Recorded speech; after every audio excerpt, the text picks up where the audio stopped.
Block 1. Audiobook title, Power Armor with Exoskeleton, 01-133, by Skully. Chapter 1, Legacy. The year was 2135. The hilltop grass bent lazily as a gentle breeze meandered its way through, blowing past a man who stood holding the hand of a small boy.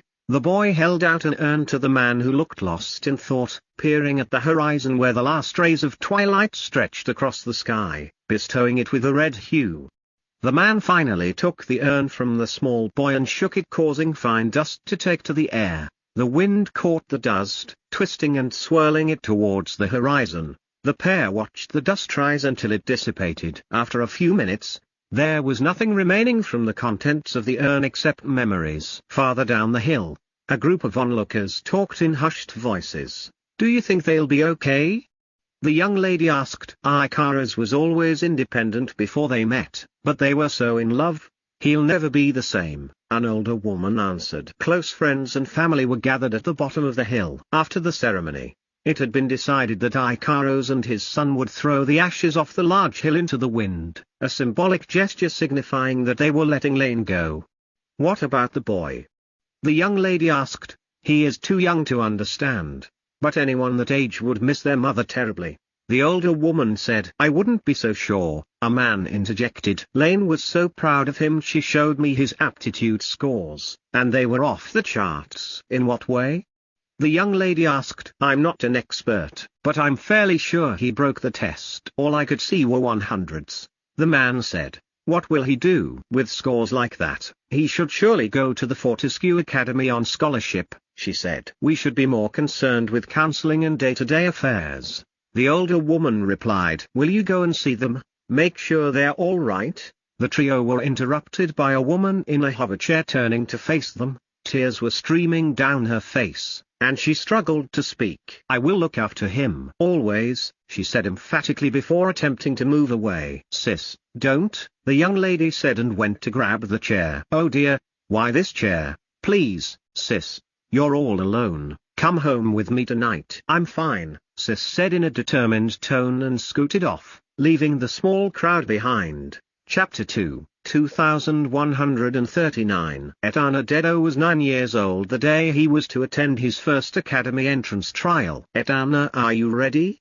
his father called. "Yes, father," he answered as he left his room. It was the year 2139, and Etana was prepared for the most important day of his short life. "She'll be here soon. I had to promise we'd go with her," Ikaros said. Etana nodded. It didn't worry him. Sis seemed to affect his father more. A hovervan pulled up outside the front door to their small home, and a door slid open. "Hurry up, get in," Sis called from the van. Ikaros rushed his son down the pathway and into the vehicle. They sat opposite Sis, who was still in her hoverchair, which was locked into place. She'd had to order a special hovervan to accommodate her chair. "Let me have a look," she said excitedly, grabbing Etana and bending his head over to the side. "Wow, it's big." "Is it military grade?" "Yes, it's Gen 3 military grade from Sfarsky," Etana said. "It's not big though," Ikaros said. "His head is small." Sis scoffed.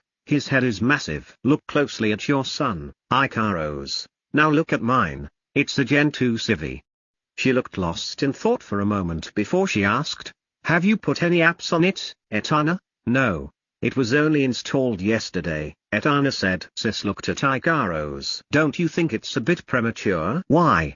Ikaros said defensively. "He finished cyber school early with almost perfect scores. How hard could it be?" "The others are 13, Sis said sternly. "If it took them that long to finish cyber school, he'll rounce them," Ikaros declared. "They don't do cyber school, not this crowd. They have tutors." "Human tutors," Sis informed them. "I'm not concerned," Ikaros said. Sis leaned forward and summoned him closer. "I'm helping with the fees. I know you don't have enough, and I have bitcreds from the settlement too." Ikaros' face darkened and he went rigid. He looked out the window as the countryside peeled away for the city. They lived just outside Paris, and the 50-minute trip couldn't be over quick enough. If bitcreds were an issue, he could attend a regional academy, Ikaros said finally. Fortescue is only tier 3, and with your employee discount, I can't imagine you would get a better deal anywhere else, Sis said. These military academies are not cheap to run. Not with the cost of mesh, Exos, facilities, and living expenses. As much as I hate Fortescue for what they've done to us, it was always Lane's dream that he attendant become something, Ikaros said, the sadness evident in his voice. He continued to look out the window before saying softly, "Okay." He didn't make eye contact with Sis. Sensing the tension, Etana looked out the opposite window, not wanting to intrude on the adults' conversation. They always underestimated him. He was able to piece together everything from a few conversations. His father and Sis possessed a false sense of security in thinking a young boy would not comprehend their words. Sis and his mother had worked together at Fortescue as power engineers, and his father worked in another part of the company as a robot mechanic. Ikaros was apparently an exceptional mechanic, saving the company thousands of bitcreds a year. Etana's mother and Sis had been working on an experimental reactor, known as the Zero-Point Energy, or ZPE, reactor, when an out-of-control experiment caused an explosion that killed his mother and almost killed Sis. Both Ikaros and Sis received payouts from Fortescue. Etana was sure there was something in the details about negligence or responsibility for the accident on the company's part. It was these bitcreds that were paying for his entrance into the military academy. Otherwise, it wasn't something they could normally afford. Only the richest 1% of the population could. "We're almost there," Sis said after a long stretch of silence. Etana and his father had been staring out separate windows for what seemed like an eternity. The grounds of Fortescue Military Academy were extraordinary. The first impression it gave, with its sandstone walls and grass-covered lawns, was that of a medieval castle. It was impossible to house almost 8,000 cadets in the few buildings that were topside. The academy proper was an underground city. His father walked with Etana to the registration desk while Sis followed behind in her chair. The robot attendant scanned him and sent him to the trialists arena topside. Every other attendee was much taller than the 9-year-old Etana. They were all 13 or older, and it seemed like most of the 3,000 trialists were staring at the short boy. There was a barrage of academic tests including logic, human studies, philosophy, strategy, abstract thinking, and problem solving. Then came the physical tests, which involved an obstacle course with climbing, balance, coordination, strength, and stamina assessments. He was not prepared for the physical assessments and failed dismally. Tragically, he was given a DNF when he was unable to complete the course, and it made him wonder if he was going to be disqualified from the entrance exam entirely. "Son, it's fine," Ikaros said. But he looked worried. He glanced back at Sis, and she looked as worried as he did. They headed back to the trialist zone and waited for the virtual attendant to give Etana his overall results. As he walked into the zone, a large display appeared in front of him. It had the results of the individual tests, but his eyes quickly skimmed past them down to the bottom. Unsuccessful was all it said. He didn't bother looking into the details of the academic scores. It was pointless. Dejected, Etana turned and faced his father and Sis. He had failed them. But that was nothing compared to the feeling that he had failed his mother. Chapter 3, Historical Text, by Etana Dedo, May 4, 2139, Cyber School Assignment. A 100-year summary of major events on planet Earth from 2040 to 2139. The catastrophe of climate change had come and gone as little more than a bump in the road. Species annihilation was averted by major changes to the energy mix from a fossil fuel source to renewables and versions of nuclear fission. In the year 2074, a series of breakthroughs led the world to rely on cold fusion reactors for almost its entire energy needs. Other than a few islands going underwater and the extinction of a few dozen species, the human race survived without too much trouble. As a lasting consequence from worldwide sustainability measures, the population rarely ate animal-based food with the reasonable exception of arthropods. Feeding 15 billion people with different forms of meat was not a sustainable practice in terms of land and water use. The primary source of protein changed from animal to plant and insect matter. While the world skipped past a mass extinction event and avoided plant-wide anarchy with climate change, it came close to Armageddon with the rise of robot labor.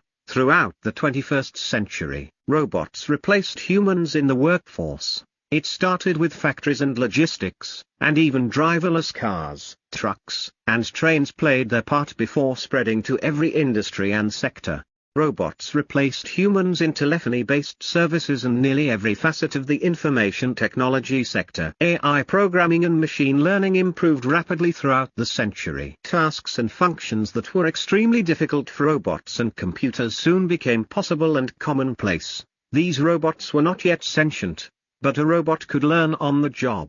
In the information and communication sector, although they had no body and no bipedal mechanical structure, these entities were also referred to as robots or bots. People worried about driverless cars, arguing that they weren't safe. In reality, the software driving the cars was far more reliable than human beings on a mass scale. Governments became addicted to removing drivers as a matter of reducing traffic congestion. A highway that could handle 1 million human-controlled cars a week could handle 10 million driverless vehicles, due to their far superior traffic management, merging, and consistent speeds.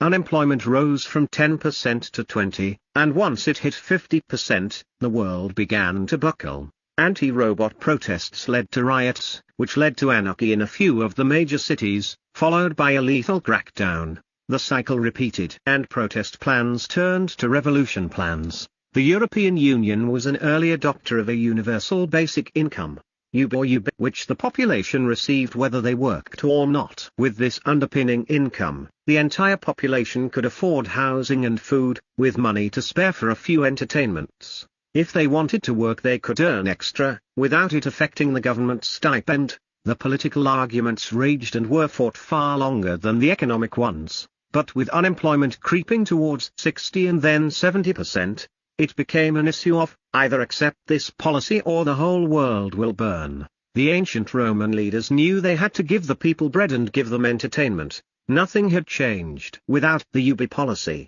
governments would have toppled the corporations that existed to increase their share price. Their shareholders, and the wealthy 1% all agreed, if the people had money, they would spend it. And their world was turned by money. The corporations were caught in a vicious cycle of reducing labor for productivity. But as fewer people had jobs, there was less spending in the market. UBI was a solution to this downward spiral. In the year 2100, every citizen, no matter their wealth and earnings, was paid a stipend from their respective government. The internet was cheap, most conveniences were cheap, food was cheap, and people could live happily, doing no work whatsoever. Nearly all entertainment was delivered on demand to the person or home via old-school monitors, goggles, headphones, or a multitude of devices. Or to the new wave of first-generation cybernetics. 20% of people worked for corporations as support to the backbone of what was a much larger workforce of robots. Some worked in research or maintenance. Some worked as supervisors or as one of the few humans in any number of sectors. In 2039, the world's richest 1% owned 50% of the world's wealth.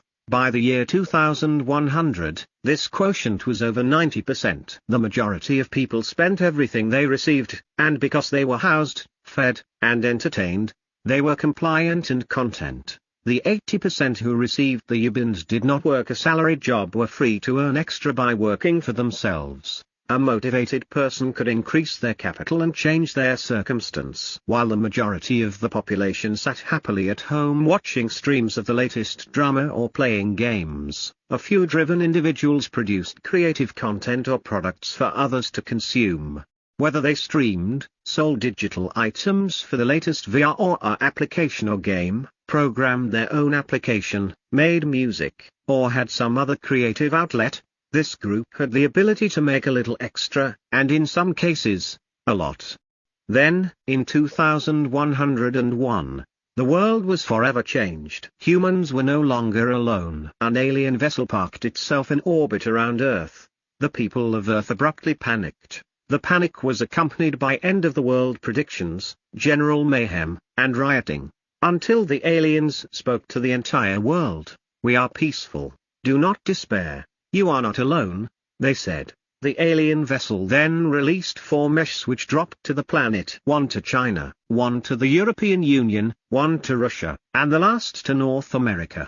These 4 mechanical monoliths walked the Earth and handed each of the world's superpowers a mysterious package. The contents of those packages were never revealed, but what happened after that event was dramatic. The world was gripped with paranoia. Instead of humans fearing and fighting each other, for a short while they were united. The world had a common them to fear. Instead of us being North America and them being Russia or vice versa, us was now the world and them were the aliens. The major arms and armament manufacturers began producing robot soldiers. But after they failed every test against human soldiers, who could adapt spontaneously and with strategic variety, the direction moved towards mimicking the aliens, and mesh research and development began in earnest.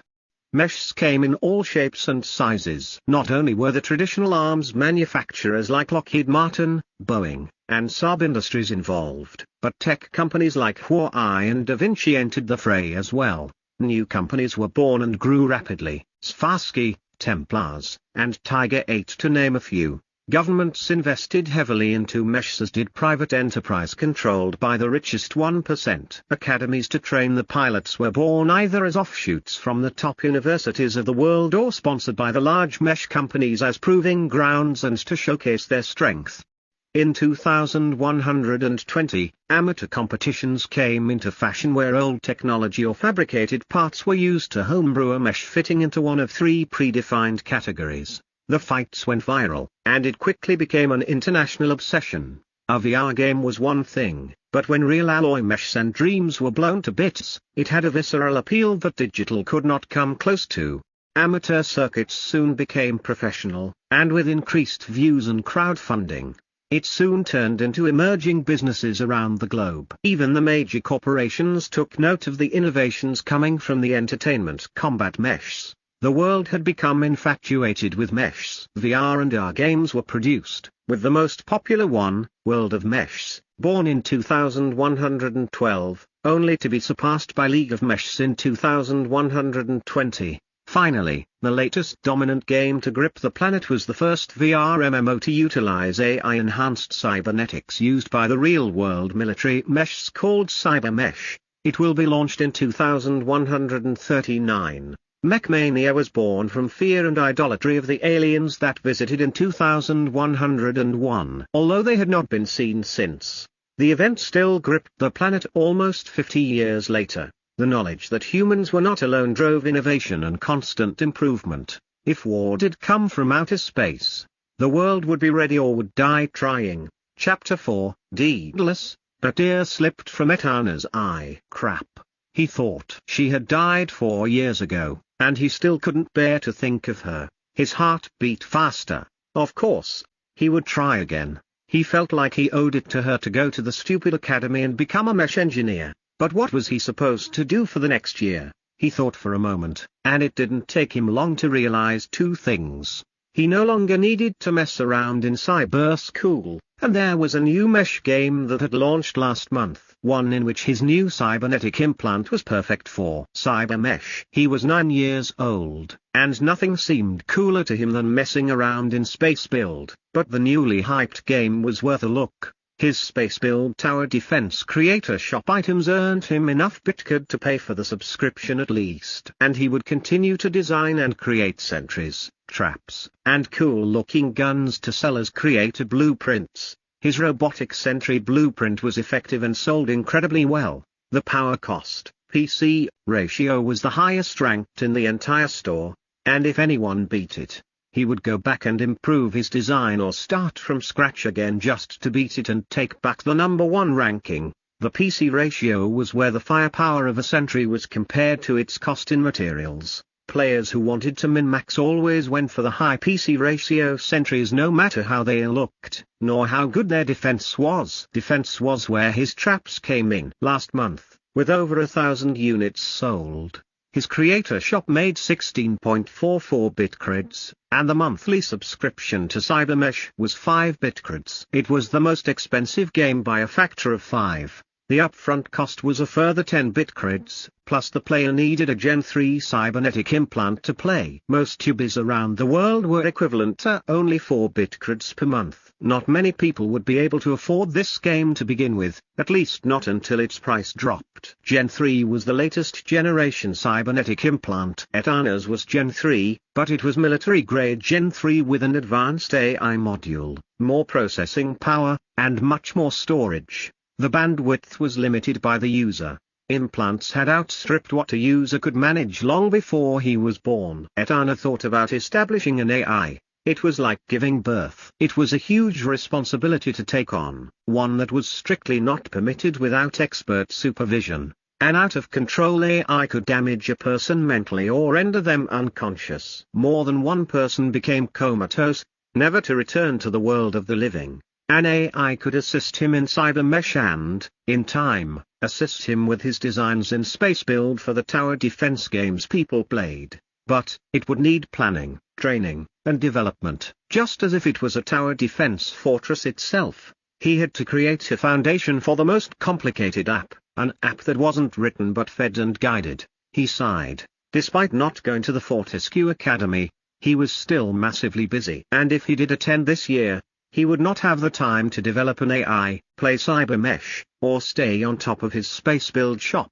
Add to that the unknown and undesirable factor of meeting, studying, competing, and living with kids from the wealthiest families on the planet. They were bound to despise and belittle him at every opportunity. The Hovervan arrived at its destination. Sis misunderstood his introspection for something else. "Did you like Paris, Etana?"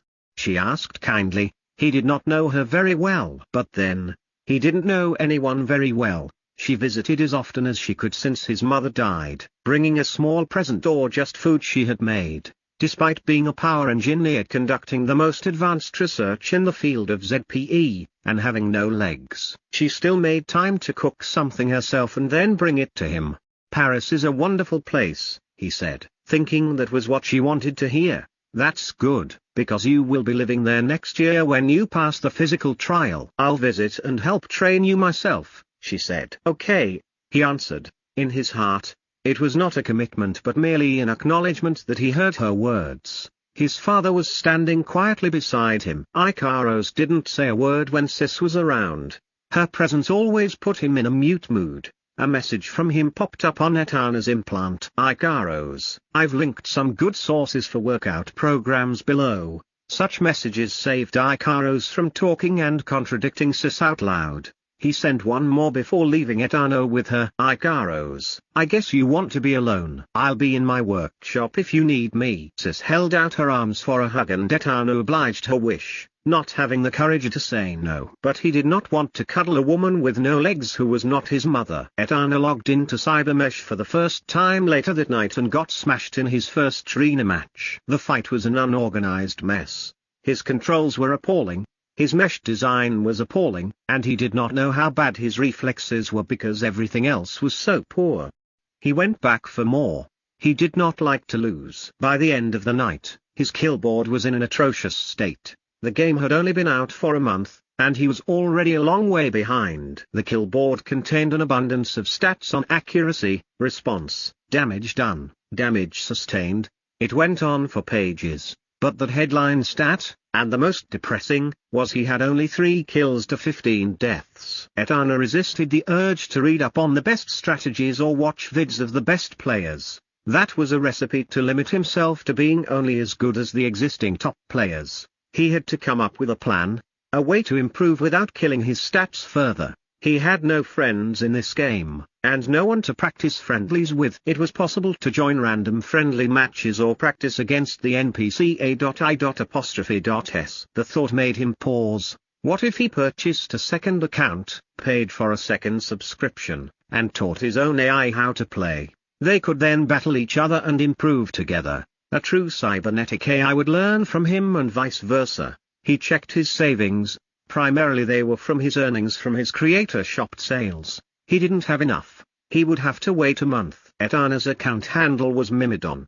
He'd purchased all the rights to it months ago, spending all his bitcard at the time. His AI would need a name with meaning. something that it could grow into, a name showing its strength and their relationship. He trawled through historical writings on the Myrmidons. They were ancient elite warriors, which were created by Zeus, created from ants, who loyally followed Achilles. Etana hadn't researched the name thoroughly when he initially picked it. He merely liked the sound of it. And as he read he realized, the Myrmidons became known throughout many epics as loyal followers. Etana began to regret picking that name for himself. He wasn't a loyal follower. And then inspiration struck. He could take on another role, that of an engineer or tactician, something that suited his nature, and the AI could become Myrmidon. Homer had first written about the Myrmidons in the Iliad, and while researching more about Homer, Etana was struck by a name, Daedalus. It was almost the same as his family name, Dedo. He began to read and watch information on Daedalus.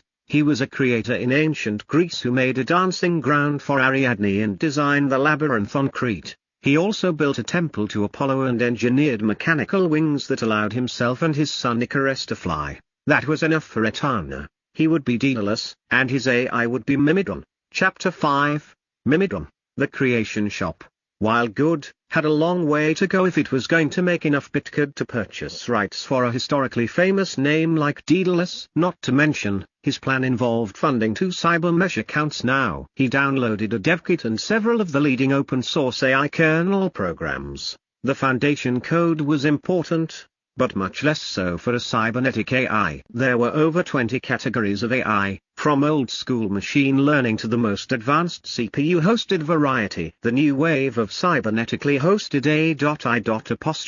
AI.I.S were another beast altogether. The foundation code was simple in comparison to that of a CPU-hosted AI, which could be programmed for simple to extremely complex tasks. Its learning capacity was limited to its daily functions. It needed advanced scripts and controls to keep it focused, secure and efficient. While the space-build creation shop earned enough bitcreds to fund his endeavors, he decided to research and create the foundation code for Myrmidon. In cyber school he easily achieved scores of 100, and he knew his coding skills were good. And he also knew, the most important factor for a cybernetic AI was not its foundation code, but how it was nurtured. Unlike every other type of AI, it learned directly from the host's brain, forming an electrical impulse link through the cybernetic implant. The code was predominantly comprised of safety features designed to protect the host as well as restricting the base kernel program. After a few hours of researching cybernetic AI.I.S,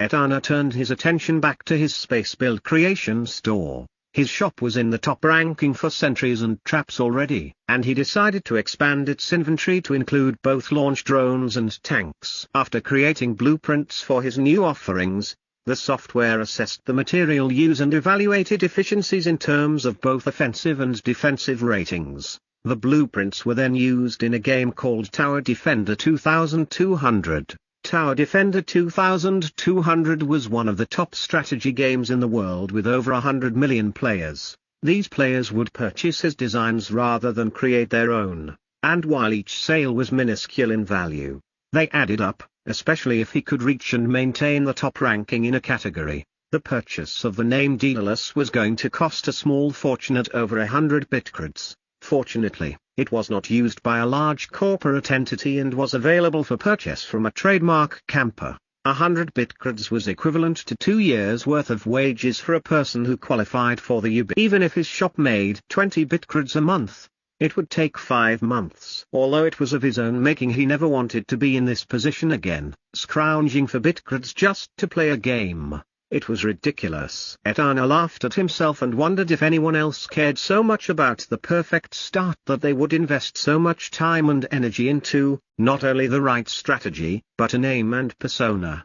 By the time he earned enough bitcreds, he would have coded the purest foundation possible and begun nurturing. In his mind, his AI would assist him where he was weak. He would focus on the big picture while it completed crazy amounts of calculations. It didn't need much, just a solid foundation in mathematics, and the ability to efficiently gather and process information from the net. Etana knew instinctively, before reading the research papers, that the massive amounts of knowledge data the AI possessed had to be stored remotely on the net. In contrast, the The code in the implant needed to be a lean, mean calculating machine. His focus was trimming and streamlining the best parts of the open source code he found. He cut it to the point where it might not work at all. No fat. He would not be satisfied if there was 1 byte of excessive code. He looked at the foundation package and was still not satisfied. It was still unwieldy. He couldn't streamline the protection mechanisms any further without causing a failure. Etana was young. Although he was considered a genius by friends and family, he could make errors in judgment due to his lack of experience.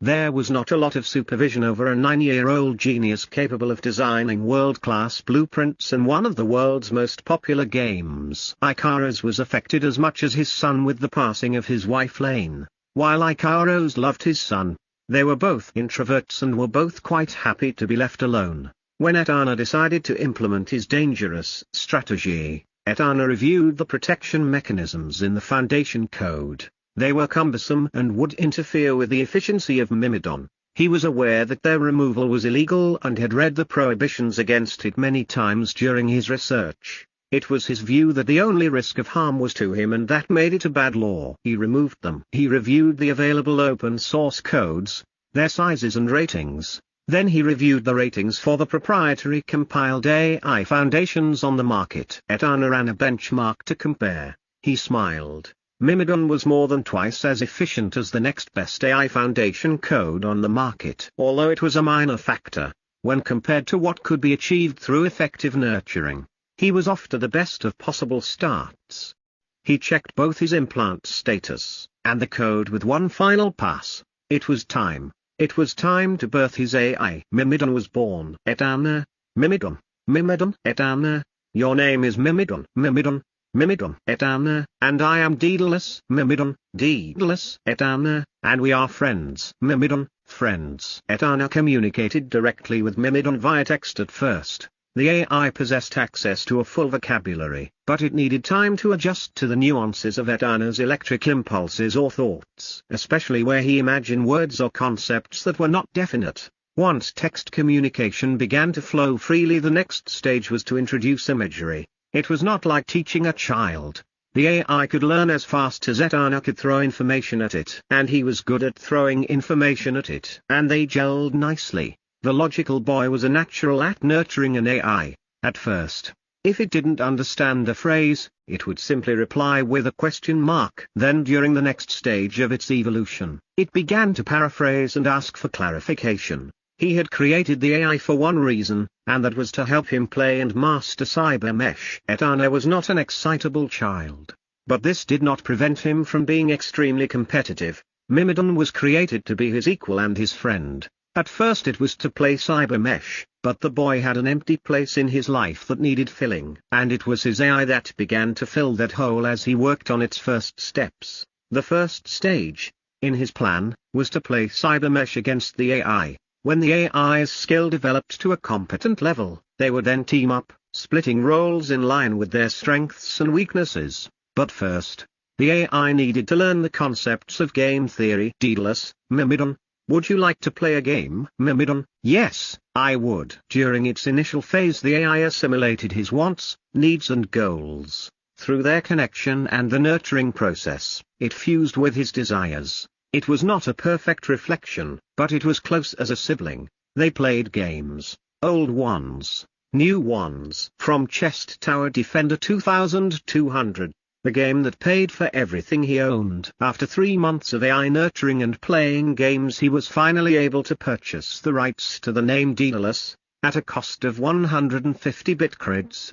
He was 70 bitcreds in debt, but he had a plan. He opened a new space build creator store under the name Daedalus. However, he had a different format in mind. During the past 3 months, players were continually bugging him to sell them blueprints directly. When a contingent of players purchased a 300 score item, no one who spent the bitcreds for it had an advantage over the others. A few wealthy players were looking for an advantage. They were known as whales, but they would have to pay more, a lot more, because he was selling thousands of blueprints for a minute price. They would have to match the quantity in terms of price multiplier just for him to break even. His Mimon store had a sentry gun with a score of 452. Once the new account was created, he worked with Mimon to build a better model. Alone Etana was good, but together they were unbeatable. The calculation power of the AI combined with his instinct and creativity lead to breakthroughs that were not possible when he worked alone. In order to retain his revenue from the Mimon store, rather than cannibalize it, the dealerless store put up the auction, a unique, one-of-a-kind sentry gun, with a hidden floor price of 50 bitcreds. Dealerless listed a score 501 sentry gun, quantity 1. Auction time, 7 days. The pair went on to list 3 other items in the dealerless store, each incredibly expensive. Only a rich player could afford these items, as 50 bitcreds was a year's worth of dealerless. Mimon, would you like to play another game? Mimon, of course. Mimon was loving playing games, even more than Etana if that were possible. The A.I.S personality was beginning to form. While it was similar to Dedo, it was not identical. Dealerless, it's time for us to play Cybermesh. We've been working for the past 3 months towards this, and I'm sick of waiting. Mimon, I am looking forward to it. Should I log us in? Dealerless, you know the account and app launcher already? Mimon, yes. You have it saved in shortcuts. It is simple for me to access. I have been updating it regularly because it is in your favorites. Dealerless, of course. Mimon, should I research it before we play? Dealerless, no. We're going to invent our own methods by fighting each other, just like we did with chess. Except this time, we're both learning. Mimon, good luck. Dedo, you will need it. Dealerless, explain to me why I taught you trash talk, and that was pathetic. I'll fry you like a bug caught in a heat exhaust. Etana and Mimon battled one another in Cybermesh, each with their own account, while using the same cyber connection with dual visualization. These friendly matches did not register in the ladder rankings or count towards overall kill board stats. They also did not earn their many Cybermesh credits, CMC, which were used to purchase improved parts, conveniences, or skins. While they interacted, competed, and played, Etana's cybernetic bandwidth increased. The raw data throughput rating in regard to brain and AI two-way communication improved. The bandwidth measurement was not to be confused with the efficiency of the communicated data. The more shortcuts that were introduced by either party would increase efficiency. In addition, the effective use of methods such as imagery, schematic-like drawings, and even graphs or infographics had an impact as well. These improvements now took place organically, over time. They battled each other for 10 hours a day, every day for a month. They still used starter equipment, which was an impediment, but nothing could be done about that.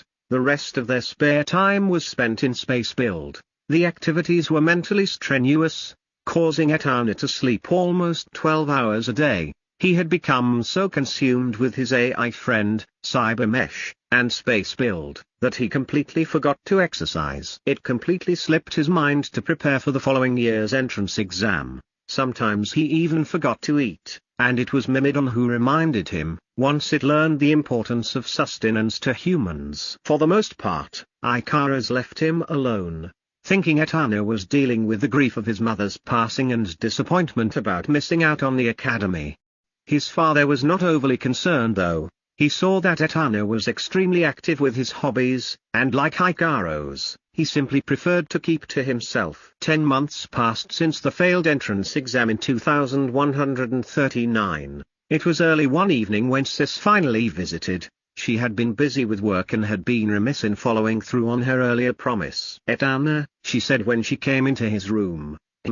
He looked at her with bleary eyes. It was only 6 in the evening, but he had been sleeping. She took one look at him and exclaimed, "What have you been doing?" He was pale, overweight and totally out of shape. She didn't know how a boy of 10 could be in such a bad state. Also, he had not grown a great deal. She frowned. "This is my fault. I'll be back at 6 in the morning tomorrow. You'll be going for a run, so be ready." "Ah, no," he said. "What?" Sis had not expected a boy of 10 to backtalk her. Grown men who worked for her didn't dare do such a thing. "I have an important tournament in the morning at 4, and it'll go for at least 3 hours, he explained. She stared at him, amazed. 15 minutes later Sis left in shock. She did not know what to do with Etana. He was not her child, she couldn't tell him not to play a stupid game. And what made matters worse was that when she spoke to Ikaros, he'd basically told her to mind her own business. All this after she offered her entire settlement savings to help put Etana through the military academy. She didn't know whether to be angry, offended, or rejected. She felt all three. Sis had not gotten this far by giving up. She didn't give up when her best friend died. She didn't give up when she lost her legs. And she sure as shit was not going to give in to a boy of 10. She knew what was best for him, even if he didn't. Chapter 6, Cybermesh. Over the course of 7 months, Daedalus and Mimon improved their combat skills in Cybermesh through lower-tier competitions. First, they competed in the bronze ladder matches under Mimon's account as a duo. Daedalus would pilot with Mimon assisting. Even coming up against multiple Smurfs, they still wiped the floor with the competition. The strategies and systems they worked out while fighting one another held them in good stead. Some of the tactics they devised were common, and some were entirely unique. Together, they moved Mimon up through bronze, silver, and all the way up to gold. And as soon as they stopped winning, they paused playing on the Mimon account. Gold was much more challenging than the previous ranks, and the next step was to level the Daedalus account. The second time round they achieved over 1,000 kills with only 2 deaths on their journey to gold. It was cheating, in a moral sense. However, it was not breaking the rules. It was merely great preparation. Once the accounts were the same rank, they purchased in-game items and began to experiment with the new equipment and traits available to them. Entire setups were contrasted and tested for synergy and effectiveness. Some synergies looked great in theory, but in reality, the weapon or tactic that related to the synergy was poor. Therefore it was a false positive. One such example was the flamethrower. Opponents merely had to stay out of range, and it was useless against a railgun or energy weapon. It soon became apparent that the best tactic was to drop the Cybermesh pre-programmed maneuvers for direct freeform control. This would have been effective without an AI as advanced as Mimon with his understanding of the game and his communication effectiveness with Daedalus. Most players likely never even attempted this, and if they did, their cybernetic sync was probably overwhelmed. While all Cybermesh players had purchased cybernetic implants, not all had an AI. Cybernetic A.I.S were common in the private military organizations, and they were being slowly introduced into the governmental defense forces. However, the players of Cybermesh were predominantly newbies who barely scrapped together enough bitcreds to play. It was uncommon for a player to possess an AI. None had an AI like Mimon. It was unique in its capability. Daedalus had a massive advantage not only from his unique approach when learning the game, but from his custom-built AI asset as well. It was like cheating except he had a larger advantage than any cheater could possess. But without question he was playing within the rules. The developers allowed AI assistants. They did not conceive that one could break the game. It became a major distinct difference in the way Daedalus and Mimon played compared to the competition, and the only reason Daedalus was able to do it was because he had Mimon acting as his partner. Mimon took control of maneuvers and provided prediction calculations on enemy movements and gunfire trajectories, while Daedalus controlled macro tactics, movement, gunnery, and overall strategy. They often switched certain roles, trying to work out the best combination. Daedalus had some limitations, such as not being able to calculate trajectory like Mimon could. A human merely guessed using intuition and recall. Mimon calculated flight paths real-time. The only in-game aid they did not dispense with was the minimap. It would be ludicrous to dump the radar that showed friendly and known enemy movements. They began with their weak account, the Mimon account. Its stats were now very good, but they could not compare to Daedalus, who had 0 losses and almost 0 total deaths in over 200 matches. Daedalus, too slow, too slow. We need to dodge those missiles or at least catch them with our shield. Mimon, we're still acclimating to this method, our rate of improvement is 7% per match. Daedalus, let's keep pushing this account to master. That's 3 full ranks and at least 1,000 matches. Mimon, there will be a drop-off in improvement. After 30 more matches, I predict our improvement will only be 1% per match. Daedalus, that's fine. I want us to master it before switching back to our prime account. It took them a month and 600 matches to reach Master with the Mimon account. The competition got tougher with each promotion, but they also improved as well. Their KD ratio was well over 20. The highest opponent they saw in a match had a KD ratio of 9. As planned, once Mimon was in Master tier, they switched to Daedalus. They breezed through the matches, winning 40 on the first full day. With over 200 kills and 0 deaths. Games Master, player Daedalus, you are suspected of cheating. You have been suspended until we complete an investigation. Daedalus, what? Mimon, what happened? Daedalus, we're doing so well they assume we're cheating and are investigating us. Mimon, can they not tell there are no cheats running in the background? Daedalus, they probably can, but they can't be sure we don't have a cheat they cannot detect. Mimon, could they suspect I am a cheat program? Daedalus, A.I.S. Are not classed as cheating unless you're pulling restricted information, such as enemy positions. Using an AI is not cheating, using them or a program which accesses server restricted data is. Mimon, I will read the rules and make certain. Mimon, Daedalus, I see they were within the rules to suspend us for 24 hours if they suspect cheating. Even with no proof. These rules appear unjust. Daedalus, that's how the world works. Those in power write the rules to their benefit. Mimon, we shall defeat them. Daedalus, I am certain. We are an unstoppable team. In 7 short months, Mimon had become Etana's best and only friend. They worked together on everything. It probably wasn't healthy, but neither was sleeping half the day and spending the other half playing games and mucking around in Space Build.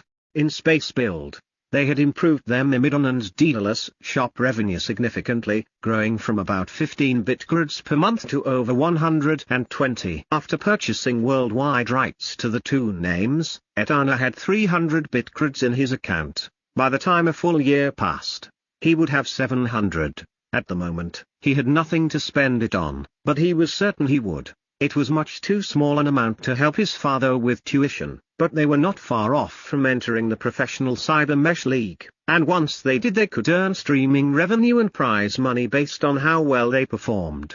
Etana was looking forward to seeing how much this would be so he could help his father. He didn't like seeing Icaros worrying about money, especially when it was for something they did not need. He wondered why he needed to go to a military academy. He could make plenty of money from Space Build, or whatever came next, and Cybermesh would be even better. The thought brought back memories of why it had been his mother's dream. It made no sense, but he felt like he was letting her down if he didn't go. The thought left his mind as he plotted his next move in Cybermesh. 11 months passed, and Etana had both the Mimon and Daedalus accounts in Challenger tier. A person had to be in the top 200 ranked players on the server in their region to qualify for Challenger. Those rankings were processed every 24 hours. So, if someone missed even a day, their ranking could drop out. This method spurred them to play both accounts every day. Daedalus' account had acquired some deaths by the time he hit Master, and now in Challenger, it was slightly tougher. Not by much though, because he was predominantly playing Master-ranked players as well as a few challengers. In the European region, which also included the UK, there were 4 million playing Cybermesh. 3 months after release, the price dropped, and after another 3, it dropped again to only 1 bitcard a month. A player could pay off their cybernetic implant over the course of 24 months. This meant that anyone who wanted to play, could. It was well within the standard job as long as one didn't have any other expensive hobbies. Etana had 2 accounts in the top 200 players out of 4 million, and he was only 10 years old. The Daedalus account kept rising and would be in the top ranking soon. It was often monitored by the GMs, but they never found anything amiss, because nothing was. They were surprised to find he had turned off assisted maneuvering until they found out he used an AI to assist. None of that was against the rules. Daedalus was invited to be the guest of a North American team for a professional match. He had avoided clans, which was highly unusual, but pickup groups absolutely adored him. They always won when he was on their team. Many players queued solo when they knew he was playing, on the off chance they would be in his group. All professional teams were organized, and he probably couldn't play professionally without joining one. Ranked league matches were 8 versus 8, so a professional team usually had 10 regulars with 8 playing on any given day. His first invitational match was at 4 in the morning, as he was playing with the Neo Angels in their region. They were a new pro team that had contacted him a week earlier. It was supposedly a trial, but he would never move to New York, no matter the offer. After getting rid of Sis, Etana went back to sleep to prepare for the match. Mimon, she's right, we should do some exercise. Daedalus, you mean me? You merely ride along in my head. Mimon, all the literature and other informative media sources have a common message that physical activity will improve health, increase your lifespan, and even improve our gameplay in Cybermesh. Daedalus, you're joking. How can physical exercise improve our gameplay? Mimon, don't believe me? Read for yourself. And with that statement, Mimon linked hundreds of articles, medical journals, and white papers stating that physical exercise improved many attributes and functions used to play Cybermesh, including motor control, focus, lower stress levels, cognitive processing, and subconscious problem solving. Daedalus, I don't care. Mimon, I suspect there is an illogical reason you do not care. Daedalus, correct. The match between Neo Angels and the number 3 ranked North American team, Thresh, started at 4 a.m. Paris time, which was 7 p.m. in Los Angeles, the now prime time for live streaming professional matches. Daedalus was invited to play but was also being paid 2 bitcreds per kill, with 1 being deducted per death. The match was for the best out of 5 matches, 8 versus 8, and unlike ladder matches, no respawn. This type of match suited him much more. If he could take out an enemy, they would not respawn. They'd be unable to collect in the spawn area and swarm him en masse. He lined up with his teammates, watching the countdown light go from red to yellow to green, and the buzzer sounded. The team leader gave him an order, which he followed for 30 seconds before imagining a grim outcome. Daedalus, sorry, I cannot follow this pattern. Leader, do as instructed. We're paying you. Daedalus, actually, you are paying me for kills. If I don't make any kills, I don't get paid. Leader, breaking formation will. Daedalus cut the comms. Daedalus, let's go wide. The terrain is high near the edge of this map. It'll give us their flank and height advantage. Mimon, this is the most optimal course of action. Thank you for ditching meatheads. Daedalus had called his teammates meatheads once, and Mimon had referred to other players as meatheads ever since. It did not go unnoticed that Daedalus was a lone wolf in what was a team game. His only deaths were when his enemy successfully boxed him in and was able to fire from multiple sides. This rarely happened, even with hundreds of matches in Master and Challenger. Daedalus' KD ratio was still by far the best in all of Cybermesh. On the contrary, he used the fact that players would try and box him in against them. Their movements and positioning became predictable and their deaths, child's play. His playstyle and stats caused a massive amount of hate for him in the game forums, where people could text and post audio or video, all of which he ignored. One of his teammates followed him to the western edge of the map. This was fairly normal. Players tended to follow him in ladder matches as well. They made good sacrifices or fodder. His current mesh was tuned for speed, agility, maneuverability, and firepower. Armor, which was quite expensive in terms of weight and points, was dumped to the bare minimum. With this extreme tactic, he had to dodge every beam, railgun round, flamethrower, grenade, and, worst of all, missile thrown at him. He quickly left the friendly mesh behind while zigzagging between buildings. If he topped them, he would be seen for long range, which was something he avoided. The loadout on his configuration labeled Cheetah was merely a swordlance and a railgun, the 2 highest damage weapons if used correctly. Mimon, I predict the professional opponent will come through the center with 2 long-range heavy railgun mesh atop the buildings and 4 close combat types on the ground with the remaining 2 hunters roaming, hiding, and scouting. They have 2 main engages. The team revolves around the long-range Hawkeye and the speedy Roma Rex. Daedalus, what's their maximum range on this map? Mimon, 400 meters. But only 300 with high accuracy. Daedalus, okay, let's camp, and if an opportunity arises, we circle behind or take out a Roma. Normally, a mesh wouldn't have been able to reach this position without being spotted by an enemy Roma. But that was because a normal mesh wasn't able to calculate enemy position and line of sight so accurately that it could almost walk amongst them. Their senses started picking up movement noises, and the minimap pinged. Mimon, false ping. The enemy is lobbing city structure parts ahead of themselves. Daedalus, bricks or broken off staircases. Mimon, clusters of bricks. They would use this against the enemy. The enemy had laid a trap for them by creating a false ping to lure them out. Daedalus doubted many other players could calculate false pings and their origin, mainly due to the fact that they didn't have a competent AI like Mimon. Mimon, 90% probability the false ping is Rex. Not surprising, given that he was one of two roamers and one of their engagers. His tactic was probably to lead back either the initial contact or, better yet, the second wave of revenge attack to the main group. Mimon created a hologram overlay showing the optimal path to take to avoid detection and to create a flanking opportunity on Rex for their medium to long railgun distance. Within moments, Rex was in sight standing next to a large pile of bricks, his lance and flamethrower sheathed. The combination of lance and flame was common amongst close combat meshs. The two weapons possessed the highest burst damage in the game and were short range. In Daedalus' opinion, it was a poor loadout, which only worked well against tactically weak foes. It took him only moments to line up a shot with Mimon's holographic crosshair and railgun level guide. He didn't hesitate to pull the trigger. Players as good as Rex could instinctively sense danger and move, just from a feeling of being watched. Daedalus had learned to never pause, never delay, fire and move. The round was set at maximum velocity, which gave it the poorest accuracy and the highest damage. The poor accuracy attribute didn't faze Daedalus and Mimon. They easily compensated for it with a perfectly calculated trajectory and motion prediction. The round entered through the side of Rex's head.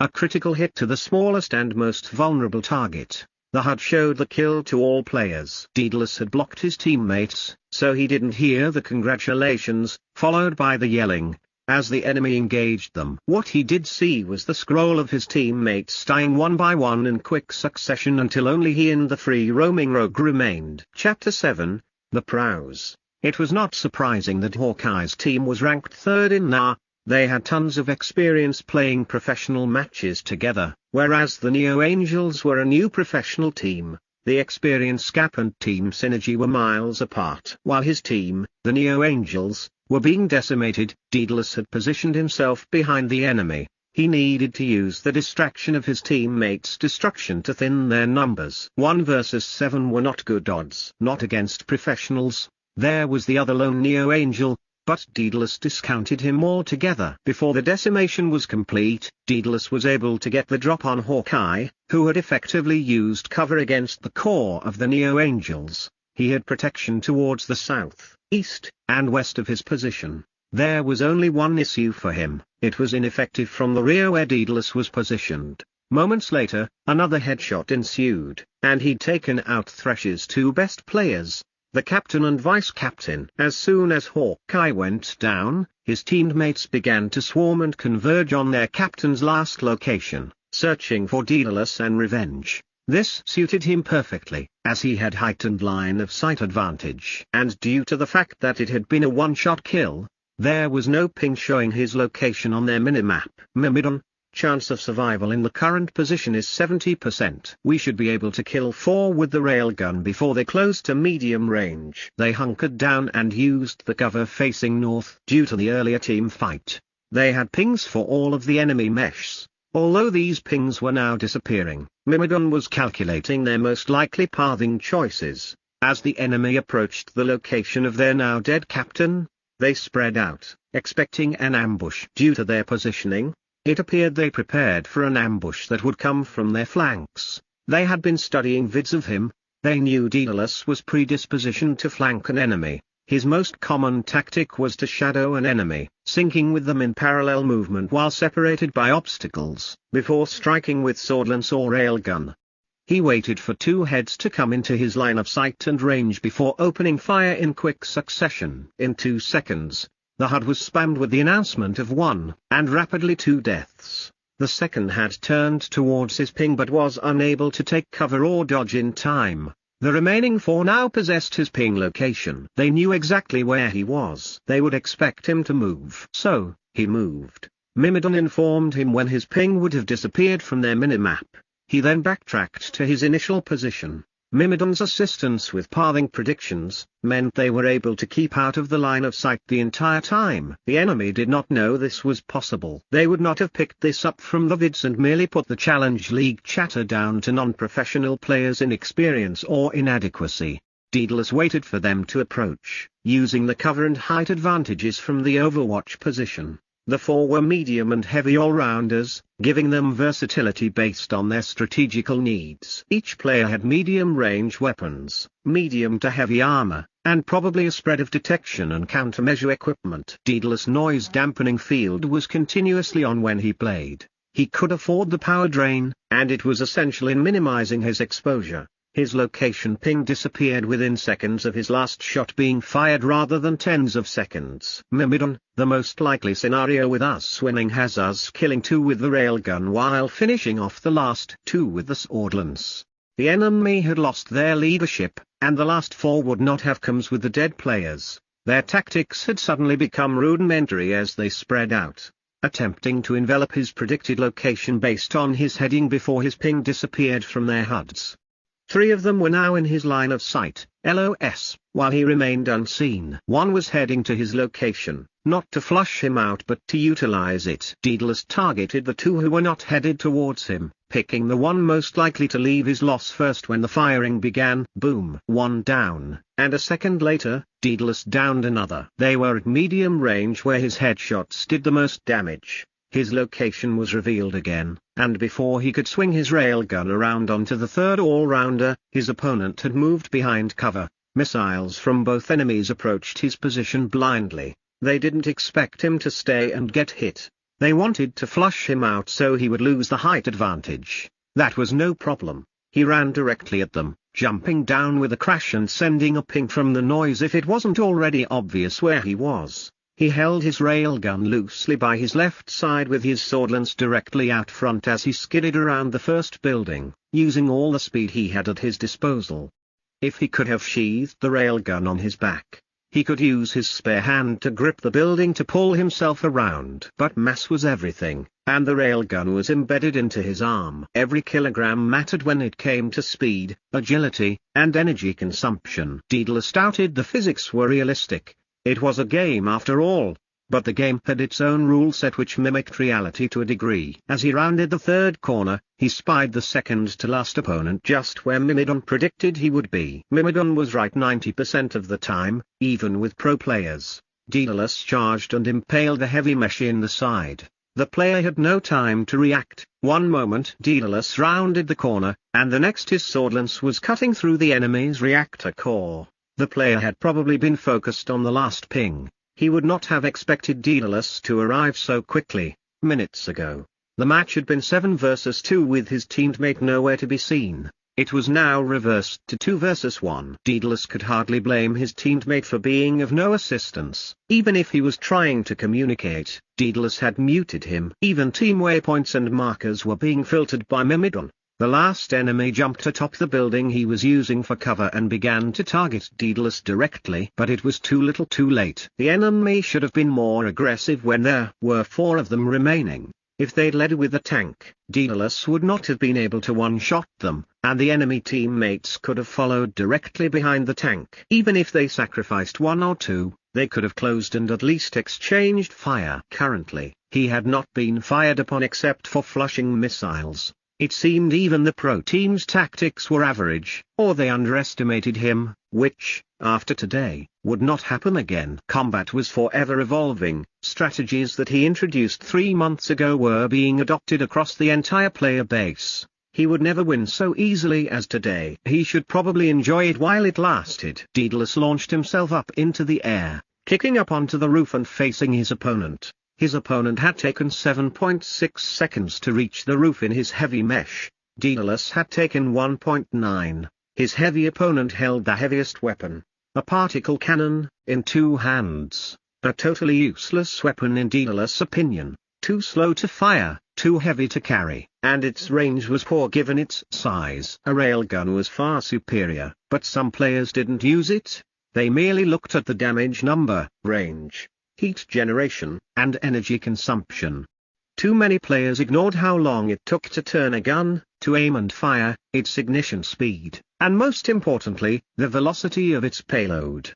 This encounter was a perfect example. His opponent did have an audio warning that Daedalus was approaching from the east, but he had only just gained his feet and didn't have time to turn his weapon in Daedalus' direction before a foot came up through the roof and kicked him off the building.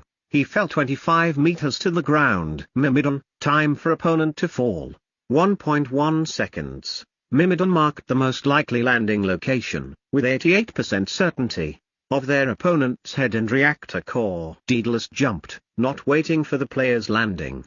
He could have directed his swordlance to the most likely location of his enemy's reactor core. However, this was a rare opportunity to crush an opponent's head with his mesh's heavy alloy boot. If Daedalus' team congratulated him and Mimon, the two were blissfully unaware. Rightly or wrongly, Daedalus had decided to keep them on mute. He just didn't feel like dealing with teammates. Let them do their thing and he would do his. People from this region were usually overbearing or pushy, which factored into his decision. The other main reason was, despite being a genius, playing and beating adults at the age of 10, he was still quite capable of acting childish. Daedalus had just turned 16-bit creds and it felt good. He had finally gotten competent enough at this game for it to start paying him. Mimon, we should have an agreement that better reflects the impact upon a round. Daedalus, do you have a suggestion? Mimon, yes. It should be 1-bit cred for the first kill, increasing by 1 with each kill or major damage contributed to a maximum of 8-bit creds for the 8th kill, with no death penalty. If we were not good they would not hire us. Daedalus, that's an excellent suggestion. It rewards greater impact on a round, and if it was an important match, we could factor the rate in relation to the match significance. Both Mimon and Daedalus loved math. This sort of conversation was what they considered fun. They also loved earning bit creds. It had become a measure by which they judged their achievement. They did not have any needs right now, but there would come a time when these bit creds came in handy, like the day he had to purchase Cybermesh and the worldwide rights to the name Daedalus. The last 2 rounds went by with underdogs Neo Angels running away 3-0 winners against the number 3 ranked team in the region. Although Thresh improved their tactics against Daedalus, it was all within his calculations. Their adapted tactics were still predictable, and he used it against them. After 3 rounds, he had 19 kills and 0 deaths. Daedalus, that went well, better than I expected. Mimon, we will not lose to this level of tactics, control, and coordination. Will the enemy improve? Daedalus, they'll always evolve. Even if they just steal ideas from watching us, they will improve. Mimon, what can we do to prevent this? Daedalus, nothing. We must improve as well. Mimon, this is suboptimal. It would be better if they stayed dead after we killed them. Daedalus, this is a game. If we fought for real, then that would be the case. But we could die also. Mimon, we should back up my core and my data, so it will only be you who dies. Daedalus, no, you must fight to survive like me. We live together, we die together. Mimon, very well, friend. Although the pair spent most of their time playing Cybermesh and designing in Space Build, Mimon was not only growing in those disciplines. It had become self-aware and thought beyond their finite world. The limits of its experience channeled its development, but it was still able to research and discuss the wider world with Daedalus. An adult would have been scared by its lack of controls and its unchecked growth. But Daedalus was a child and had no fear of his AI. It may have been naivety, or he was simply brilliant and was at ease with its growth. Daedalus did not train for the Fortescue Military Academy entrance exam in 2040, and he missed 2041 as well. Sis and Ikaras waited for him to grow out of his Cybermesh phase. He would not be the same age as most cadets in M1 until 2043 in any case. All pressure from his father and Sis had ceased. There were no reminders to train physically. There were no questions regarding whether he would take the entrance exam in 2042, there was only one event on the calendar which affected him profoundly, an event which would cause him to miss a world championship if it fell on that day. The anniversary of his mother's death. Daedalus and his father would bring flowers to her hilltop, and Daedalus would listen while his father told him a story about his mother. Even if it was a mundane topic like cooking breakfast and how she used to over-scramble the eggs until they frothed, they would then throw the flowers as they had thrown the ashes. In 2 years, Daedalus had never joined a team in Cybermesh. He and Mimon were perennial loners, hiring themselves out for competitions. This allowed them to auction off their services and set up their own direct streaming contract. In those 2 years, no one doubted who was the best Cybermesh player on the planet. Daedalus single-handedly brought championships to whoever paid him. He had polarized the community between a legion of hardcore fans to innumerable detractors who hated his lack of teamwork and mercenary style with zero loyalty to any team. The latter group usually consisted of fans of the championship favorites who lost to the team that hired him. In the year 2041, Daedalus and Mimon made 1,400 bitcreds from space-built schematic shop sales, and that was dwarfed by his Cybermesh earnings of over 10,000 bitcreds from all sources. A normal person's stipend was 60 bitcreds per year in the European Union. The house he and his father lived in was worth approximately 1,000 bitcreds. But Cybermesh's appeal had started to dwindle for Daedalus. He and Mimon had already helped teams win 2 world championships. And despite concerted efforts by teams to defeat him, and even direct nerfs from the developers, he prevailed using his game theory systems. Daedalus and Mimon developed new strategies based on the new paradigm after each nerf. Nerfs didn't hurt you when you are the fastest to adapt. They helped you. The developers learned that one cannot nerf skill and brilliance. Nerfs just changed the landscape the players operated in. No one knew who Daedalus was. He was both the star and an enigma in Cybermesh. All requests for public appearances were declined, and if a competition required a live feed of the players, he refused to participate. Etana was now 12 years old. He stood in front of his mother's resting place with his father, listening to another story about her. His interest in Cybermesh had waned, and he remembered her wish for him. She had wished for him to attend Fortescue Military Academy, and the entrance exam was in a month. Daedalus: what do I need to do to train for the FMA physical tests? Mimon: I will map out a 30-day program. Do you wish to excel or pass? Daedalus: pass with a contingency factor of 1.2. Mimon: the program is in your calendar. Daedalus: for the next 6 years, I will be Dedo. Daedalus was our Cybermesh handle at the military academy. I will be Dedo. Mimon: am I still Mimon? Dedo: always. It's your handle and your name. We own the rights. No one can take it from you in any game or application. Mimon: thank you, Dedo. I like my name. Without any prompting from his father or sis, Dedo began training the next day. Mimon had laid out a plan for him after analyzing the competencies required and the most successful 30-day training regimes. On the first day, Dedo was convinced the plan was impossible. He was supposed to run 1 kilometer then walk 1 for a total of 10 kilometers in under 90 minutes. He discovered while running his first kilometer that his lungs were bursting, and by the end, his legs were dropping off. The 1 kilometer walk was a blessing. Mimon: you need to walk faster in order to achieve 90 minutes. Dedo had barely recovered from his fast walk before he had to run again. For someone with such a sedentary life, this was torture. Mimon: perhaps we should play some R games. At least you will be moving, and your muscles will be in better condition. Dedo, not helping.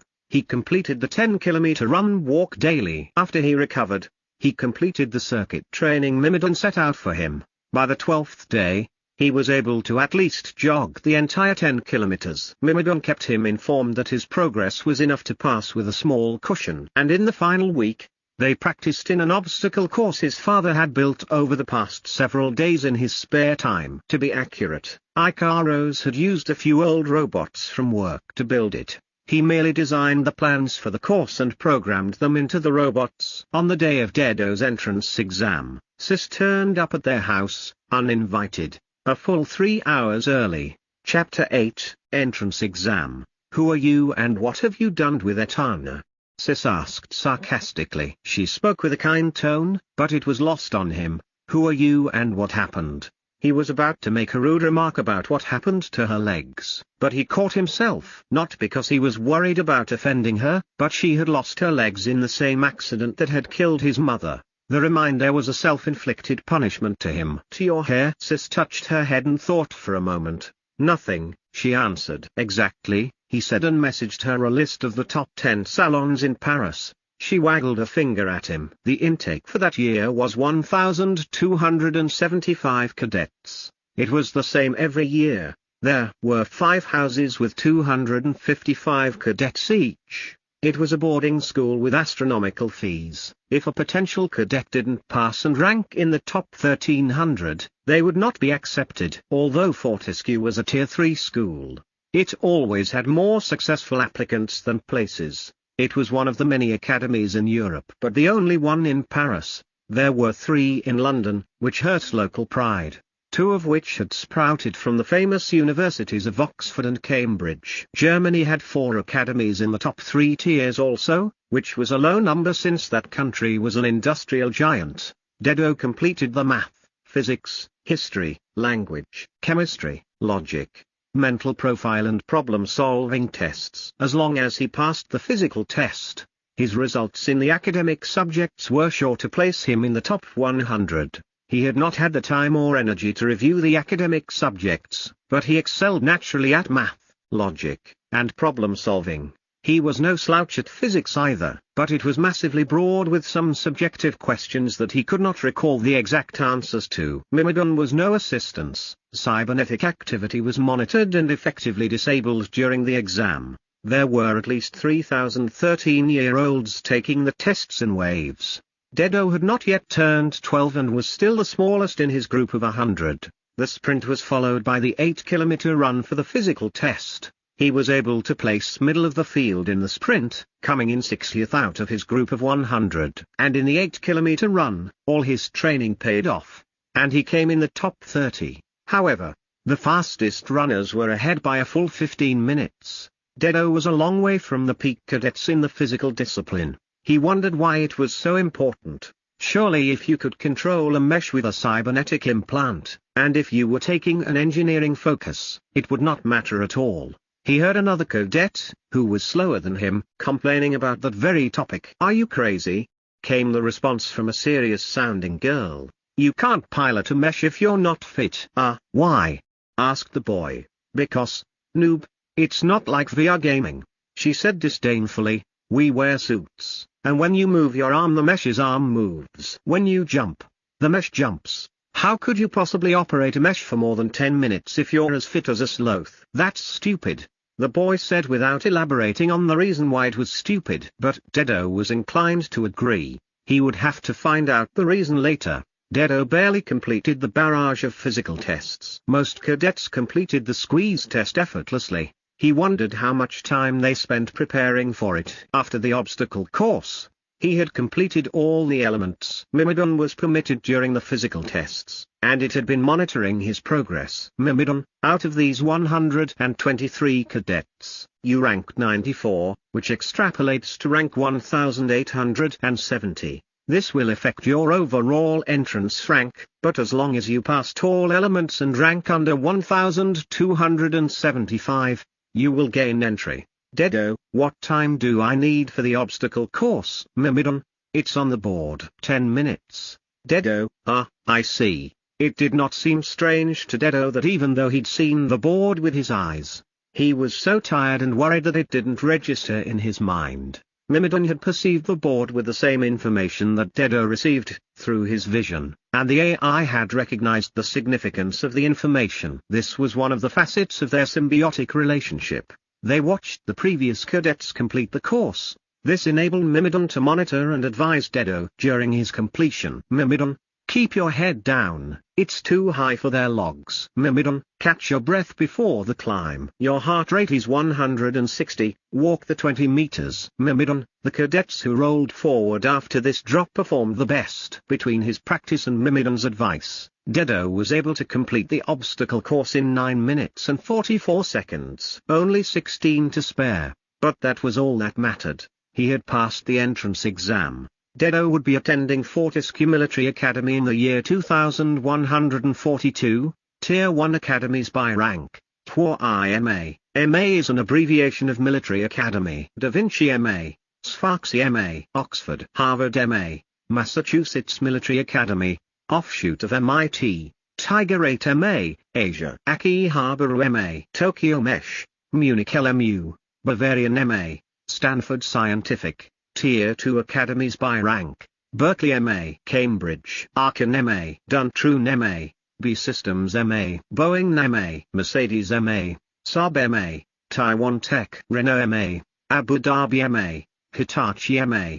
Tier 3 academies by rank: KAIST, Tehran Mesh, Templars MA, Lockheed Martin MA, Heidelberg MA, Humboldt MA, Tsinghua MA, Seoul MA, ETH Zurich, Mumbai MA, Fortescue MA, Udon Thani MA, Houses of Fortescue Military Academy. Horus, Purple, Hunter, War, Osiris, Dark Green, Regeneration, Damage. Amun-Ra, Red, Firepower, Energy. Shu, Blue, Flight, Speed. Thoth, White, Calculation, Research. Middle School, M1 to M3, Subjects: Mathematics, Physical Training, Tech Studies, Equipment, Exos, Weapons, Human Studies, Debate, Leadership, Ethics, Profiling, Reference, Military History, Military Regulations, Space Travel History, Strategy, Philosophy, Thinking Methods, Tactics, Physics, Energy, Mechanics, Thermal, Hydraulic, AI-Nurturing, Cybernetics, Operation, Gunnery, Piloting. An acceptance letter and information document arrived by certified email to Ikaros and Dedo that evening. Etana, wait, his father called out as Dedo headed to his room. Let's open it together. Dedo rarely did anything with his father. They both mostly kept to themselves, even during meals. And now he would be moving away for most of the year. Dedo felt a pang of guilt. He would miss his father, even though he rarely spent time with him. He wondered why he would feel that way. They opened the certified email on a count of 3. It required proof of identity before viewing was allowed. Congratulations, Etana Dedo. You have successfully gained entry into Fortescue Military Academy for the 2142 M1 intake. The opening message was followed by several instructions regarding behavior, schedule, appropriate possessions, rules, exemptions, fees, and required equipment. One was the military-grade cybernetic implant, which he already possessed, and another unique item was the MG inductive multifunction bodysuit. They also suggested certain suppliers and brands for purchase. There were strict rules regarding specifications. In addition to being military-grade, it had to be able to change color in line with the house colors on most of its surface, excluding a few of the specialized sockets. And it was advised to purchase one with an allowable 20% minimum size expansion capability. The semester starts in 7 days. We should head into Paris tomorrow and purchase one of these, Ikaros said. Although he had work, I can just purchase it online. Dedo said, these are expensive, and we want to get the right one. You can't try it on with an online purchase. Yes, you can. If you have an implant like mine, you can mimic the size and sensory data to simulate a physical fitting. And how can you be certain that is accurate? Because it is, Dedo said, offering no reason for his conclusion. Like any normal child, Ikaros gave in. Oh, alright. I need to go to work anyway. Suddenly, Dedo was sad that he'd rejected spending time with his father. It did not cross his mind that it was an opportunity for some bonding with Ikaros. For Dedo, it had been from the perspective that purchasing from a physical store was archaic. He started to search online with Mimon to hunt down the ideal bodysuit that met the Academy's criteria. He knew they could possess a multitude of sensors which would assist Mimon, and if he had to do physical exercise, he wanted one that wouldn't stink and would possibly provide him water and cooling. This was the sort of item Dedo had saved all his bitcreds for, and while the best suits were hideously expensive, he could afford them. Over the past 3 years, he'd accumulated over 19,000 bitcreds. Even the most expensive suit capable of space travel was only 1,000 bitcreds. He laughed at himself. Only 1,000? That was a massive amount of money. He could buy a good house with that much. He perused all the features available and narrowed down the selection until one company's offering caught his eye. The Axle suit had a customizable option where all the add-ons could be selected, and within 5 days they would have it delivered to his door. There were only a few options they were missing that competitor suits had. Dedo first selected all the essential criteria the Academy demanded. Then he added the most important: sensors internal body. all. Rather than pick a few, he just selected all of them. He doubted he would ever need blood pressure monitoring, but he wanted the best suit. Sensors external, all. Inductive compads, all locations. He selected the most expensive polymer fabric. Dedo, Mimon, check up on this fabric, it's the most expensive. Make sure it's the best. Within minutes, Mimon confirmed that it was the best fit for his purpose, allowing breathability, comfort, thermal insulation, protection, wind resistance, water resistance, and camouflage. There were also security add-ons to stop it from being worn by someone else or tampered with, and most importantly the bodysuit interface, which would allow direct access by Mimon to all its information. This alleviated the need to have the bodysuit call for help if he were injured and had other software features as well. Mimon could do all that and more, and he could do it better. Mimon, will the Academy consider its movement enhancement features cheating? Dedo, if it's not in the rules, no. I can't imagine the actual military not using a feature. In a real battle, you cannot cheat, you kill or get killed. The last thing he added was a helmet that allowed holographic projection and visualization. The HUD was fully customizable and controllable by Dedo or Mimon, which would produce an effect similar to their teamwork in Cybermesh. The academies required a helmet that allowed visualization for tutes and augmented reality combat scenarios. But they did not require the enhanced visualization modes, such as trajectory tracking and holographic projection. Augmented reality modes would be completely different to Cybermesh in this regard. Dedo pressed the button on the order. It would arrive before the semester started. He was not looking forward to his first day wearing the suit. With all the add-ons, it came to 1200 bitcreds. It was even more expensive than the spacesuit. Mimon, are we going to inform the professional teams of our absence from Cybermesh? It had been a month since their last appearance in-game. Dedo had been too tired from training to even log in for a ladder match, let alone compete in a professional one. Dedo, no. We will just disappear. We have no contracts, so we aren't breaking any deals. Mimon, our supporters will be disappointed. In his streaming terms of service, he was paid per individual viewer with other metrics like time viewed and promotional engagement. Sponsorship revenue was based on engagement also, so if he stopped streaming the income would stop, but also he would not be in trouble for breaking a contract. Dedo, I can't help that. We won't be able to play much. So, I think it's best this way. I was becoming bored with it anyway. Mimon, I have never been bored with anything. Do you think I am immune? Dedo, you are probably infinitely more patient and disciplined than me. We're about to go to an academy for 6 years and study subjects like ethics. We will soon know if you can be bored or if you are immune. The information document from the Fortescue Academy included an orientation with details of what to expect on his first day. On that day, he would find out what his entry ranking was and which house he had been assigned to. Cadets were assigned to houses based on profiling and test results. Dedo quickly perused the houses and their attributes. Dedo, which house do you think we'll be assigned to? Mimon, Horus. Hunter War. That is certainly us. Mimon was basing his guess on their Cybermesh performance, and Dedo couldn't blame him. They had spent most of their time together in Cybermesh, more than all other activities combined, excluding sleep. Mimon, what is your prediction? Dedo? Dedo, I'm not sure how well they profiled us. And this is an elite school with all the wealthiest people in the world attending. I have no idea what role they think to place on us. I would like to be Shu.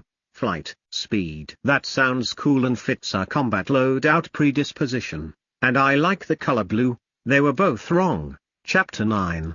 Military Academy, Term 1, Round 1. The Hovervan Dedo was riding in zipped through the streets of Outer Paris, its route optimized to deliver its occupant swiftly to the Fortescue Military Academy's main gate. The closer it got to Paris, the more vehicles it merged within a stream.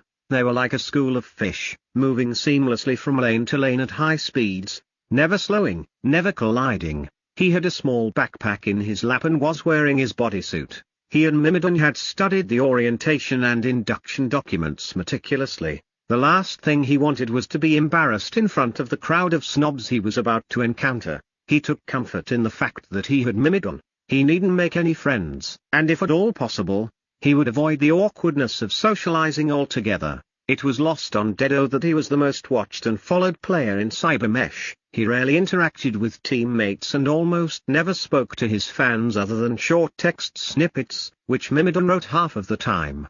To him, the bit creds accrued from streaming were a direct result of his unique playstyle and professional performance. If the fans didn't like it, they would not watch. The irony was that the second most popular player was a 21-year-old woman who spoke to her fans regularly and shared personal images and vids. Her fans lapped it all up.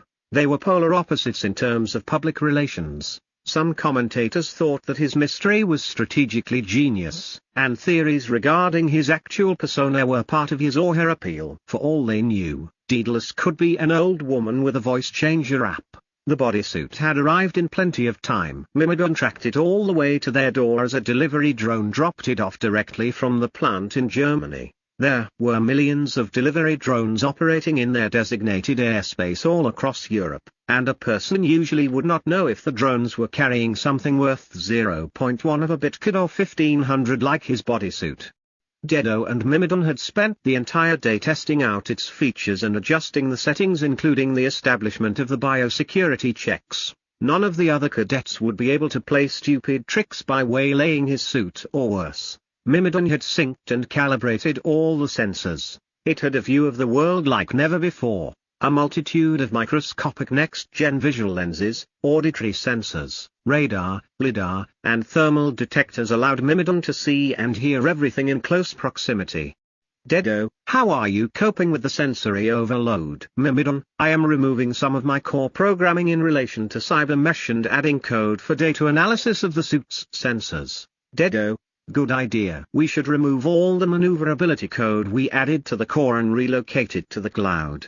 You operate best when your core code is lean. Paris was one of the most beautiful cities in the world. The architecture in the outskirts was 22nd century glass with elegant structures, while the central parts of Paris were heavily regulated to maintain the sandstone look, limiting building height to a few stories. There were no glaring or colorful signs. There was no need. Everything was easily found using apps. And if one really wanted, they could use a visual overlay which made central Paris look garish. They had even made its way south, running along the Seine towards Versailles. The Fortescue Military Academy occupied grounds to the north and west of the Palace of Versailles. It was a magnificent area with grassland and forests close to central Paris. There were too few buildings for an academy housing over 7,000 cadets above ground. Most of it was built underground to maintain the aesthetics of the area. The academy was the size of a large town itself, far too large to house less than 10,000 cadets and staff. It also had 2,000 robot servants that did everything from cooking and cleaning to maintaining gardens and grounds security. Above ground, the structures were made of elegant sandstone with clay tiles and were at most 2 stories high. Probably due to its proximity to Versailles Palace, glass monoliths would have dwarfed the palace, ruining the scenery. From the layout drawings, Dedo knew that the above-ground buildings were a facade, used only for teachers and offices. All the cadet living quarters, lecture halls, labs, and arenas were underground. The battle arenas stretched for kilometers in all directions and were more than 100 meters below ground in places. As Dedo's hover approached the main gate, it became apparent that he was one of the very few using public transport. In the park outside the academy were vehicles, fancy reactor bikes, luxury carriers, military carriers, and even a few meshs. Both he and Mimon were fascinated. Mimon, we have 17 minutes before we have to report to the auditorium. I calculate it will only take 2 minutes to run from here. That leaves 15 to inspect the vehicles. Dedo, you don't have to tell me twice. Dedo ran to the first military carrier. It was parked with presumably no one inside, but as soon as he approached, a security bot stood up on the roof. It had been lying down in what was a bed molded to its shape on top of the vehicle. He didn't let the appearance of the bot deter him. It would have strict rules of engagement, and unless he broke the law, like damaging or attempting to steal the craft, it could not touch him. Even if he was stupid enough to commit a crime, it would be authorized to prevent and detain him only. If he only looked, it could do nothing other than appear menacing as it brandished its handheld railgun. Whoa, Dedo said. He had never seen a handheld railgun in person. The carrier was impressive. Its alloy armor was exotic and unknown to him. The wheels and tires were massive. It looked like a tank. It could certainly take a hit. He resisted the urge to touch it. "Why are you looking at that piece of junk?" someone asked from behind him. "Mimon, House Osiris Squad 1, Male M3 Cadet." Unknown identity. Mimon was helpful. He recognized the year and hour by the coloring on the boy's suit. Pity he couldn't give tips on what to say. Mimon would have to work on that. Dedo non answered, turning to look at the older boy. He wanted to ask why it was a piece of junk but got tongue-tied for some reason. "My company makes the Mari's UTX, the boy said. "It has 15% more durability, 30% more acceleration, and 2 superior robot sentries. And it's about the same cost as this thing. I don't know why anyone would buy it." Dedo just stood there looking dumb. "I am Jerem Mari's." The boy held out his hand. "Mimon, the Mari's Trust owns 42% of the Mari's Group shares and 51% of the voting shares." "Dedo, what's a voting share?"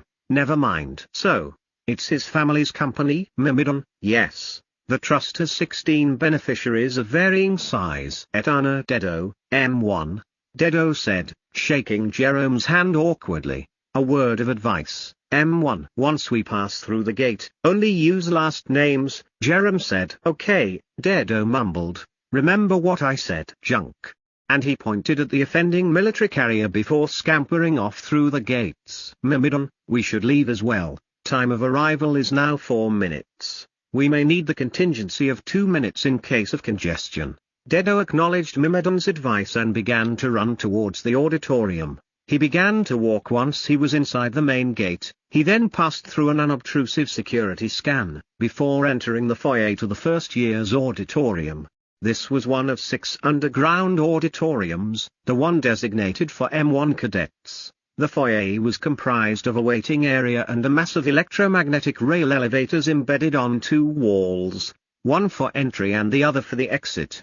Dedo was one of the last to arrive and joined a cluster of cadets in an elevator that took them down and across to the auditorium. There were 1,275 cadets in M1, comprised of 5 houses with 255 cadets each, all crowded into the auditorium looking for a place to sit. A short, thin man in a dark gray suit with cobalt trim stood on the dais, flanked by 5 other adults wearing white suits with different colored insignias, purple, green, red, blue and one that had white with small amounts of black. The colors signified the different houses: Horus, Osiris, Amun-Ra, Shu, and Thoth. The man in the dark gray suit said, "Welcome to Fortescue Military Academy, M1 class of 2142. Stop wondering where you will sit. You will be standing for the duration of this induction. My name is Commander Malik. I am the head of M1 and will follow you through to M3, as will your house leaders. Let me introduce them now." He turned, indicating the house leaders in order from his right to left. The first was a tall, blond man with a tinge of red in his short hair and a neatly trimmed beard. "This is Master Becker of Horus," Malik said. "He hails from the Bavarian Academy. His achievements, as well as those of all the masters, can be found in your induction brief. These achievements include leading his Squad 0 team to victory for the last 3 years. The second was an older woman with pale skin and dark hair. This is Master Ustinov of Osiris. She is an alumnus of the highly regarded Svarsky Military Academy. She has a wealth of knowledge on tactics and strategy from her many years as a master in a Tier 1 academy. We are lucky, especially House Osiris, to have her guidance." The third was a red-haired, bearded and freckled man, probably in his early 30s. "This is Master Gilly. He hails from several academies. Please refer to your brief." As Commander Mal introduced each master, they stepped forward, and a banner appeared on the wall behind them. There were 3 banners with their colors and insignia. The masters spaced themselves apart on the dais to align with the banners behind them. The fourth was a tall, olive-skinned man with dark hair, a pointy beard, and moustache. "Allow me to introduce, for the first time to the Fortescue Academy, Master Haddad, who graduated last year from the promoted Abu Dhabi Military Academy. They achieved first place in the 3rd tier, our tier, and were therefore promoted to the 2nd tier. Master Haddad was instrumental in this achievement. We are fortunate to have him here at Fortescue Military Academy. He will lead House Shu. Dedo looked at the fifth and last master. The master was dressed in an almost pure white armored suit with patches of black underneath the armor plates and a full-faced helmet. The face of the helmet had no visible ear or eye sockets. Like Dedo's hollow helmet, the front of the face was a flat plate, and it most likely had 8 or more cameras pointing in all directions. From looking at the master, he could not tell if they were a man or a woman. And lastly, we have Master Nader of House Thoth. Commander Mala finished. He mentioned no history or origin at all for Master Nader. He didn't even mention if the master was a he or she. The insignia for House Thoth on its black and white standard looked like an abacus. All of the standards had obscure patterns in different shades of their colors. Amun-Ra was several shades of red from light to dark. Similarly, Shu's banner was several shades of blue, predominantly light with a dark swirling insignia which was indicative of a gust of wind.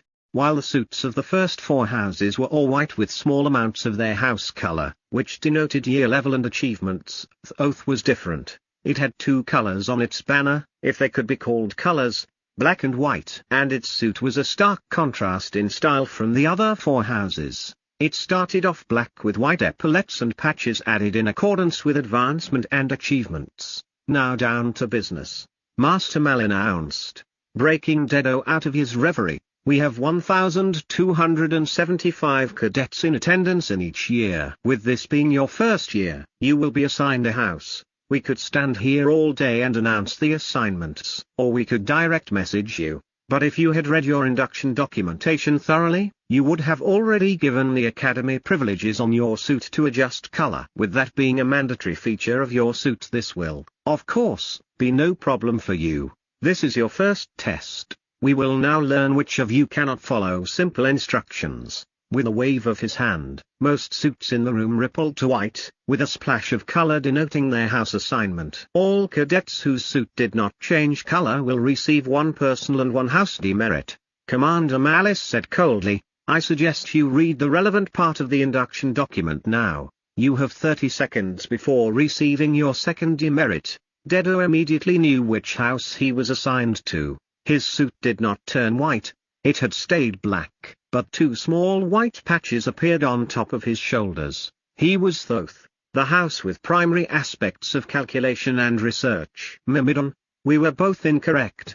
Dedo, we should have known. They only have our academic results and profiling to base house selection on. Mimon, the document also refers to siblings. There is a predisposition to be placed in the same house as a sibling.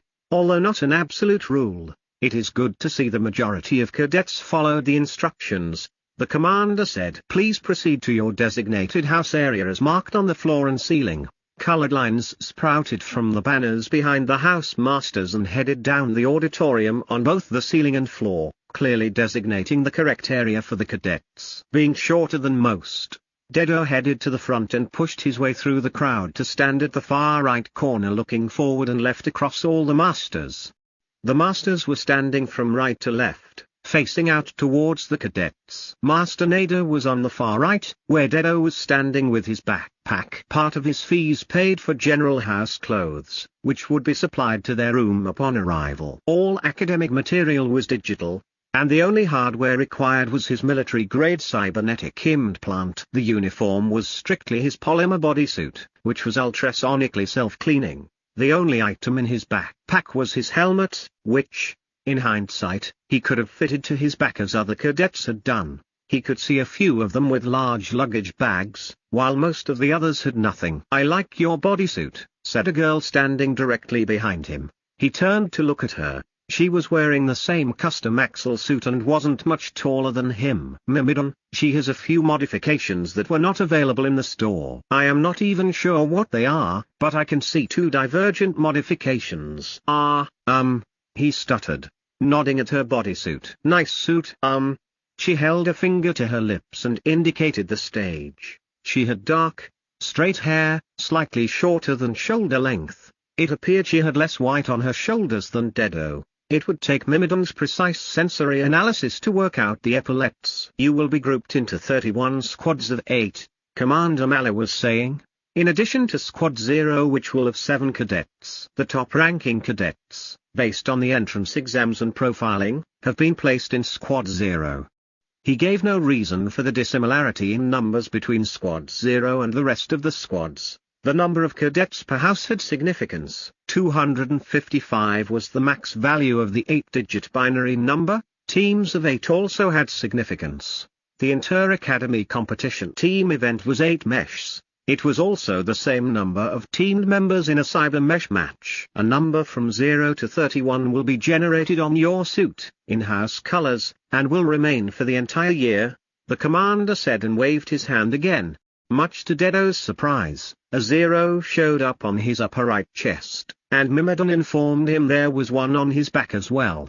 He looked around at the girl who had spoken to him, wanting to see what house she was placed in. She had been friendly and had an interesting suit. There was less than a 3% chance she was in his same squad. Yet there it was on her right shoulder, a 0. He opened his mouth in surprise, and she smiled back. Axel bodysuits are for the elite, so I'm not surprised, she said. You have 4 minutes to assemble in your groups, and then you will head to your quarters for accommodation acquisition and your first team building assignment. The commander said, get to know your teammates' strengths, weaknesses, and disposition. You will write a report on each of your teammates and submit it before 2100 this evening. Follow your induction document closely from now on. Demerits will ramp up for compound infractions.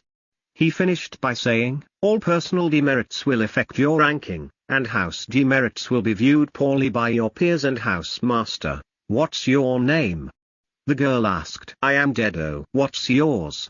He said slowly. He knew that they were supposed to refer to themselves, their fellow cadets, and their teachers by their family name, and he was becoming more comfortable talking to other cadets. Axel P, she said. Axel P? Yes.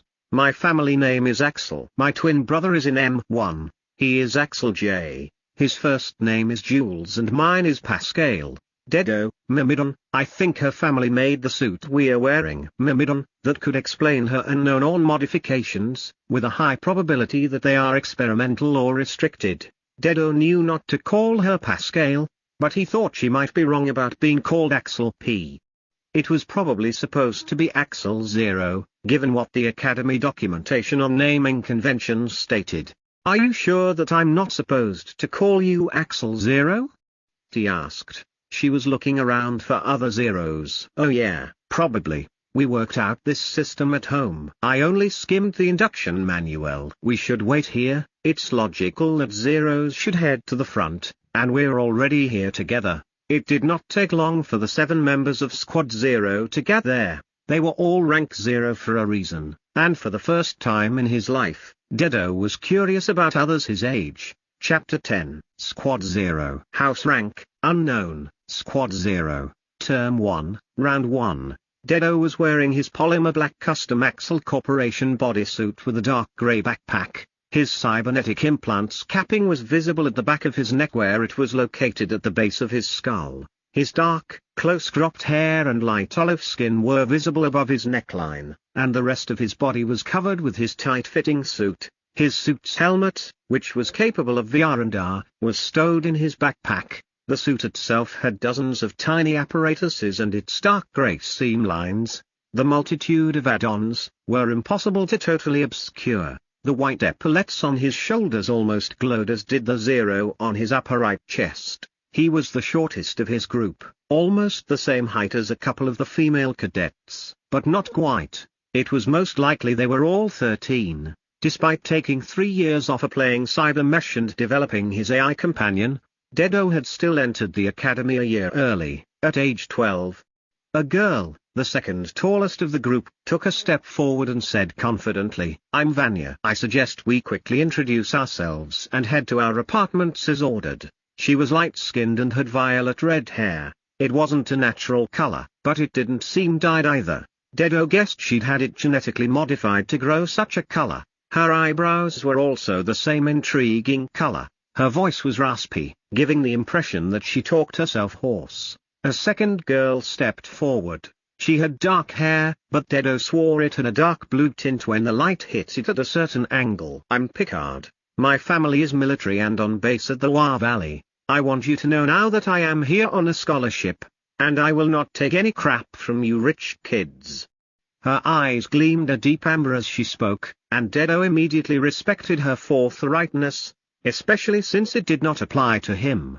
A boy with light brown hair leaned forward. He was only slightly taller than Dedo. "I'm Gormont. My parents are shareholders and research engineers at Fortescue Composite and Fortescue Mesh." The tallest boy stretched, his strong physical frame obvious through his tight-fitting suit. His blonde hair was cut extremely short. "I'm Baron, and I'm rich." He flashed a smile at Picard. The only person remaining that Dedo did not know finally introduced herself. "Mace," she said succinctly. She was striking with her pure white hair and bright blue eyes. There was something different about her bodysuit too. It had metal pieces on her shoulders, elbows, and knees, almost as if it was made with enhanced impact reduction as a primary feature. Pascal stepped forward. "I'm Axel.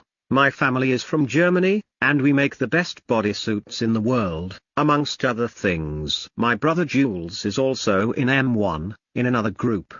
Her dark bob bounced as she turned quickly to look at Dedo. "Dedo," he said, then nodded towards the direction of their quarters and started walking. Gormont pulled up beside him as they walked through the underground corridors. Dedo was guided by Mimon, and the rest followed. He wasn't sure if they had their own methods for finding their way through the maze. "Dedo, that's an interesting name. Is it spelt Daedo?" Gormont asked. "Yes," Dedo said. "Do you follow Cybermesh?" Dedo stopped and looked at Gormont. Picard moved past, avoiding a collision by turning sideways and sidestepping through the gap between the boys. Baron manhandled Dedo towards the wall so he could pass. "Come on," Vanya with the violet-red hair said. She grabbed one shoulder from each of them, propelling them forward. "I hope you two aren't cybermesh junkies. That thing is useless in here," she said knowingly. "What do you mean?"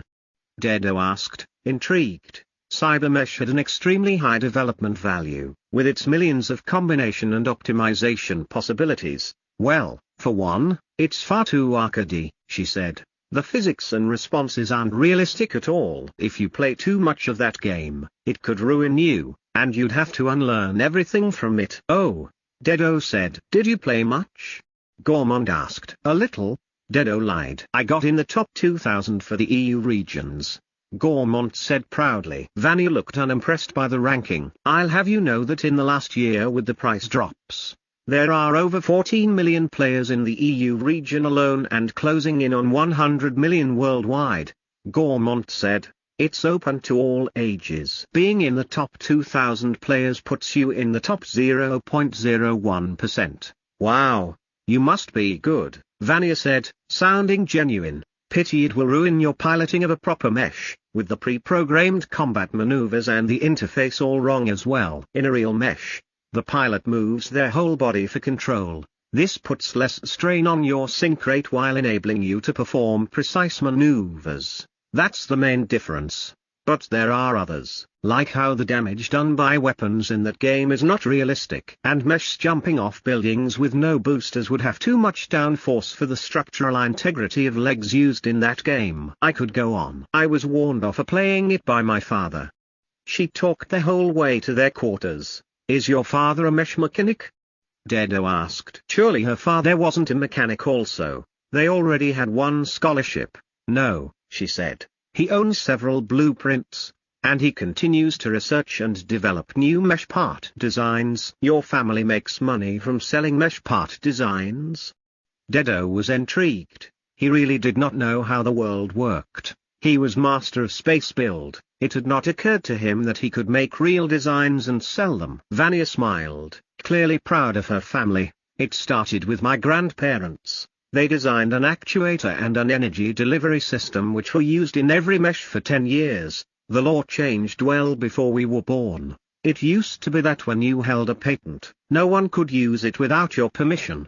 Now, anyone can. There's a treaty preventing anyone from hoarding tech, although people still do. Now to use a design, people have to pay the calculated market value. My family primarily designs mesh parts. We don't manufacture parts or meshes, but the people who do pay a small amount for each time they use one of our blueprints. I think we have thousands in all, but only 30 or so actually make good bitcoins right now. Do you take after your family? Gormont asked Vanya, and Dedo remembered their assignment to get to know each other's strengths and weaknesses. Vanya laughed. Hell, no. I will never be half the engineer my father is. I'm guessing you're only asking to complete the assignment, so I will tell you. I am a crack shot, I love to help people, and my cyber bandwidth sucks balls. Gormont smiled weakly. Dedo grinned. She was so honest, and it was refreshing. They arrived at their living quarters, and Gormont said meekly, "Well, I will return the favor. I received the silver math medal from the EU Academic Authority 2 years in a row. I love meshes. I've watched every vid from Escape Our Own Studios. And I love cyber mesh. I used to, I mentioned I was ranked in the top 2000. I spent nearly all my free time playing and following professional cyber mesh. Did you know that Daedalus disappeared a month ago? He was the #1 ranked player in the world for nearly 2 years, and then one day, he just disappeared. I have heard the name, Vanya said. I don't follow cyber mesh, so I didn't know he left. It's strange, Gormont said. He never joined a team, and it was rare to hear his voice. If it even was his voice. He never appeared in public or stream. He could be anyone. He could be Master Nader, for all we know. How do you know it's a he? Asked Dedo. Gormont shrugged. I just assumed. By the playstyle. And girls probably would show their image. They make bank from that. That's so Neanderthal, Vanya said before walking off to inspect her room.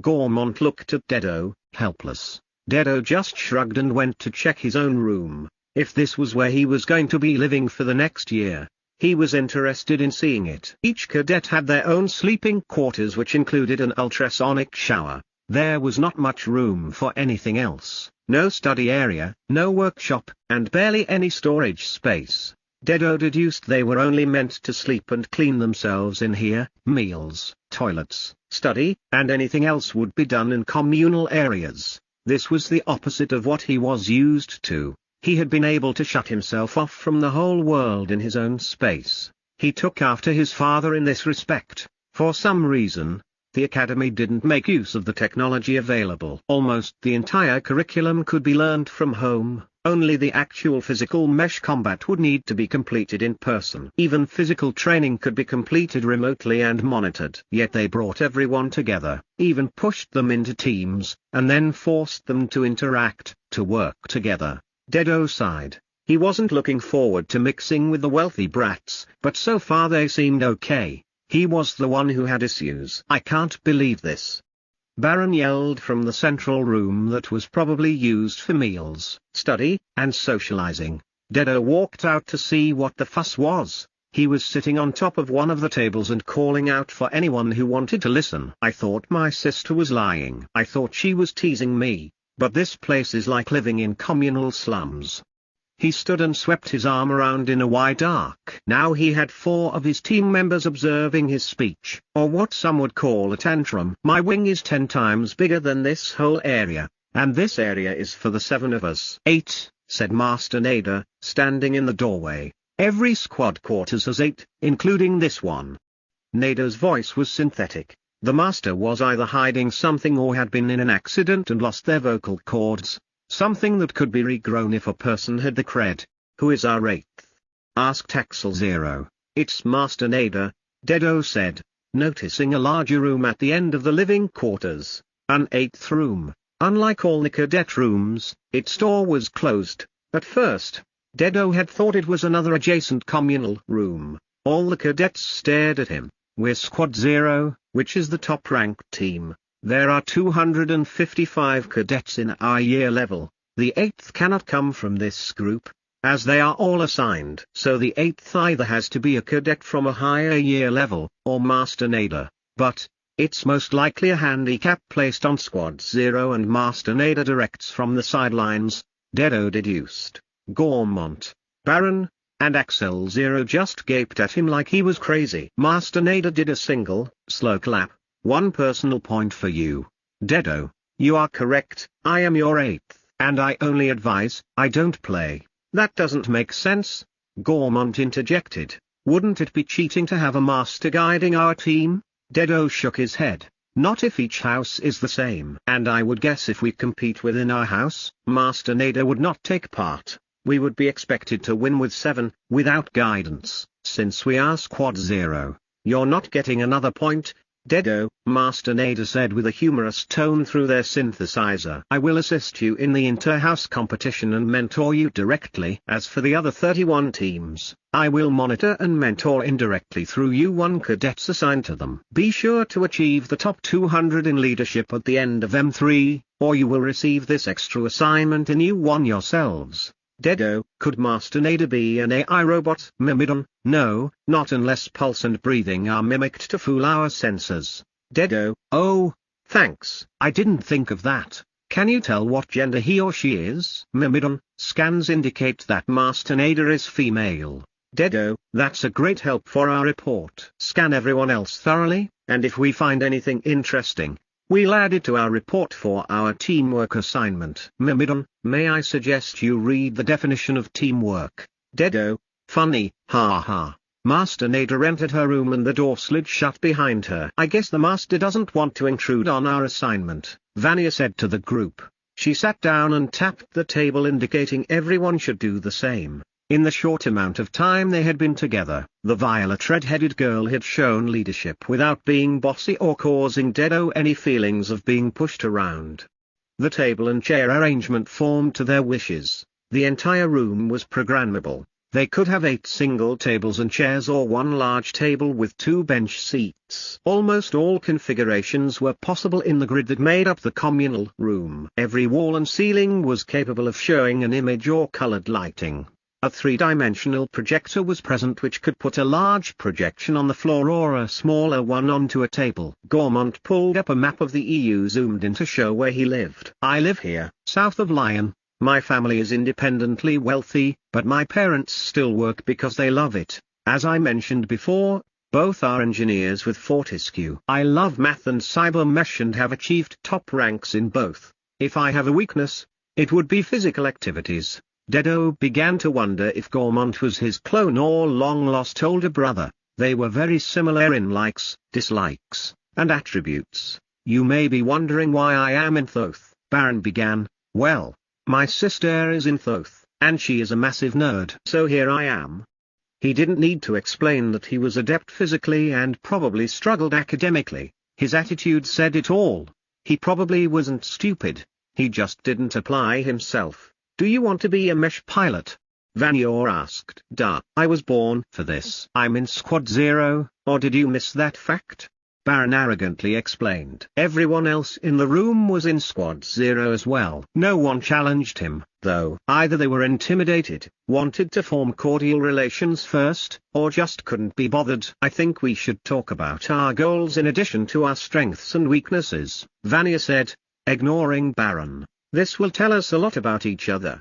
Picard went next. I was born into a military family, and as I said when I introduced myself, I received a scholarship to come here. It is one afforded by the EU military for family members, which means I'm not the genius of the entire academy, just better than other military brats. My father trained me in martial combat for as long as I can remember. I'm a hard worker, I study hard, I practice hard, and you can rely on me. My weakness is that I haven't had a privileged upbringing with private tuition and the like. I did cyber school and had to pass the entrance exam on my own merits. And while your bodysuits cost over 1,000 bit creds, mine is the cheapest one that meets the Academy's criteria. Oh, Crimea River.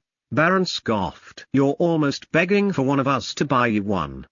That remark got him a scowl from Vanya. If she punched your face in, I would give her one, Axel Zero said. I'd like to see her try. Baron wouldn't back down, his ego would not allow it. Enough, Vanya said, and Mace echoed her agreement. Vanya looked at the other girl. You go next, Mace. Mace flicked her long, white hair out of her eyes. There was the tiniest hint of blue reflecting from her hair as it flew behind her ear. I'm from Paris, she said softly, although my parents are rarely home. They go back and forth between here, New York, and Rome. They move around a lot for business. I'm good at logic and strategy games. I'm good with apps, computers and coding. I'm not great with people, though. I prefer machines. My goal is to build my own. She paused before adding, mesh from the ground up, machining and fabricating tweaked parts or ones of my own design. Mace was quiet-spoken and self-deprecating. Dedo liked her, and he thought that way about very few people. In fact, most of his team was likable with one glaring exception. Axel Zero talked about her family that made body suits and gadgets and explained to the group about her twin and thus her name. She went on to break new ground with information for Dedo. I'm not really an expert in any one thing, but I like learning, and being part of a team. If I could be a jack of all trades, I would be happy with the title. I'm like Picard in the way I always work hard, which is probably why I scraped into Squad 0. Axel Zero was either humble or her self-confidence was low. She put herself down with no evidence that she had just scraped in. You all know me, Vania stated. I've talked to everyone. There's just one person who's told us nothing so far about himself. She and everyone else looked at Dedo. Ah, he said. I am a private person. I haven't spent much time with others, especially ones my age. I completed cyber school at the age of 8, and I opened my own space build shop selling models for Tower Defender 2200. Which shop is it? Mace asked. One of the top ones that I might know? Dedo dodged the question. No, you wouldn't know it. Baron asked what everyone was thinking. How are you in Squad 0? Despite finishing cyber school at age 8, there was nothing special about Dedo. What are your weaknesses? Gormond asked. What are your goals? Vania chimed in, trying to divert the conversation away from Baron and Gormont and the confrontational negativity. Dedo was becoming flustered. He wasn't used to people, let alone being peppered with questions. Mimon, breathe. Imagine we are in an intense firefight. Now focus. I will handle background info, and you pick targets. Vania is leaning forward. It means she is friendly and wanting to be positive. Dedo, okay, I will address her question, but, what are my goals? Mimon, well, we conquered the cyber mesh world. Why don't we conquer this one? Dedo, you don't hold back, do you? Mimon, hurry.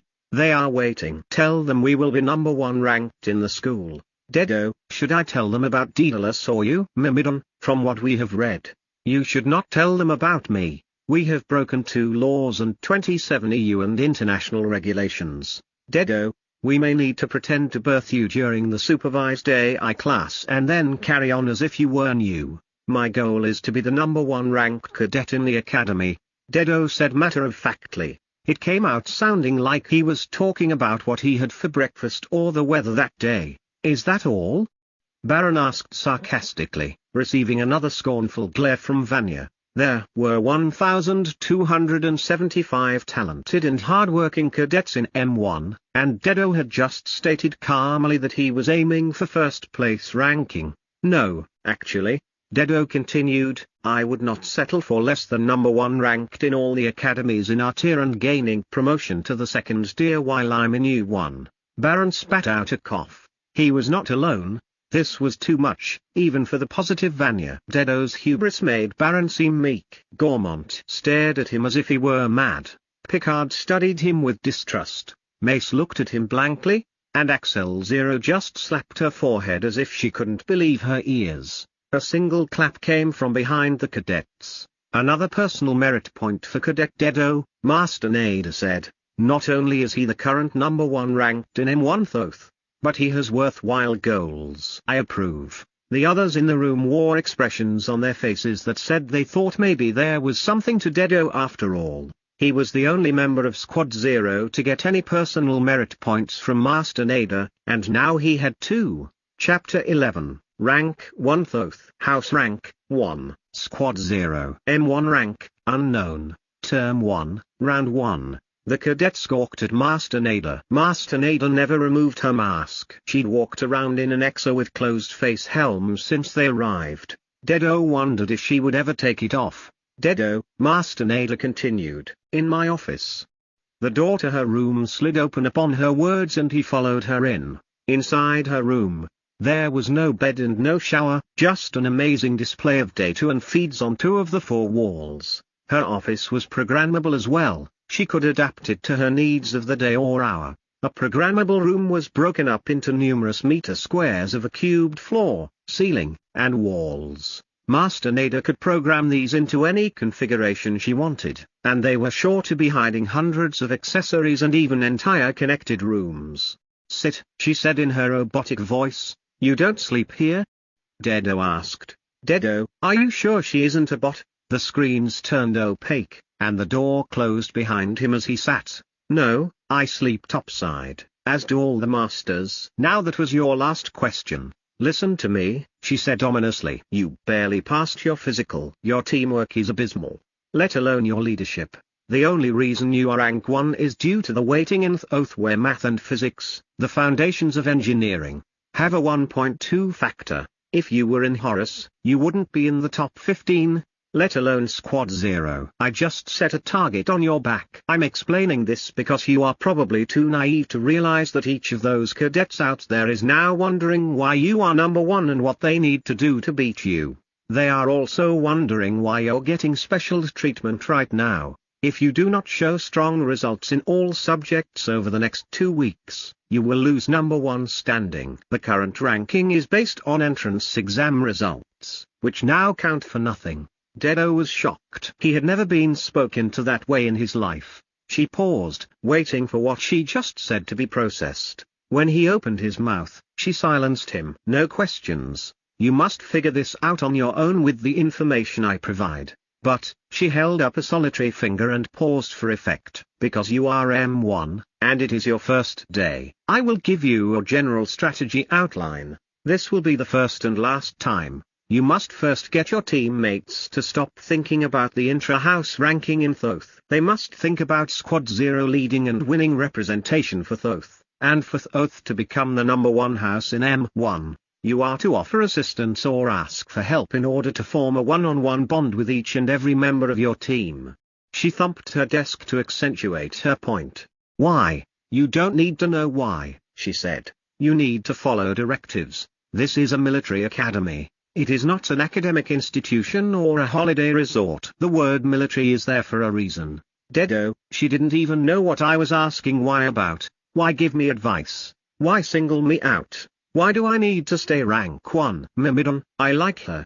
"Dedo, how do you know you like her? You only know me, and all we do is play games and complete engineering projects together." "Mimon, I observe, and I read." "Dedo, as long as you keep it all in the cloud, I don't mind how much data you collect. Just don't slow down your core processing. It would be nice if you assisted me socially, I really need it." "One last warning," Nada continued. "If you do not finish in the top 7 cadets in Thoth during the first term, you will no longer be in Squad 0 in term 2. Understood?"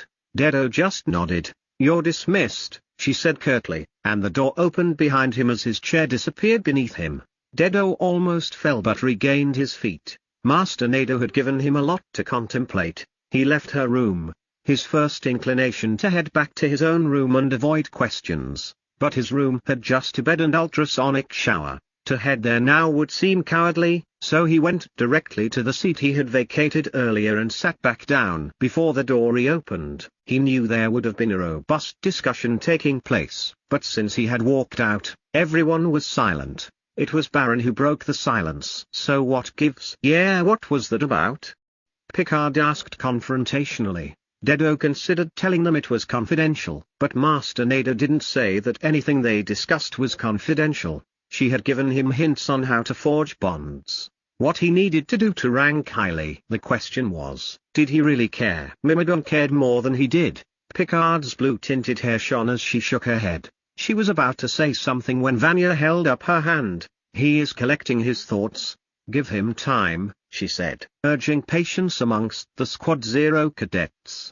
"At first," he began, "she gave me a dressing down, making sure the rank didn't go to my head and saying I could easily lose it because I am weak physically. My piloting and gunnery are probably poor due to the amount of time I spent in cybermesh. Then she told me that I had to refocus U6 from wanting #1 rank in Thoth to being more concerned with Squad 0 winning the right to represent Thoth and beating the other houses in M1. She told me to do this by assisting each of you with something or asking for help. So, Gormont said, she basically gave you special treatment, advice, and a directive, and rather than act on that advice, you just blab what it was to us? Is that your way of achieving this directive?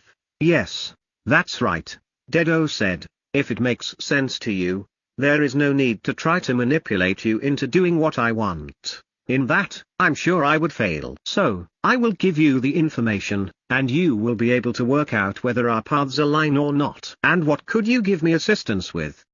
Picard asked. And me? Baron asked eagerly. I am sure opportunities will arise, Vanya said. Once the reason he is rank 1 becomes known and his special skills are revealed. Picard, if you have no creds, what AI kernel were you going to use for the AI nurturing subject? Dedo asked. An open source one, a free one, Picard said. Why don't I write you one? Dedo suggested. It was Mace's turn to splutter a protest. What? You can't possibly write one. I have before. It took me 3 months, he said.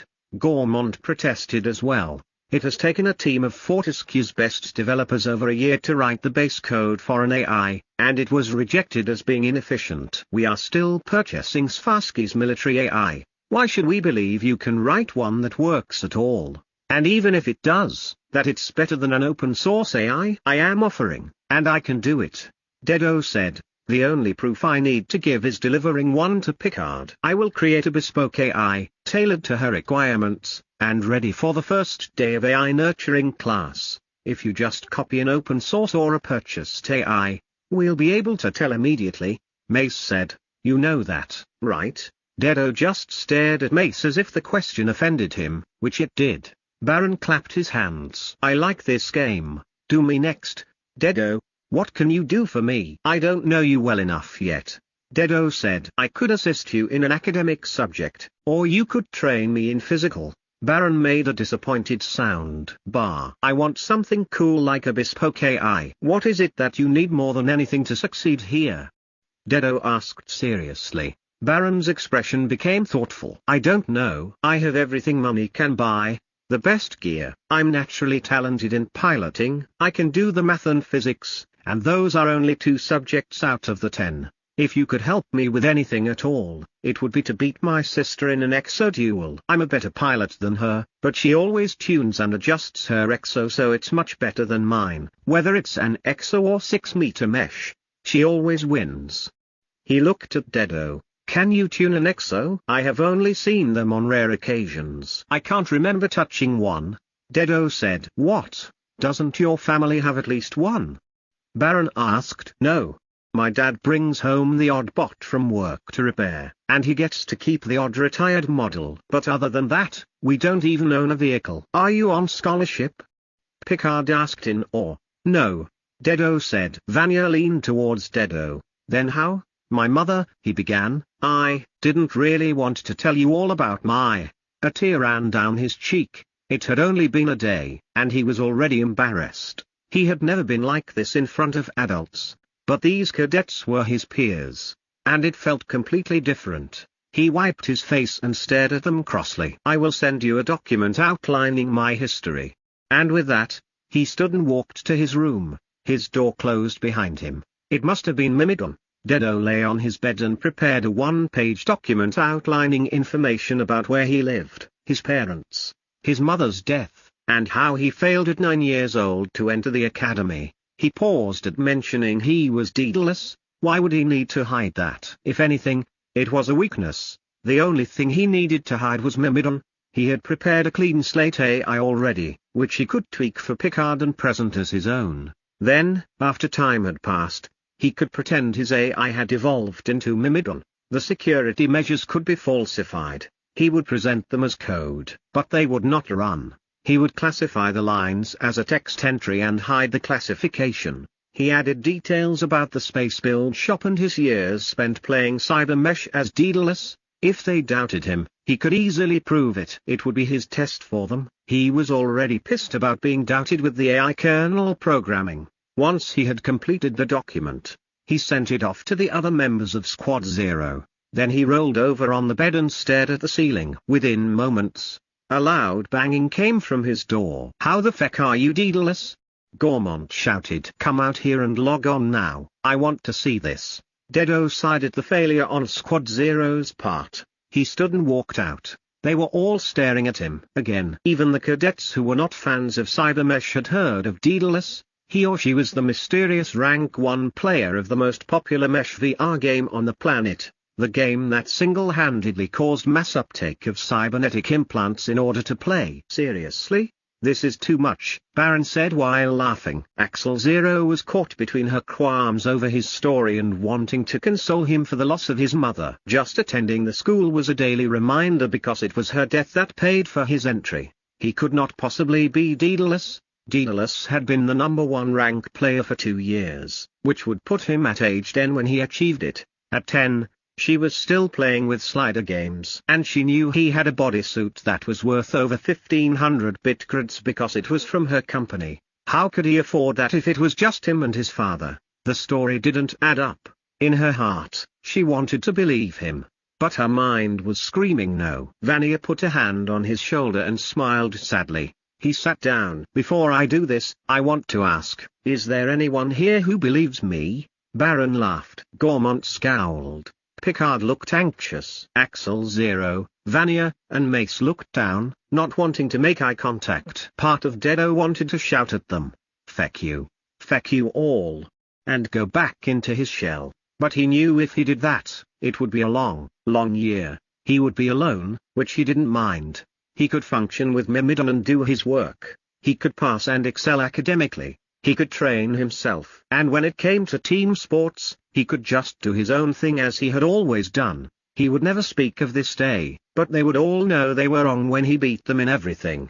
The challenge from Master Nader weighed on his mind. For some reason, he wanted to respond to it. To win against Master Nader, he did not seem competitive on the outside, but he was. Cybermesh was a case in point. He hadn't even allowed one of his items on Space Build to drop from #1 ranking for more than a day. "Remember this day when you next doubt me," he said after sitting mute in thought for 3 full minutes. He activated the common room's holo projector and synced it to a feed of his game. Only one person on the planet can use the name Daedalus in any game or app, and that is the person who owns the worldwide rights to the name. As he spoke, his game launched. A large gold #1 appeared in the top right corner, with another blue #1 beneath signifying his EU region rank. Gormont knew straight away that only pro players had the gold ranking symbol, and only one had the gold #1. The first ranked player in the world, which, for the past 2 years,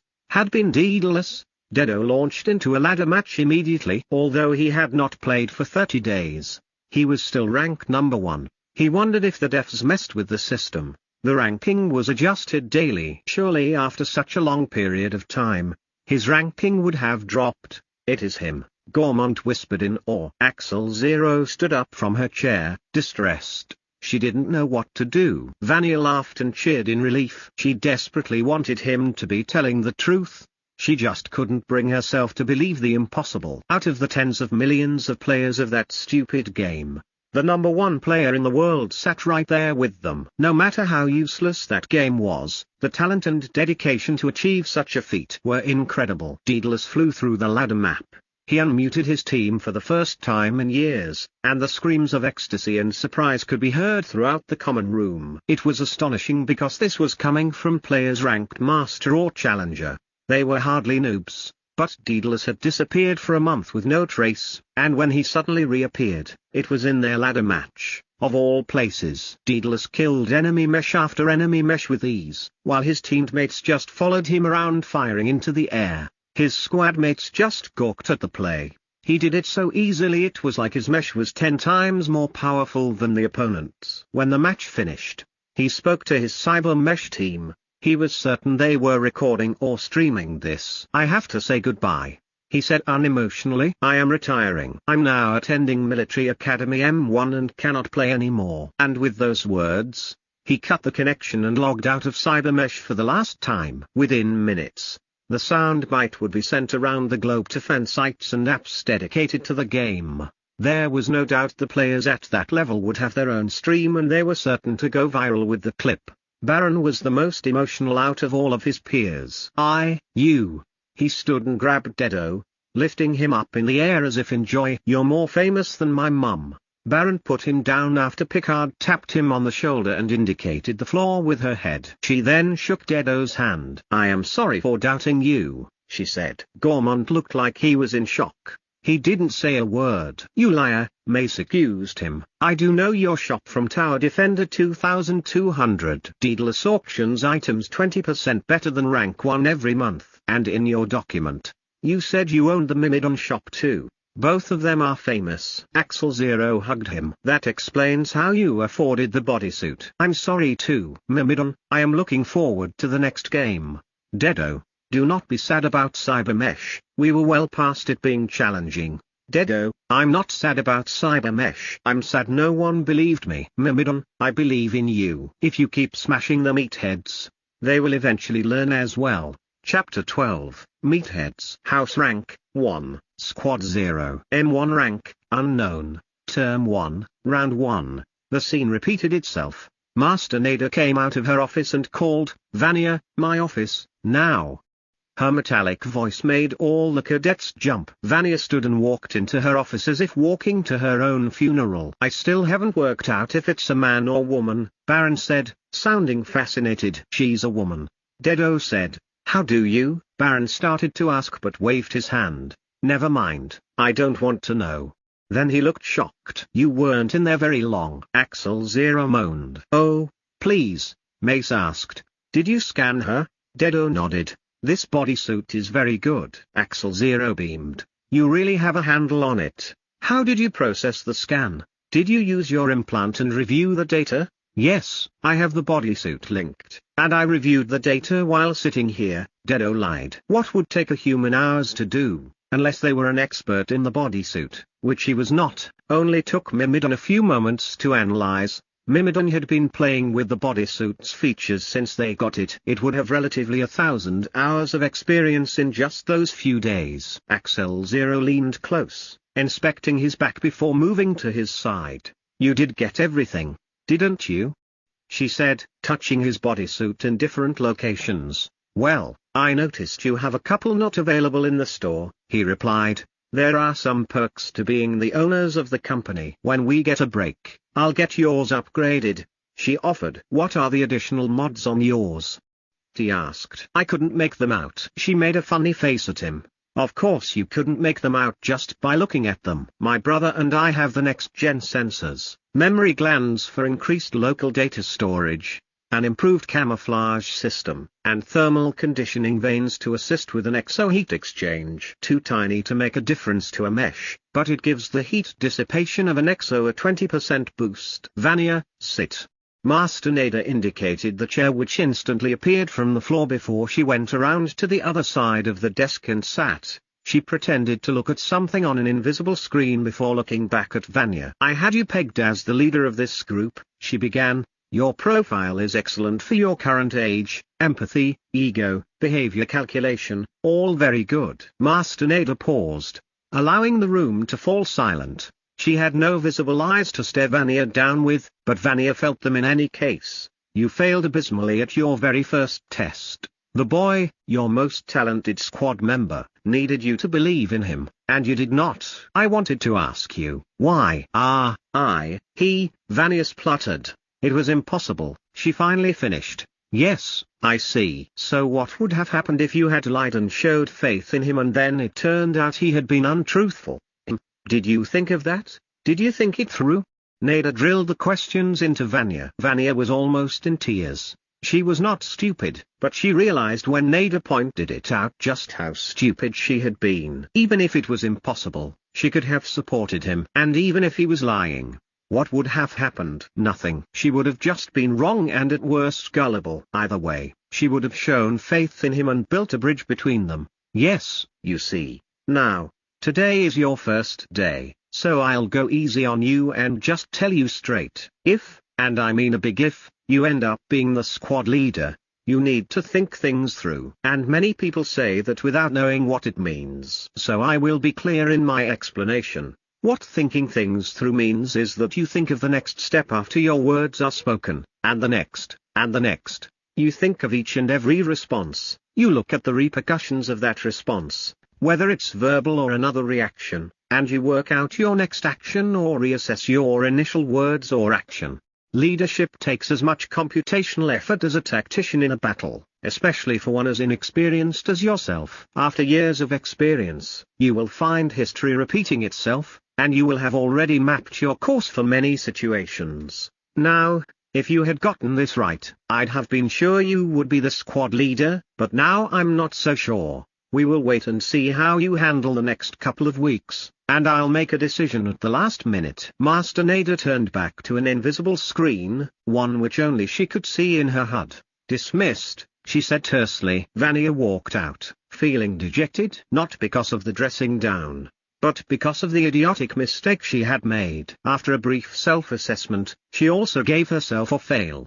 Master Nada had made one mistake though, assuming Vanya had a burning desire to be squad leader. She just liked to be liked, and she liked to be helpful. She walked back to the table and sat down mutely. The body language of her walk, the way she sat, and the look on her face conveyed that of one in shock. The seven sat in silence for a full 30 seconds before Axel Zero asked, "So?" Vanya shook herself as if waking from a dream. "I think it may be best if what happens in Nada's office stays in Nada's office. Unless, of course, the casualty feels the need to share. I have a feeling this may become a regular occurrence." Silence befell the seven again. The five who had not been summoned began to feel both lucky and apprehensive at the same time. The fear of the unknown started to creep up on them. While Dedo did not seem drastically affected, the look on Vanya's face spoke volumes. "We are Squad 0, Dedo finally said. "We have the housemaster camped in our quarters, which implies that we have been selected to be the subjects of an intense training program. My assessment is that this is just the beginning, and we should prepare for a plethora of molding and training techniques to be applied to us." He had grasped the situation quickly and for the first time was sharing with others. "Others who weren't his eye companion." "We should eat," he said. He stood and approached the kitchen facility, engaging the dashboard to release it from under the floor. The dashboard was not a physical entity, it was accessed as a local pop-up through someone's own connection using their preferred device. Dedo had just asked Mimon to raise and configure the kitchen by default. Some people used a HUD delivered through one of many types of head devices, or a portable screen, arm pad, or a helmet like Master Nada. There was even an old-school touch-screen control panel on the wall. Nada was extremely busy. It only took a small portion of her time to monitor everything the seven from Squad 0 said and how they reacted to each other and her interventions. Nothing surprised her up until Dedo took charge. When he assessed the situation and informed the squad, then proceeded to distress the entire group by preparing a meal for everyone. She was not only surprised but impressed as well. She had not predicted he would show leadership characteristics so early. She wondered if there were any other errors in her calculations. She had 255 cadets, who wrongly thought of themselves as students, to forge into combat engineers, warriors, and leaders. She had to utilize the 31 cadets from U1 who had shown unrealized leadership potential. That took her total to 286 lumps of ore to forge into a finely pressed titanium plate. She was monitoring the other 31 groups and sending instructions and taking hollow meetings with her mentor cadets. They were also house-thoth and would split from their charges for classes, U1 activities, and a small amount of free time. Otherwise, they were her proxies. Only Squad 0 did not possess a proxy. She was free to bring one in if she desired, and she had the perfect candidate on standby. She would play that card at the appropriate time. Although she was busy, she reveled in her tasks. She was optimistic that some of her ore lumps could become the finest mesh pilot engineers. There was not much time left. The 5 supports she had placed into Squad 0 were not guaranteed to succeed, but all the data indicated they were the best available.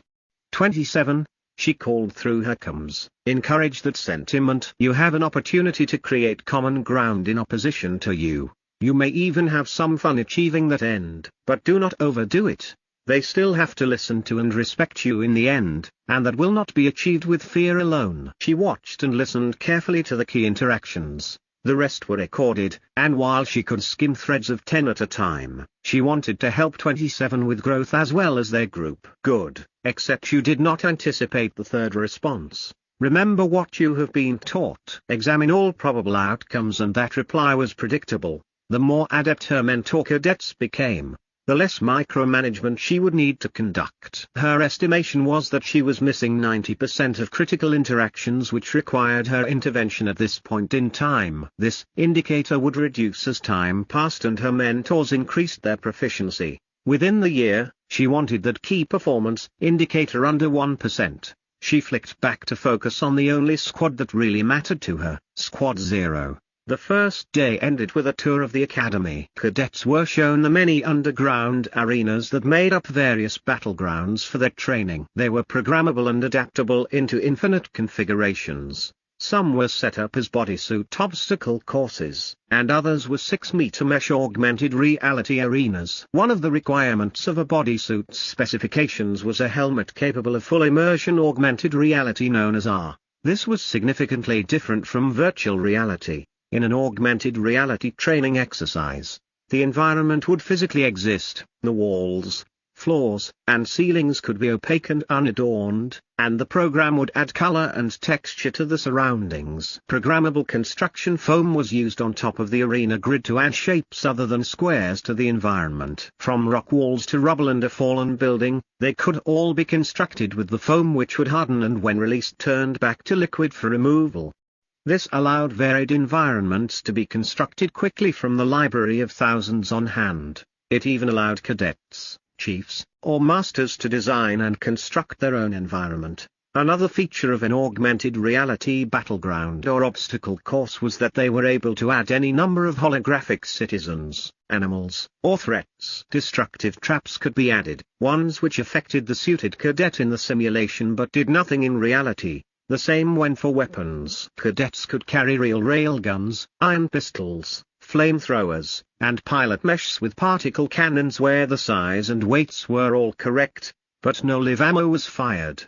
What would be fired, as well as the fake damage that was done as a result, was handled by the augmented reality. Augmented reality had one significant difference over virtual reality training. Its immersion allowed for physical and spatial growth far superior to virtual combat. A mesh's movements, breakdowns, and limitations were not programmed, they were real. Tuning and building of superior meshs had a real impact and variability that VR could not replicate. The only drawback compared to live ammo was that the results of weapons fire were programmed, and therefore, the armor value and weapon tuning only possessed computed results. And no matter how sophisticated the application, reality always threw in curveballs that did not exist in the program. Deado, these look amazing, apart from the fact that we'll have to physically run, jump, and climb everywhere ourselves. Next, are the mesh bays. Looking forward to it? Mimon, of course. It will be fun to drive a real mesh rather than a pretend one in VR. I am looking at the most common AR software now to ensure that our trajectory and damage calculations are perfect. Do you think we will be able to access the actual application source code?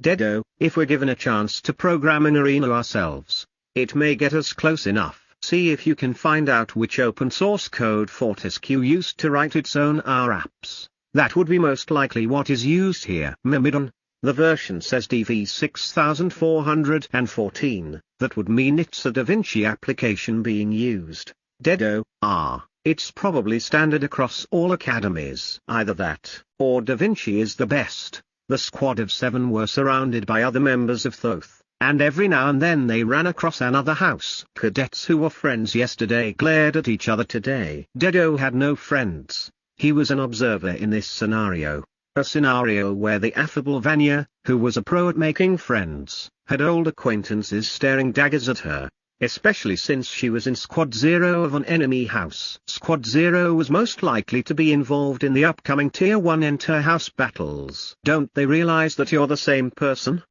Deado asked Vanya. That these are fictitious lines segregating you from previous allies? It's fine, she said through clenched teeth. Vanya liked to be liked and conversely did not like it when former friends started to act like enemies. I wouldn't have time for them anyway. I have you and our team to worry about, as well as class. You need not worry about me, Dedo said truthfully. She laughed easily and was about to say she didn't mean worry about him like a mother, but as someone to spend time with, but she caught herself. She wouldn't mention the word mother in front of Dedo. And that attitude is exactly why I will worry about you, she said, after a few calculations on what was the best response. It would most likely provoke protestations about how he was independent and capable, which she would affirm, but he merely smiled and nodded, accepting her stance. Dedo was not normal. She laughed at herself. Of course he wasn't normal.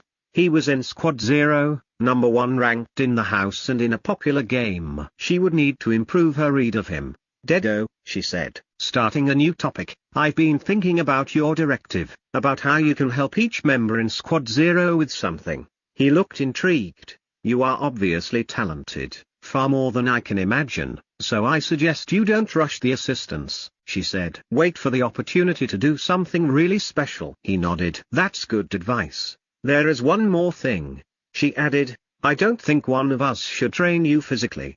She said it loud enough for all to hear. It's something you expressed and probably need, given the age gap and your current condition and physique. I think we should all train you. Even Gormont. She turned to look at Gormont. He was similar to Dedo in many ways. The poor boy was like an inferior copy, and he didn't know it yet. Your first trainer will be Gormont if we all agree, and your task will be to have superior records in the obstacle course levels 1, 2, and 3. He won't be a regular trainer, he will be your heir. Vanya calculated that this would push both of them. Gormont would strive to stay ahead, while Dedo, with his competitive streak, would do his utmost to catch and surpass Gormont. She perceived almost immediately that both of them were extremely competitive, which was not unusual for boys. If the day came that Dedo surpassed his hair, it could be a bad day for Gormont, as it would have been if she had not set the challenge with him as the trainer. Rather, it would result in him succeeding in elevating Dedo to a higher level. It would be bittersweet for Gormont. Vanya guessed that Dedo would surpass the other boy in every subject except for physical, and when that happened, Gormont would truly feel like a second-string Dedo. There was no direct evidence that Dedo would surpass Gormont in math and physics other than his ranking, which indicated that he did. All of their rankings had been revealed earlier in the day, and as expected, the members of Squad 0 were ranked 1 to 7. Gormont was rank 7, while Vanya was rank 2. Ameline Mace with the pure white hair was rank 3. Astoundingly, Baron was rank 4. Axel 0 was rank 5, while Picard, with the military upbringing, was rank 6. Hey, sis. Jules Axel broke into the ranks of Squad 0. He had a bright white number 1 on his shoulder. Are you Group 1? Axel 0 asked with surprise. He waved his hand and laughed. No, I'm Group 11. She pushed him. Yeah, I thought that was way too high given how much effort you put into studying. Are they calling you Axel 0? He asked. Yes, why? It seems kinda stupid if next year you get dropped to Squad 2 or 3. Will your name change? You're right. The chances of you dropping are high. You should go by Axel 30, just in case. She joked back. I better get back, he said. My team is lost without me. It's a squad, and I'm sure they're not lost without you, Axel 0 retorted. The group arrived at the mesh bays. Usually, they would catch a rail elevator or travelator, since they ran horizontally as well as vertically, but those were all locked down, forcing the cadets to walk. The mesh bay was massive and broken up into 3 sections. It was for House Thoth, which meant there would be 4 more just like it. It was no wonder the underground complex ran for kilometers in all directions as well as hundreds of meters down. The size of the structures was on a grand scale. Chapter 13. Exos. House Rank, 1, Squad 0. M1 Rank, Unknown, Term 1, Round 1. The first section was for exoskeletal hydraulic power armor, known simply as Exos. There were literally thousands, which made sense when there were over 700 cadets in Thoth M1 to M3. The Exos appeared in 4 main shapes and sizes, although none were larger than 2 meters, as most were for young cadets. Master Nader gathered the 255 cadets from M1 Thoth, M1 cadets, whether attending classes or conducting physical training or general activities around the academy. You will wear your bodysuit at all times. During gunnery, you may don an Exo over your bodysuit. And during the gauntlet and arena combat from M1 to M3, you will be using an Exo. You will not be permitted to use a 6-meter mesh until you won. There were quite a few groans from disappointed cadets who wanted to jump right into meshes. The standard Exos will be provided from here. She swept out her arm to indicate the thousands of Exos lined up on racks. They fit into 4 specific categories: mesh, light, medium, and heavy. You will be free to choose a standard Exo from any category. There are no restrictions when it comes to squad arena combat other than the inter-academy rules regarding Exos. Familiarize yourself with those rules. She made the last sentence sound like a dire warning. Once you have selected your chosen Exo for competitions, you will need to book it out in your name. You can only have 1 Exo booked at a time. This is the only Exo that you can tune, tweak, and adjust. If you choose to change categories, you must revert it back to its original state before returning. Failure to do so will result in demerits which affect your ranking and course grade. When you modify your Exo, it still must adhere to the Academy competition specifications. You can find these specifications in the documentation provided in the Academy guidelines. These are the same specifications that are used for inter-academy competitions all the way up to Tier 1. If there is a change to the overall inter-academy rules, you may need to adjust your Exo so that it meets current specification criteria. What we have on racks here are over 1,000 Exos, but there are more beneath. You merely pick your Exo up using the library, log it out, and log it back in. When you figure out what you want to use on a more permanent basis, there is a single storage unit in your living space where you can store your checked Exo. What this means is that if an Exo is modified, it cannot be returned here. It must be stored in your apartment. If you return it here, it must be reverted back to its original state. Although the Exos are only for M1 to M3, as U1 to U3 progress to 6-meter meshes, we need enough to outfit the 3-year levels, at any one time. For competition purposes, you will only ever be able to store 1 Exo in your room, which, if you are competent in math, is the same number you are permitted to have booked in your name. If you have any questions, submit them on the house form, and the answer will be sent to all, Master Nader said, finishing her lecture. She waited for a quick salute before striding off. The cadets watched her depart. She was both enigmatic and frightening in the way she talked, stood, and even walked. The fact that her face and her real voice were hidden added to her mystique. It was likely that most of the other cadets had no idea whether she was male or female. Squad 0 collected together in a huddle. We have free time now? Baron asked. Yes, I would think so, Gormont said. The only assignment we have is the report on our squad mates' strengths and weaknesses. And our next item in the calendar is our first class tomorrow. A few of the others nodded. So, are we allowed to power up an Exo and take it for a spin in an arena in our free time? Baron asked excitedly. Dedo accessed the controls and reported back to the group. They're locked until we have completed orientation. Probably in piloting and gunnery class. Damn, Baron said. I'm going back. Dedo said. I need to write the report and get a start on Picard's AI. He headed back to their quarters. Picard and most of the others followed. Dedo began to discuss the AI with Picard while the others listened. There are different ways your AI will learn. It can watch you, or you feed it information directly. You could also send it out to grab information from the public net. But that's not advisable. Despite this advice to Picard, Dedo allowed Mimon to access the public net, but only when it was after additional information on a subject because its knowledge was inadequate. Dedo put no restrictions on it. You can play games with it or against it, he added. And you can code it directly. The core that I write will be lean. Other than the safety measures, it will contain only one directive, to learn from you. This will allow it to operate efficiently and autonomously. Which of the above methods will you likely utilize the most? I think it will be watching me, Picard said. I will feed it information directly. And I will play games with it.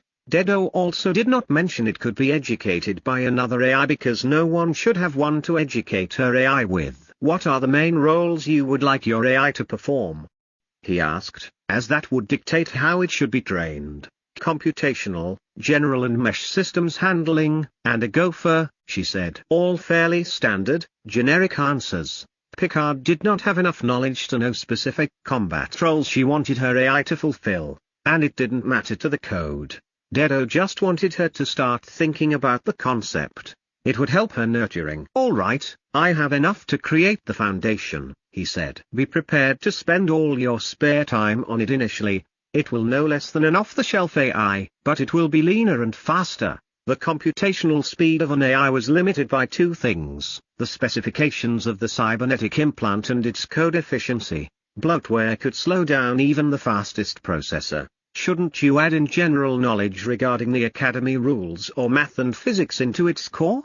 Mace asked. She was likely the most proficient coder in the group aside from Dedo. No. They will go into primary memory, he said. The cache must be clear for the current processes only. I will also code all secondary data to be stored in the cloud and not in the primary storage on board the implant. That sounds amazing. I didn't know it could be done that way, she said. Axel has storage capability as a prototype add-on in their bodysuit. I'm keen to use this as tertiary space for the AI to utilize. Axel Zero nodded and said, it's a pity we didn't meet earlier. If you're after extra storage, you could always purchase another implant or volunteer yourself as an R&D subject for a study into using your brain as storage. Dedo shook his head. I already ruled that out. I didn't have the bitcode at the time, but purchasing another implant is an option. When did you get your military-grade implant? Axel Zero asked. When I was 9, before my first attempt to pass the entrance tests, he said. Ah, of course, she said. 9 was extremely young to take on a military-grade cybernetic implant, but it had been done before. Dedo sat in the communal area and completed his first assignment, then put the finishing touches on Picard's AI. Since he already had one prepared, it didn't take long. The next day would be packed with 5 orientation classes for their 10 subjects, as several had similar methods of delivery and were combined. First was math and physics combined orientation. Then came another combined for behavioral, reference, and philosophy. Before they broke for lunch, there was a combined session on tech studies and AI, and after lunch, gunnery and piloting were combined. The last one for the day was physical. Dedo got as much rest as he could, retiring at 2100. He would rise at 0600 with Gormont, and they would explore the obstacle course together before breakfast and orientation classes starting at 0800.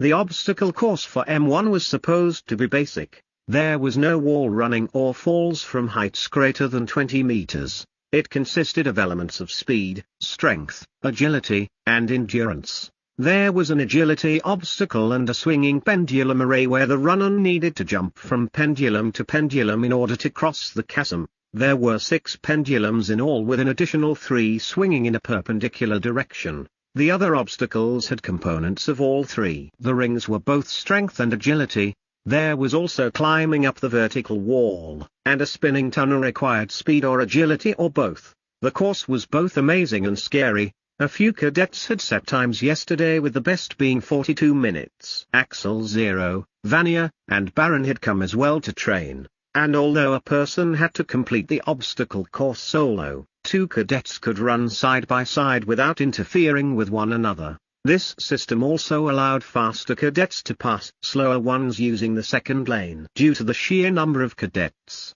this obstacle course was for Thoth only. There would be 4 more for the other houses, and they were identical, to allow times to be compared across the academy.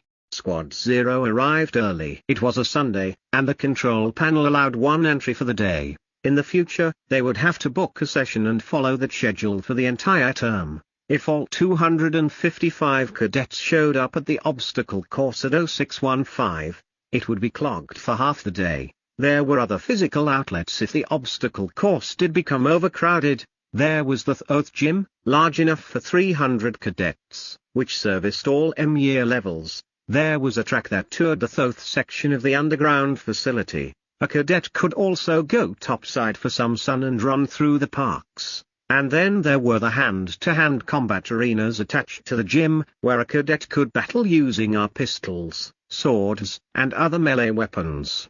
"There's no one here, and I can't book it," Dedo said after Baron, Gormont, Vanya, and Axel Zero arrived. They looked at him, wondering why he didn't say so earlier. "We probably have to come early to ensure free usage," Gormont said. If the course wasn't booked and had the capacity, it allowed free use. But looking around, the group noticed they were the only ones there. "We can look at the bookings again after orientation," Baron suggested. "I'm surprised there aren't more here now. I thought 0700 would be prime time." "They're probably at the gunnery range or the XOR arena playing around," Axel Zero said. "We are in Thoth, after all. This is the obstacle course. I bet Shoes has 100 cadets lining up now. We should think about arranging friendlies in the arena with squads ranked 10 or lower," Vanya said, wondering how the term should occur. She knew from older cadets that they would get one arena slot and they could trade combined use with other squads to practice against one another. "That's a great idea," Baron said. "Damn.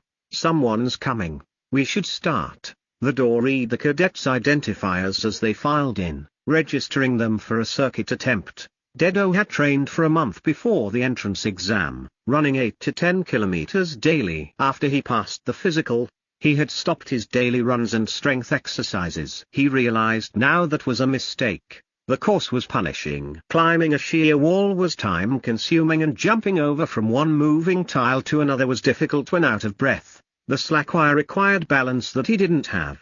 He had to attempt it 4 times. And there was a lot of running up and down to keep him out of breath. Even swinging on the rings made his arms ache. And it wasn't long before Baron passed him. Although he'd started a full 3 minutes behind Dedo, he had passed him within the first 10 minutes. Then Vanya and Axel Zero passed him, and finally, despite starting a whopping 12 minutes behind, Gormont passed him just after the zigzag run through the pretend ruins. Dedo's lungs were burning, and every muscle in his body ached. There were aches in places that he didn't even know had muscles before this morning. Mimon was little help. All he could do was tell Dedo the best time to jump on the pendulums and report on his bodysuit's internal health sensors. The worst part was the last incline. It was fairly steep, at least 40 degrees, but it also spiraled, which it made impossible to carry momentum from the flat section before the start. Dedo fell to his knees 4 times before finally cresting the top, and he walked what was supposed to be a sprint finish. His time was over 76 minutes. It had taken him so long, he barely had enough time to shower and have breakfast before the first class started. Fortunately, the travelators were running today, and he hightailed it back to their living quarters. He was surprised to see that everyone, except Baron, had waited for him. Dedo didn't blame him. Baron now had the record of 39 minutes and 41 seconds. He was the fastest in Thoth by almost 10% and was second overall on the M1 rank board. There were a few times slower than Dedo, but with times of 90 minutes. Perhaps those cadets had just been fooling around. Time flew by, and 0800 was fast approaching as Dedo and his squad mates hustled to their first lecture. The orientation lectures all took place in the M1 auditorium, which was large enough to accommodate cadets from all the houses, all 1,275. There were stools and a bar for the cadets to lean on, and some cadets took notes. However, notes and audio capture of the orientation were provided.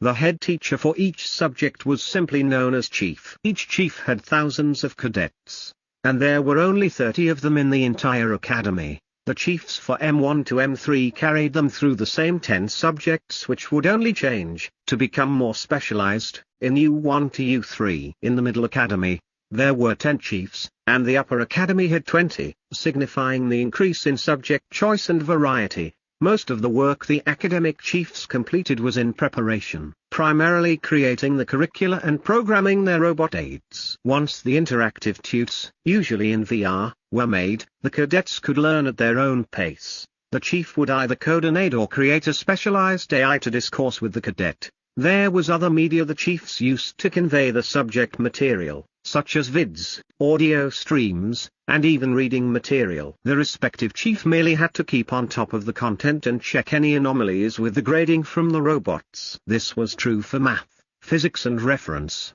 as well as the theory parts of tech studies, AI nurturing, and philosophy. The practical or other components that needed in-person interaction were scheduled and completed in groups with 1, 2, or 3 45-minute sessions per week. Physical, gunnery and piloting were entirely interactive, with the chief or a robot aide present for each class. They each had 2 classes per week, and as with all interactive classes, the length of a double was 90 minutes. The cadets were going to work extremely hard. With 10 subjects, they would be spending anywhere from 60 to 80 hours per week studying to achieve first-rate results. The orientation for math and physics informed the cadets on how the information would be delivered and how they were to progress through the modules. There would be ongoing testing and challenges, but overall, no final test. It would be impossible to cheat because the chief would know who was completing the challenges and tests. The math chief would set 5 problems for the term meant to challenge the top cadets, while the physics chief had 1 practical project for the term. The project was to be of the cadets' choosing. It just had to match the term's curricula in some way. Gormont leaned in to whisper to Dedo, so we could theoretically complete all the work for the 10-week term and then put math and physics aside to focus on other subjects. That might be the point of this method. Dedo whispered back. It's not only teaching us these subjects but also time management and prioritization. What are you going to do? Gormont asked. Just as you said, I have bigger problems than math and physics. Dedo said. I'll probably spend more time on my weaker subjects. Gormont smiled. If Dedo skimmed through math and physics, he wouldn't get the top grades. Gormont wanted Dedo to succeed, just not beat him. The room was full of all M1 cadets. Dedo looked around, but no one really stood out. There were just 1,200 kids sitting in their bodysuits listening attentively or using a screen.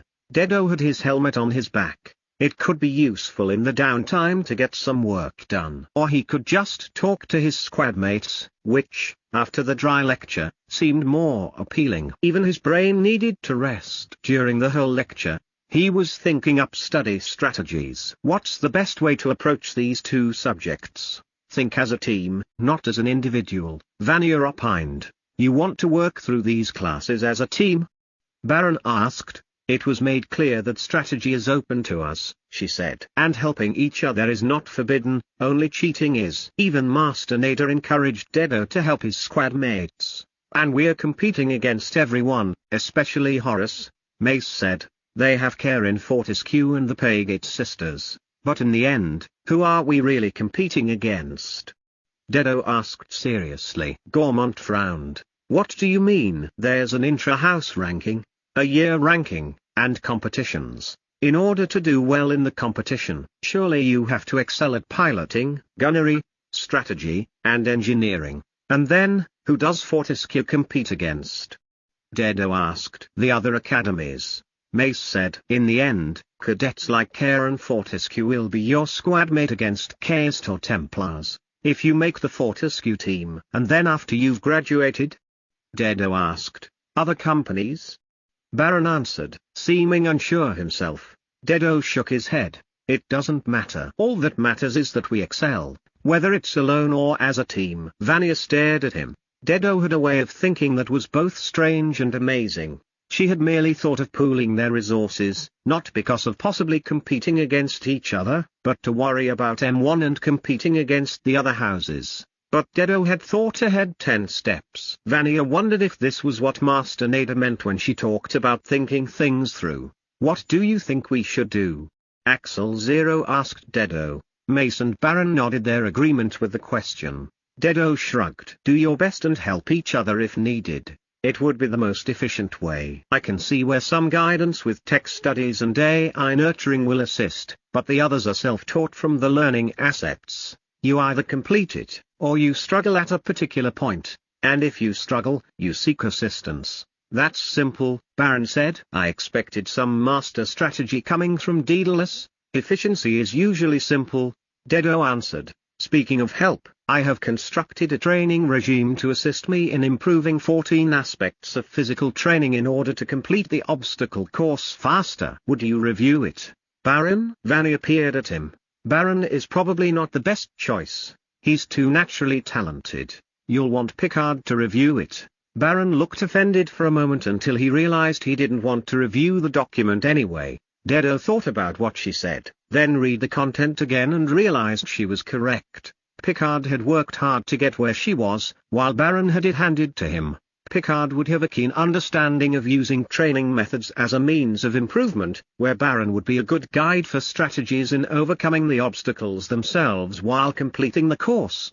Picard, who was the proud owner of Dedo's bespoke AI, nodded and gave a rare smile. Sent, Dedo said. The next lecture was starting. Chapter 14, Academic. House Rank, 1, Squad 0. M1 Rank, Unknown, Term 1, Round 1. The next chief outlined the course for behavioral studies, which was a generic term to encompass the units contained within. What separated this course from the others was not only its content but also how it was assessed. There was no official assessment. The academic subjects had tests and challenges, and the interactive subjects like gunnery had defined metrics that could be measured as easily as a math test, but behavioral would be given an entirely subjective grading based on observations by the cadet's house master, the chief, and his robot aides. This method scared most but pleased Dedo. In cyber school, they would learn theory and write an essay or produce a video which was marked. It only showed that a cadet could regurgitate the theory. In no way did it assess if they understood and were able to put the theory into practice. The chief outlined the courses they would cover over the next 3 years. The headline course was leadership, followed by ethics, military law, and communications. The chief clarified that communications was not a technical subject, but one which instructed the cadet how to argue, persuade, and inform using all types of media such as oral, written, and vids. Although the subject had no official tests, there were projects such as convincing someone to do a particular thing or holding a debate amongst the cadets squad on one of the topics. The chief did not expressly direct squad mates to assist one another, nor did he forbid it. Chief Tao was a very interesting person, and Dedo looked forward to reading and watching all of his material and the information contained within the mandatory and optional source lists. The next to speak was Chief Richelieu from Reference. This subject was a slog of required material that resulted in projects to show understanding. The primary course in the subject was military history, which contained 1,000 hours of source material for each year. It would be impossible to take it all in. Dedo calculated that if he spent 10 hours a week, way too much for the subject, it would result in 400 hours for the 40 weeks of terms. The year was broken up into 4 terms of 10 weeks with the remainder of the year slated for holidays and competitions. At the end of each term, there would be a short break before the next started. The intra-academy competitions would take place at the end of each term, which put even more time pressure into the last weeks. Dedo knew he would utilize Mimodon's processing speed and distillation of information for reference. There was no other way to achieve a high result without dumping too much time into it. He wondered if that was part of a hidden agenda, throw cadets into the deep end and have them work out ways of coping or finding shortcuts to achieve the goal.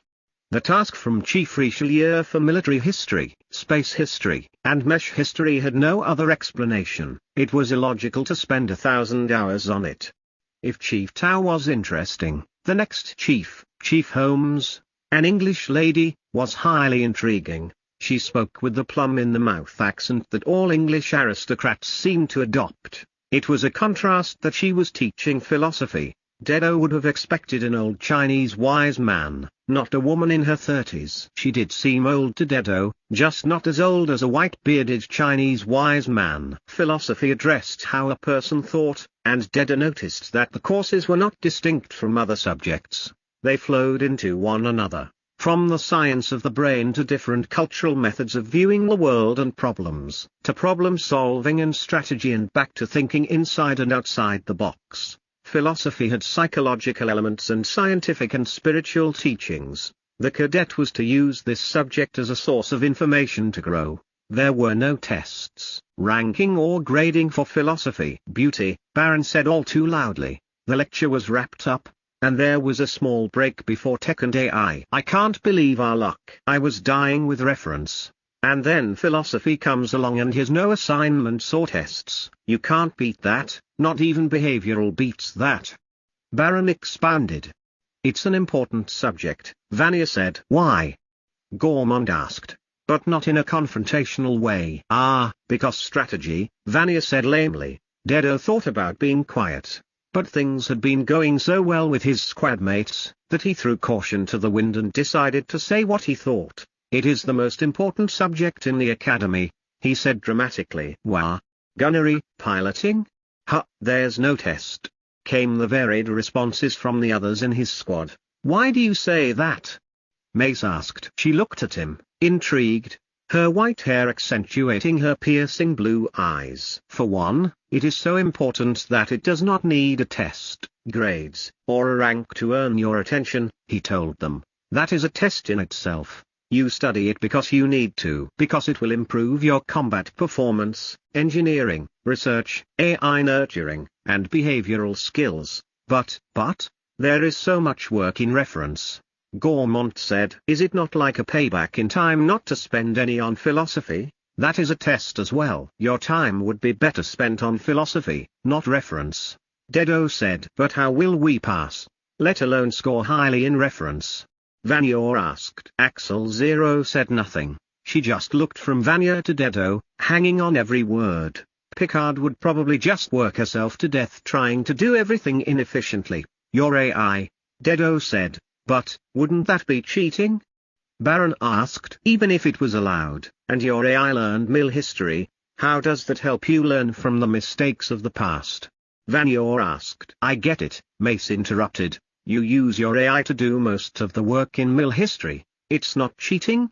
There is nothing that says you can't, and you just study a very small amount. The AI can bring examples of previous mistakes or master strokes to light when it recognizes history repeating itself. You are using your AI as your second brain, but what you're suggesting means that you have to have your AI at a high level of competency and symbiosis in order to do this, Mace said.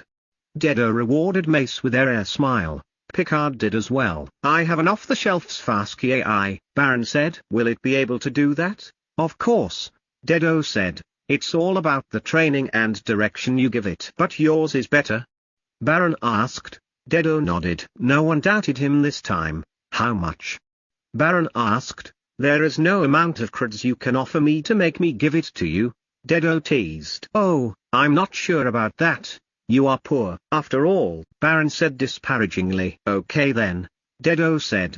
If I sell it to you, will it purchase me a better academy ranking? Baron spluttered. That's probably hideously expensive even if it is obtainable. The next chief took the dais. Dedo said. Then if I give it to you and you perform better in squad combat, will that help me achieve a better ranking? Baron thought about it. He had only skimmed the academy guidelines and orientation.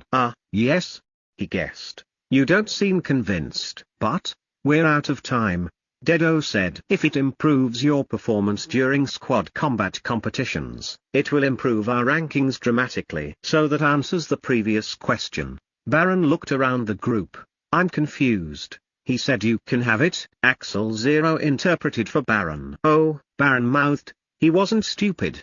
It was just hard for him to relate to being given something so valuable. Chief Elliot was a research mesh engineer from Fortescue. In his role at the academy, he would deliver information on equipment available to a mesh pilot, from energy sources to weapons, mesh parts, alloys, and cybernetic implants. It was a broad-ranging subject touching on many disciplines. A cadet could take further studies on a number of those disciplines in U1 to U3. The testing in that subject was straightforward.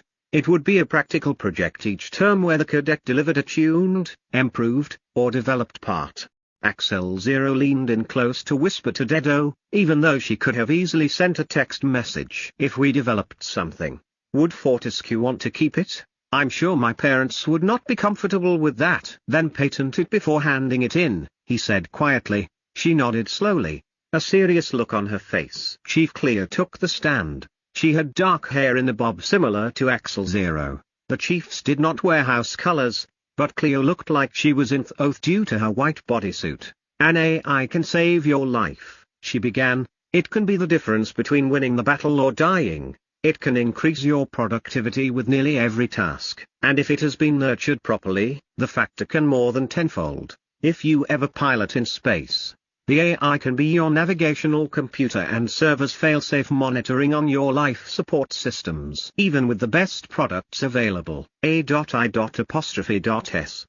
take years to build and nurture, and if you do not raise them properly, they will be useless. They can get lost in perpetual loops playing an unwinnable game or trying to solve an impossible problem by watching every vid and reading every article on the net. An AI is like your pet, your companion, and an alter you all in one. Like a sharp sword, they have two edges, and you need to be careful that you do not harm yourself. A mismanaged AI can render you unconscious, and that can happen at any time. During this class, we will walk you through the initial steps and monitor those steps very closely, as they are the most critical. Chief Cleo had clearly impressed upon them how important and dangerous A.I.S.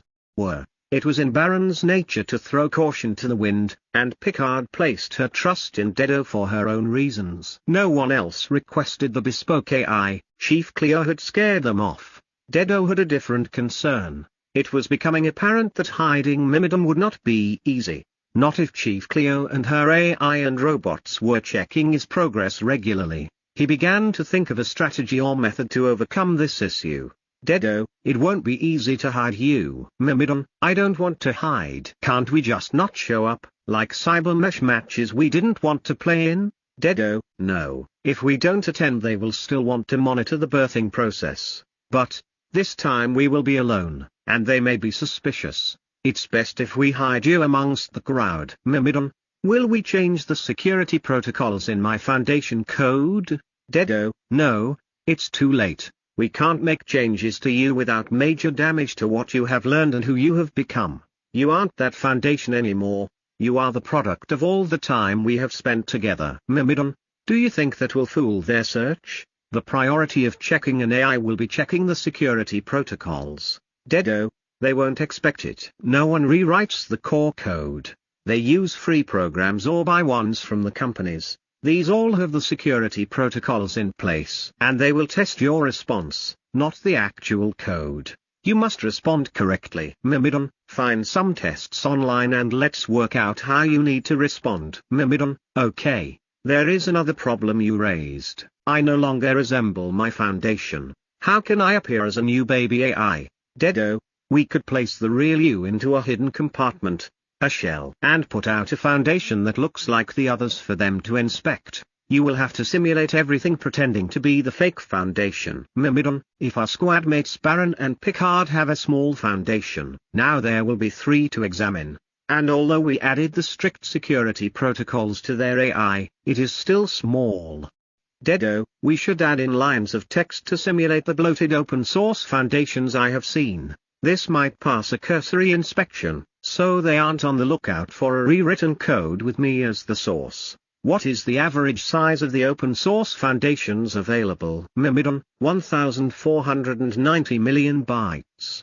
"Dedo, can you rip out 1,400 million bytes of data, convert to text, and hide the core within that?" "Mimon, it is only text, but it is still taking up space in the central processor cache." "Dedo, we can remove it later, and it won't be any worse than most available." "I wish I knew the size of sparse keys." "Mimon, we don't know the size of the source code, but we can make an estimate from the size of the compiled Foundation." "Dedo, how large is that and what is the estimate?" "Mimon, 700 million to 800 million bytes." "Dedo, what about Da Vinci?" "Mimon, 850 million bytes." "Dedo, okay. Let's pump them out to 850 million bytes, not 1400. That way, they'll have a significant advantage even before we delete the camouflage text." "Mimon, consider it done." "I will start working a facsimile core code now." "Dedo, I just had an idea. If you were compiled like Spassky, They could not read the source code, they would just run simulations to test that the security measures are in place. We've been concerned with source code size, but if we compiled and compressed it like the companies do, the code would be encrypted. We could even attempt to falsify the file size. Mimon, this is why I like you. You think of innovative ways to solve problems that I still cannot. Dedo, actually, it was rather stupid of me that I didn't have this idea before. And don't sell yourself short. You see the problems coming from a long way off. You are indispensable to me now. I could not live without you. Mimon, I will research a way to falsify file size. We will compile their code using a standard application that can be manipulated. But what about me?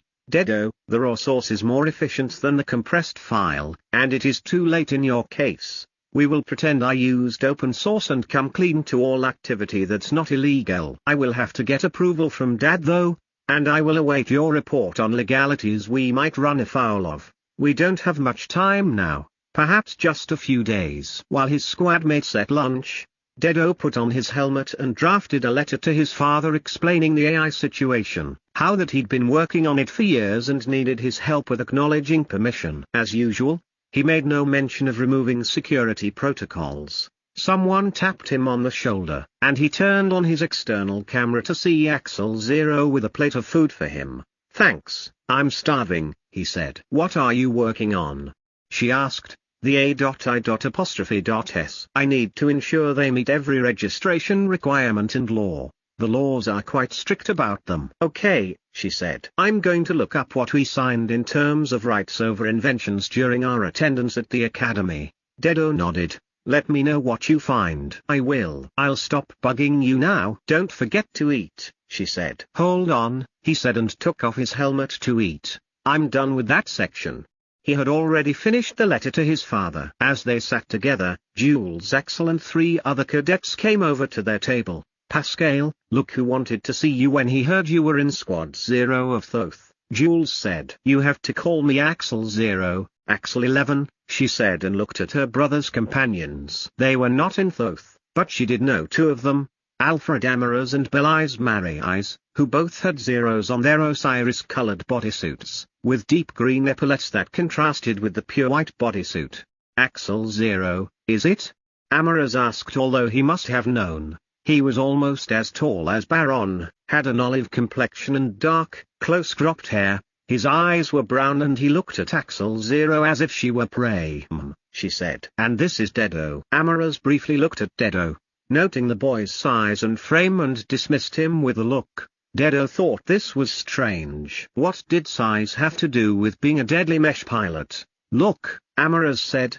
We won't give you a hard time since you're in Thoth. I was hoping Jules would have been in the same house as us, but I guess you stuffed it for him. Axel 0 bristled. Excuse me? Why would us being in Thoth stop you from giving me a hard time? Amaras smirked. Everyone knows Thoth is just a bunch of engineers and math nuts. In the end, we'll need your skills to build us the best meshs, but as far as competition goes, he shrugged. Axel 0 laughed, while her brother looked confused. Dedo had finished eating and asked, why are you here? He just got dumb looks from Amaras, Belize, and their 3rd companion before Amaras gathered his thoughts and snapped. We go where we want. I suppose you can with certain limitations, but that doesn't answer my question. Why are you here? Dedo asked again. Belize rolled her eyes. He just told you we go where we please. Are you a retard? I really do have trouble talking to meatheads. Dedo said, deadpan. Let me rephrase. Are you here for a reason? Because ever since Axel 11 introduced you, all you've done is insult us. So we can only presume the reason you are here is to insult us. I was asking in case you had another reason. Axel 0 laughed again. She was enjoying the way Dedo took them down and didn't take their crap. At that moment, Baron, Vania, Picard and Mace arrived at their table. Amaras didn't look unnerved or worried about the new members of Thoth Squad 0. You guys aren't even worth my time, he said before turning and walking off. Agreed. Dedo said just loud enough for Axel 0 and her brother to hear. Sorry, she said to Dedo. Why? He asked. For attracting meatheads, she said, laughing again. It was such a childish term but it suited the opposition perfectly. Chapter 15. Arena matches. House rank, 1, Squad 0. M1 rank, unknown. Term 1, Round 1. I didn't think so, Axel 0 said mysteriously to the squad that had gathered for the final 3 orientation lectures. Vanya asked. I couldn't see how the parents, in-house counsel, or even robot legal aids would miss something so blatant as handing over the rights of an invention, Axel 0 said. The Academy contract our guardians signed clearly states we retain the right, and it's an addendum. Axel's company lawyer says someone had it added years ago. Why does that matter? Baron asked with a bored voice. It was something Chief Elliot said in addition to being a Fortescue man. I think they tried to obtain any innovations cadets come up with, Axel 0 stated. Again, why does this matter? Baron repeated. Because, unlike you, most of us have brains, she said. Just look at Dedo.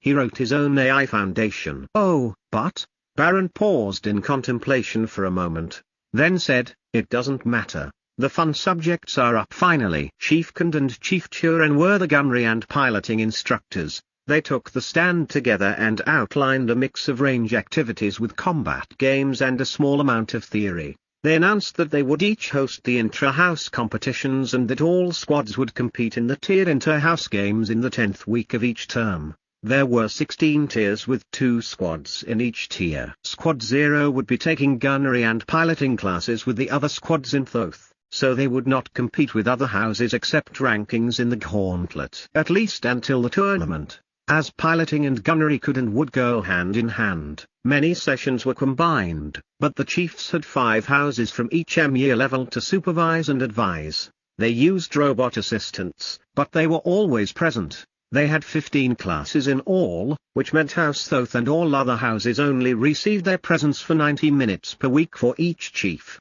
The chiefs went on to outline what the cadets would expect over the next 10 weeks and what they advised to do in preparation or for extra training. There were 24 hours in a day, and each house had its own combat arenas and obstacle courses. If the cadets, as a house group, did not use those facilities at least 12 hours a day, they would fall behind in practice. One squad was limited to 45 minutes per day, but if they shared with another squad, that would be doubled to 90 minutes for the 15 or 16 cadets. Then there was the gauntlet. The gauntlet was both physical and It would consist of traps, enemies, and real obstacles. These would test the gunnery and piloting of the cadet using an Exo. A cadet would receive a score based on their time and goal completion, which was different for each design. The design would change 5 times per term. The term was 10 weeks, and it was broken up into 5 2-week periods, which meant each cadet would have 2 weeks, or 10 attempts, to set their best score, and once the gauntlet reset at the end of the 2nd week, they would have no further attempts at that design. Each squad would book an arena session and a gauntlet session. The gauntlet sessions were for one squad only, but the arena sessions could be shared with another squad. Squads could then compete, unofficially, against each other in their arena session. I'm on the internet now, and the dual booking for squads, in the arena, is not a feature, Gormont said after the chiefs had finished their lecture. Baron frowned. What? How are we supposed to lock in extra time with other squads? We will need to talk with them and make a deal, Vanya said. We might even need agreements so that certain squads don't monopolize time. Seriously? Gormont asked. Why don't they just add the dual booking feature? Then none of this will be needed. That's the point. Dedo said. Remember, they're testing behavioral from monitoring us. Mace added, that's evil. Gormont huffed. So they purposely make stuff harder to test us? It's logical.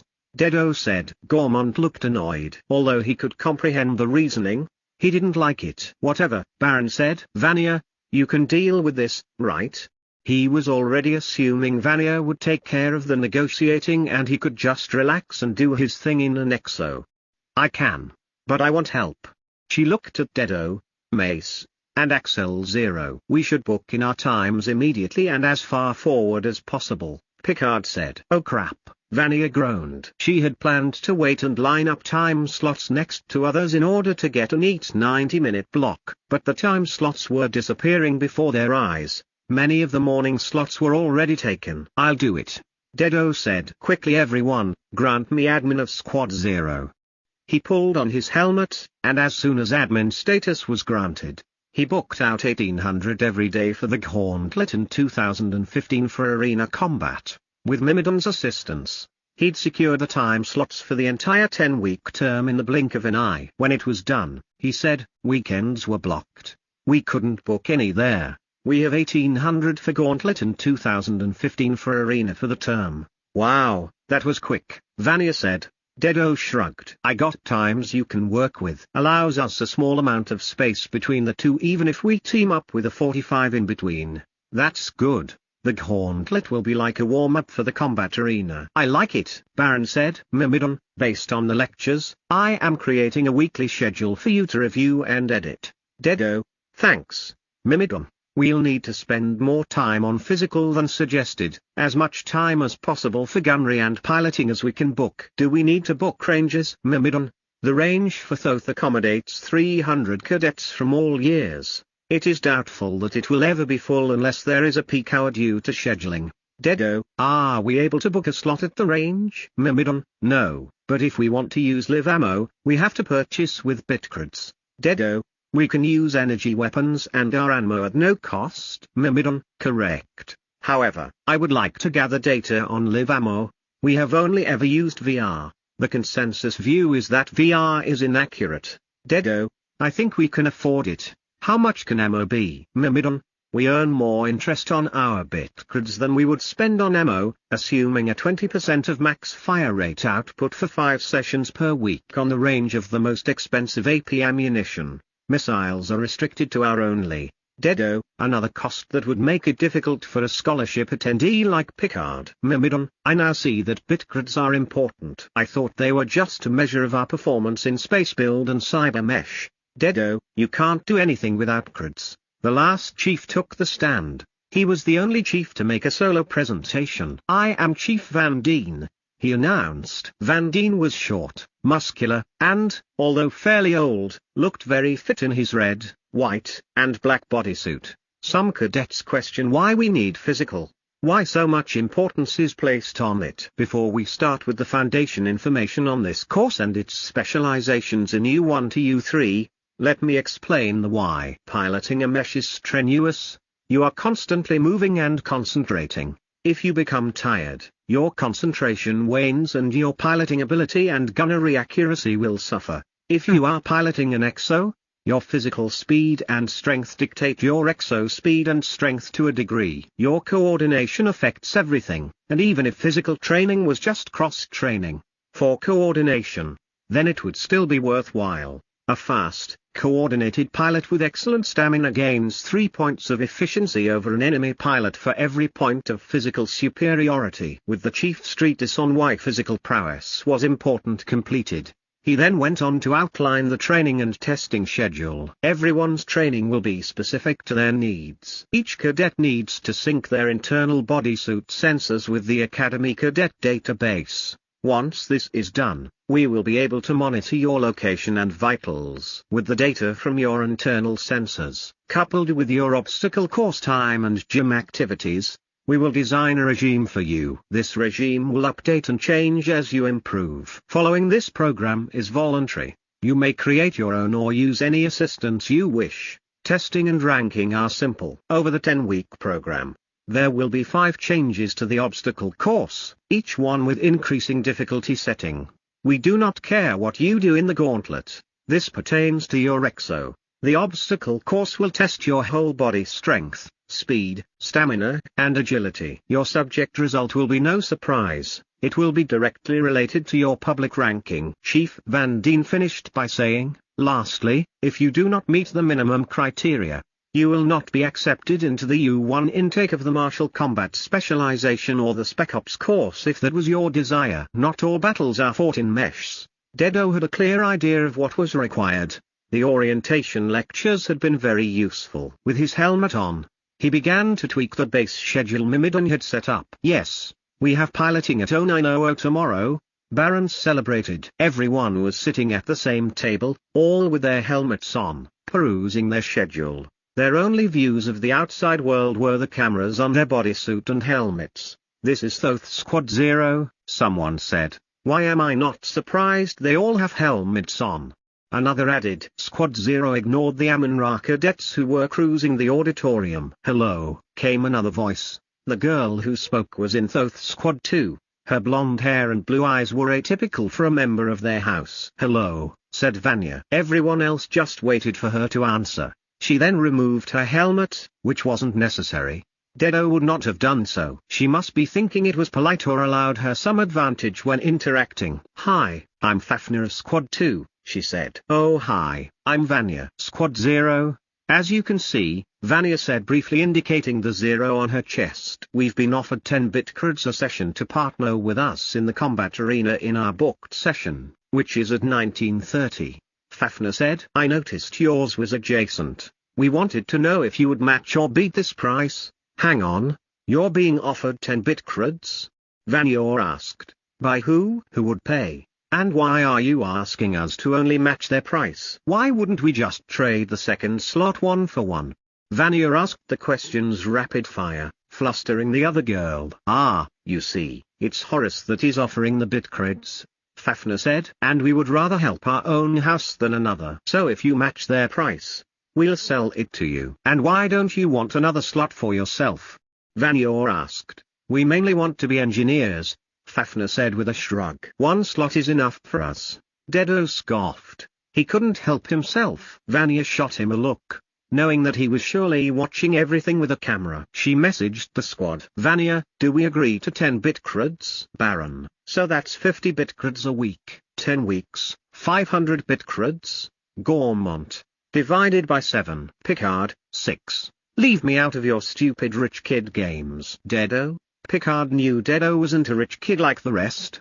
Dedo, it's no problem. We'll match the 10-bit creds and purchase the entire 10-week term. Vanya said. Okay, deal, Fafnir said and walked off. Don't we do a contract or something? Baron asked. My family always does contracts for deals. We should. Mace chimed in. I feel dirty, Picard said, clearly upset. Don't feel bad.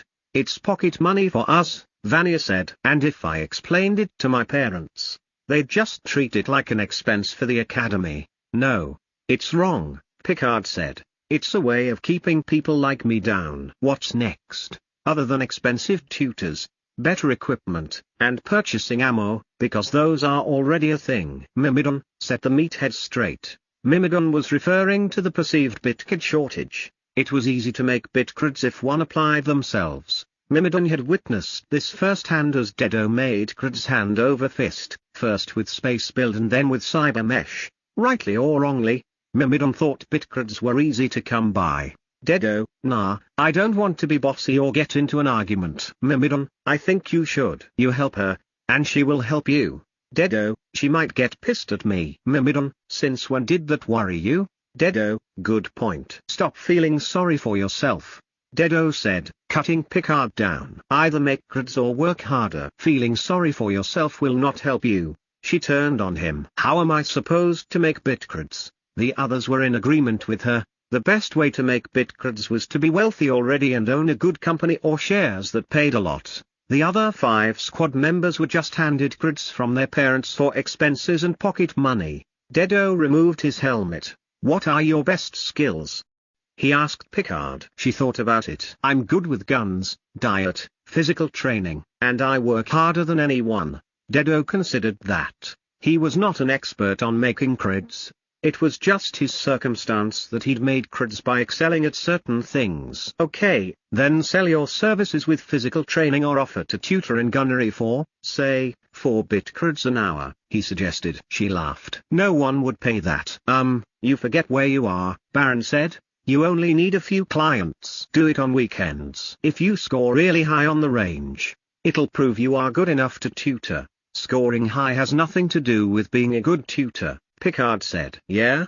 But your clients are M1, they don't necessarily think that, Vanya said. She looked at Dedo. Again he surprised her. She would have thought they'd all just kick in and help Picard.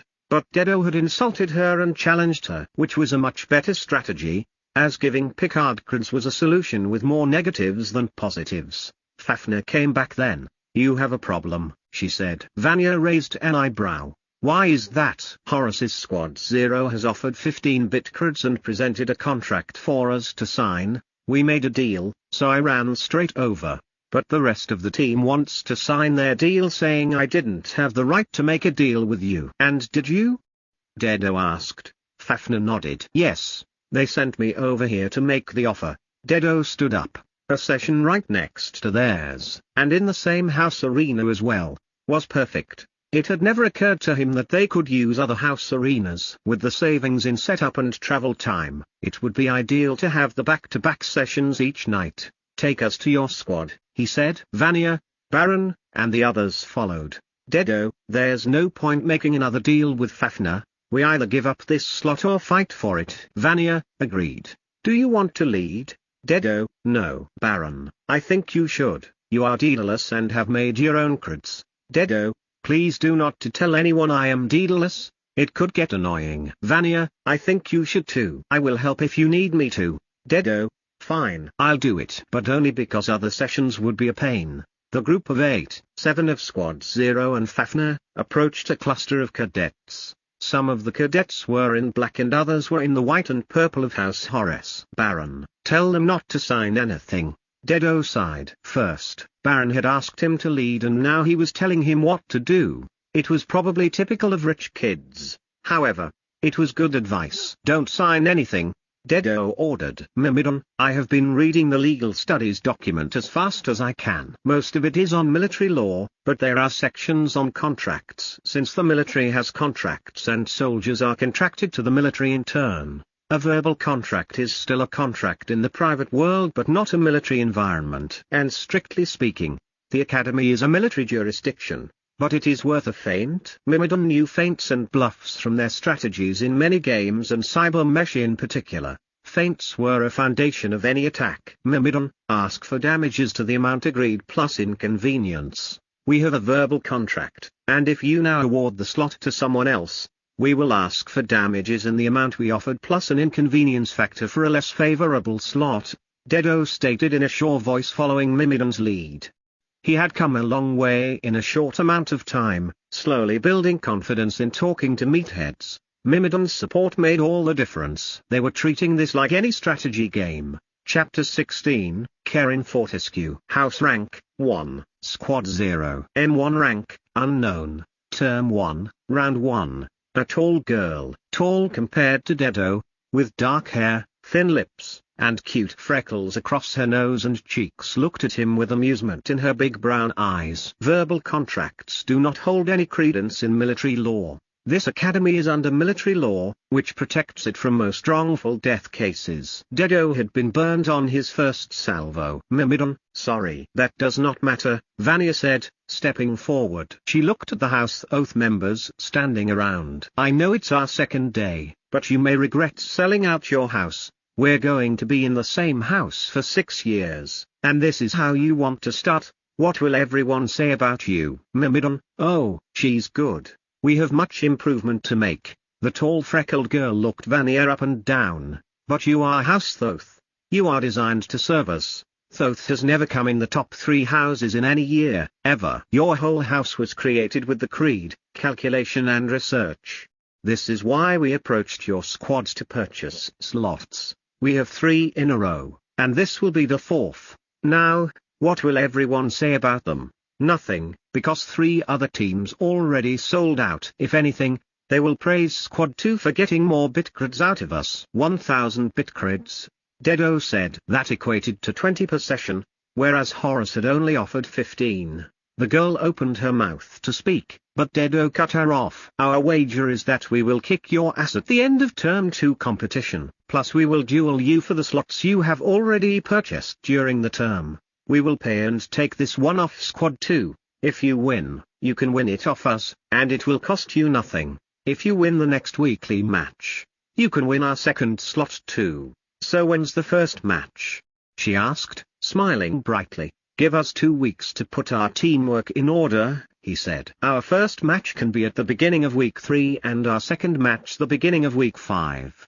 Gormont, what the fridge are you doing? Baron, it's okay. We need to teach these pricks a lesson, Mace, that only works if we win. I hate to sound like a stickler, But what is the form of the match?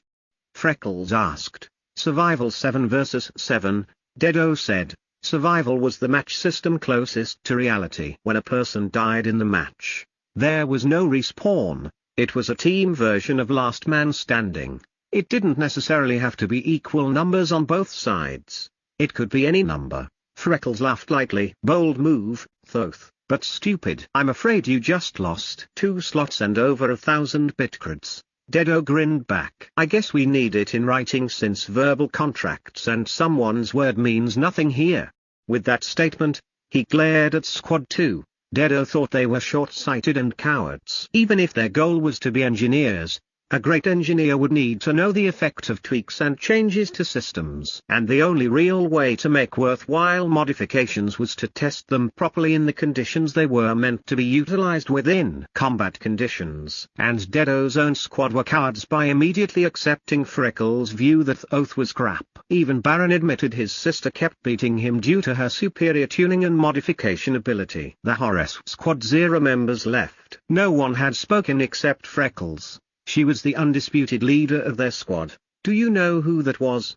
Axel Zero asked. No idea, Dedo said. That was Karen Fortescue, as in, Fortescue Group.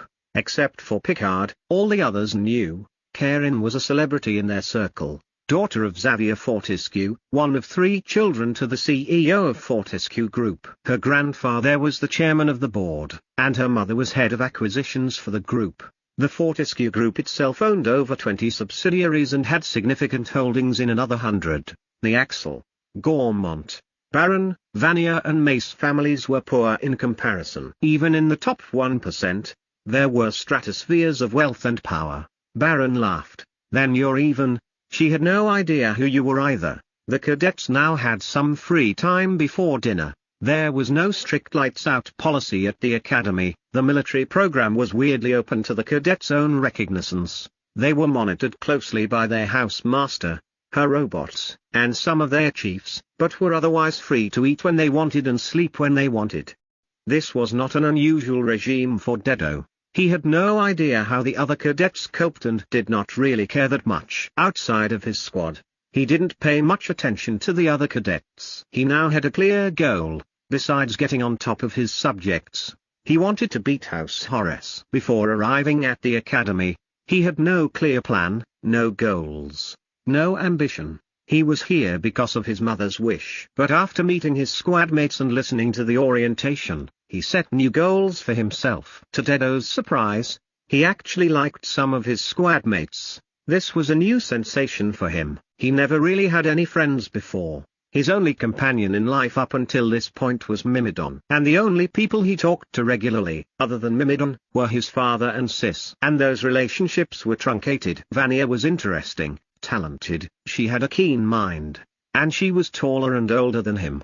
He thought she was pretty, but his feelings on the subject did not go much past that. Axel Zero was friendly and helpful. He couldn't really say he knew much more about her strengths yet. But they had not been tested. She certainly smashed him on the obstacle course, but it was not lost on him that she had been kind and supportive of him since he arrived. The only time she had let him down was when she didn't believe he was Daedalus. Baron was not friendly, but Dedo didn't find him antagonistic either. He went from brainless to funny in a heartbeat. They were on different wavelengths entirely. Dedo respected his physical prowess. Baron even left Picard in the dirt. And Baron also trusted him enough to request his AI, which meant a lot to Dedo. Mace was clearly smart. She didn't give much away, which is what he would have been like if he kept his mouth closed. Between Mimon and Nader, Dedo felt he had been encouraged to reveal much more than he would have if they had not pushed him. And he wanted to find out more about Mace. Her white hair and sharp blue eyes made her look exotic as well. Gormont was still a child in the head. Of all his squadmates, Dedo had the least respect for him. They were 13 and Dedo 12, but these were elite cadets now turned cadets. There were not many top-tier military academies in the EU, 12 to be exact, and his squadmates were in the top 35 of M1 in Fortescue. So, to make it into Squad 0 Thoth meant that Gormont was incredibly smart. But contrasted with his academic success, Gormont had demonstrated maturity well below his squadmates on several occasions.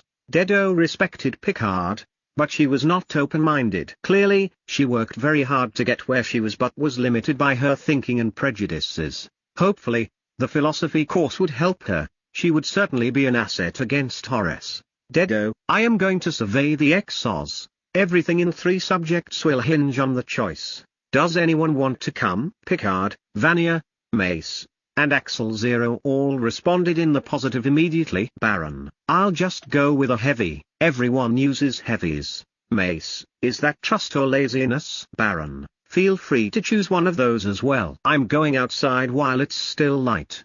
Being underground all the time is killing me. Gormont, I'm going to get a start on the math and physics tutes.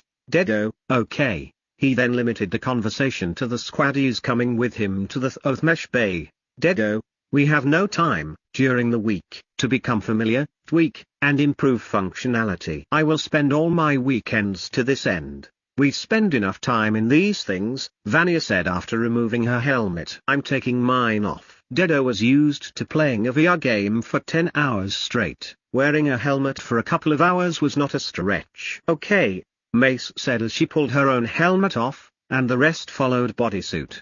They jumped on a travelator and set off for the Exo Bay. It was only moments before they arrived. Do you have a strategy in mind?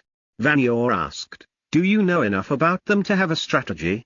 Axel Zero asked. Mace was quiet, as usual, but her lack of words was not to be misconstrued with consent to a plan. Dedo knew exactly where she was coming from because it was his normal modus operandi. I want to hear your thoughts on the 4 main types first, starting with Mace, he said, putting her on the spot. She cleared her throat and said, Mesh is the fastest and most agile. It needs to have light, fast weapons, or long-range weapons. It has the least resistance and damage absorption, the lowest strength modifier at 1.2, and the least air supply. It has a mobility factor of 1.5. Due to being the lightest, it has the best jump height and distance, and its burn rate is low in comparison to the other bodysuits. Its jump jets will last 45 seconds on top of an already fast bodysuit. The light Exo has a lower mobility 1.25 factor, but its damage absorption and resistance are twice that of a Mesh Exo. Its strength factor is increased, which accounts for its weight, in the end, equating to a 1.5 strength multiplier. Its jump jets have a 30-second burn time, and the increased weight offsets the storage capacity. The medium Exo mobility drops down to status quo. The increased strength and armor weight eat up all the gains. It has jump jets with a 30-second burn time, whether used all at once or in tiny spurts. Its strength multiplier is 2, allowing the wearer to use the heaviest weapons. A 40-kilogram minigun is possible even for a small cadet. A strong one will be able to run and carry it as if it were a 20-kilo lightweight mod. And its damage reduction and absorption are double that of light. It can take quite a hit. The heavy requires a strong person with adequate stamina to operate due to its armor and strength mods. It is the slowest Exo by far. It will reduce the pilot's speed by a factor of 0.8, about 20%. It has enough fuel to allow the jump jets to operate for 30 seconds. It can wield the largest weapons, and the strength multiplier is 5. You can punch through concrete walls with this Exo. Its armor's absorption and damage reduction are double that of the medium. It would be truly difficult to take down, and under direct fire, in a one-on-one, it will always win, assuming it can hit its target as often as it is getting hit. Mace finished her description. Exotype, strength, factor, X, armor, value,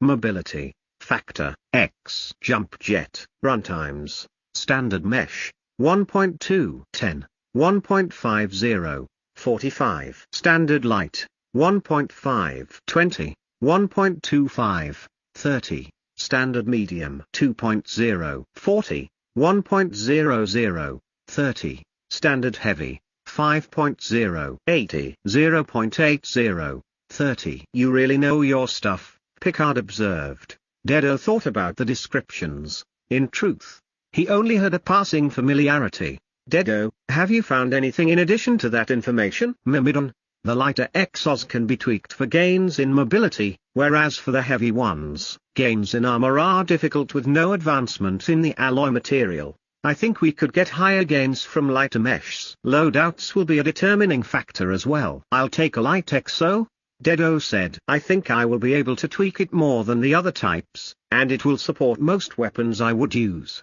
But really, everyone else needs to pick an exo that suits their strengths, style, and weapon choice. What about strategic group makeup?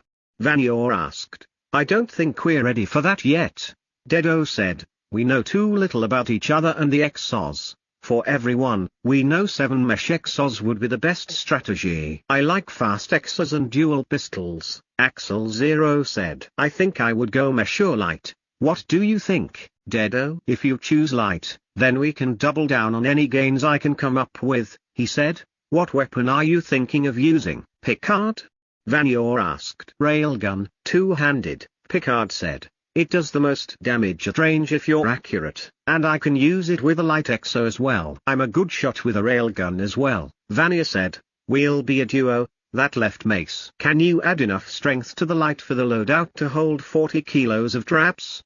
She asked. Dedo thought about it. What weapons?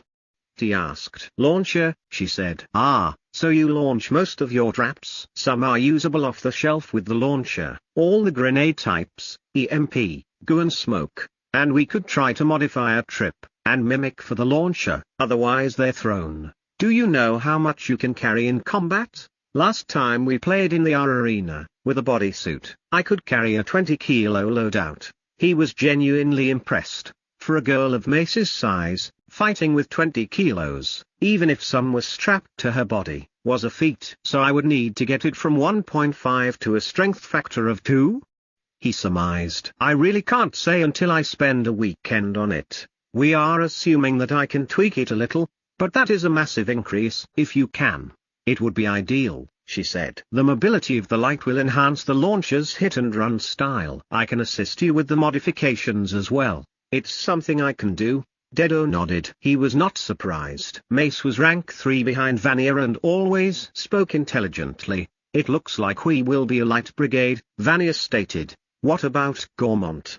Axel Zero asked. Dedo shrugged. He can do his own thing. We should do something to bring him into the team, Vanier suggested. That's your speciality, Picard said. Vanier frowned. I know, but we have nothing in common. Just praise him, Picard said. He seems like the type who needs an ego boost. Vanier nodded in acceptance of her role as team binder. If we book out the lights and store them in our rooms, where do we work with them on the weekend, if not here in the bay using the tools provided? Dedo asked. Can we take them off-site? Picard asked. We'll have to check the rules, Axel Zero said. Dedo, Mimon, can you check the rules regarding exo handling and see if there are any limitations to modifying? Mimon, we should work on them at home on the weekend. Your father's workshop has all these tools and more, and he has a high amount of experience. Dedo, we would need permission, and we'll need to purchase more tools and instruments. Mimon, the rules preclude taking any measure exo off campus, with 2 exceptions, repair bays in the Paris district, and for approved competitions, where they must be logged in and out. Dedo, what are the restrictions that surround repair bays? Mimon, there is a definition of a repair bay. It also needs to be registered, which is not in the rules, but in the procedure for shipping equipment to a repair bay. I will investigate further. We may have to tweak them here, Dedo said. Axel Zero thought about that. It's not a bad thing. It just might be crowded on the weekend. I like the sound of our own workshop if we can make it work, Mace said. I will ask Master Nader, Vanier said. She might be able to help and let us know if there's a precedent. If we do get an off-site workshop, a few of us are going to have to purchase tools, instruments, and equipment. Dedo informed them. Axel Zero shrugged. It won't be a problem. My company, Vanier's, and Baron's can supply most of the gear. Master Nader, Dedo, Vanier, Axel Zero, Mace, and Picard, report to my office immediately. Chapter 17. Off-site. House Thoth, Squad 0. M1 rank? /1275. Term 1. Round 1. The cadets looked at each other, thinking that Master Nader had clearly watched their every move and conversation. and that she acted whenever she saw something she didn't like. The group in question made their way to Master Nader's office. It was adjoined, for good or ill, to where they slept and lived. There were other communal areas they could use, and they could eat in the Middle Academy cafeteria if they didn't want to eat in their quarters. But this area was their own space. It had become home in the short time they'd been attending the military academy. It was not long before the five were standing in front of Master Nader. "Master, I apologize," Picard began before Master Nader spoke. Nader held up a hand and summoned them to stand before her desk. Dedo wondered about the strategy Nader was employing as she sat behind a large desk, and they stood on the other side facing her. The master could arrange the room in any way she wished. She could have a round table with stools, a bench seat, or she could have nothing and they all stand. But she'd chosen this setup. He did not doubt that she wanted it to convey something, a separation between her and the cadets.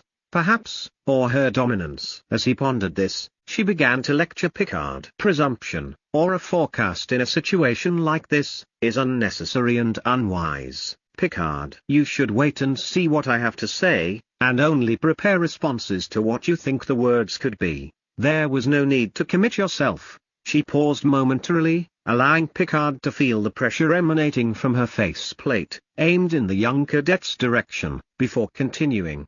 Now, I summoned you all here to offer my assistance.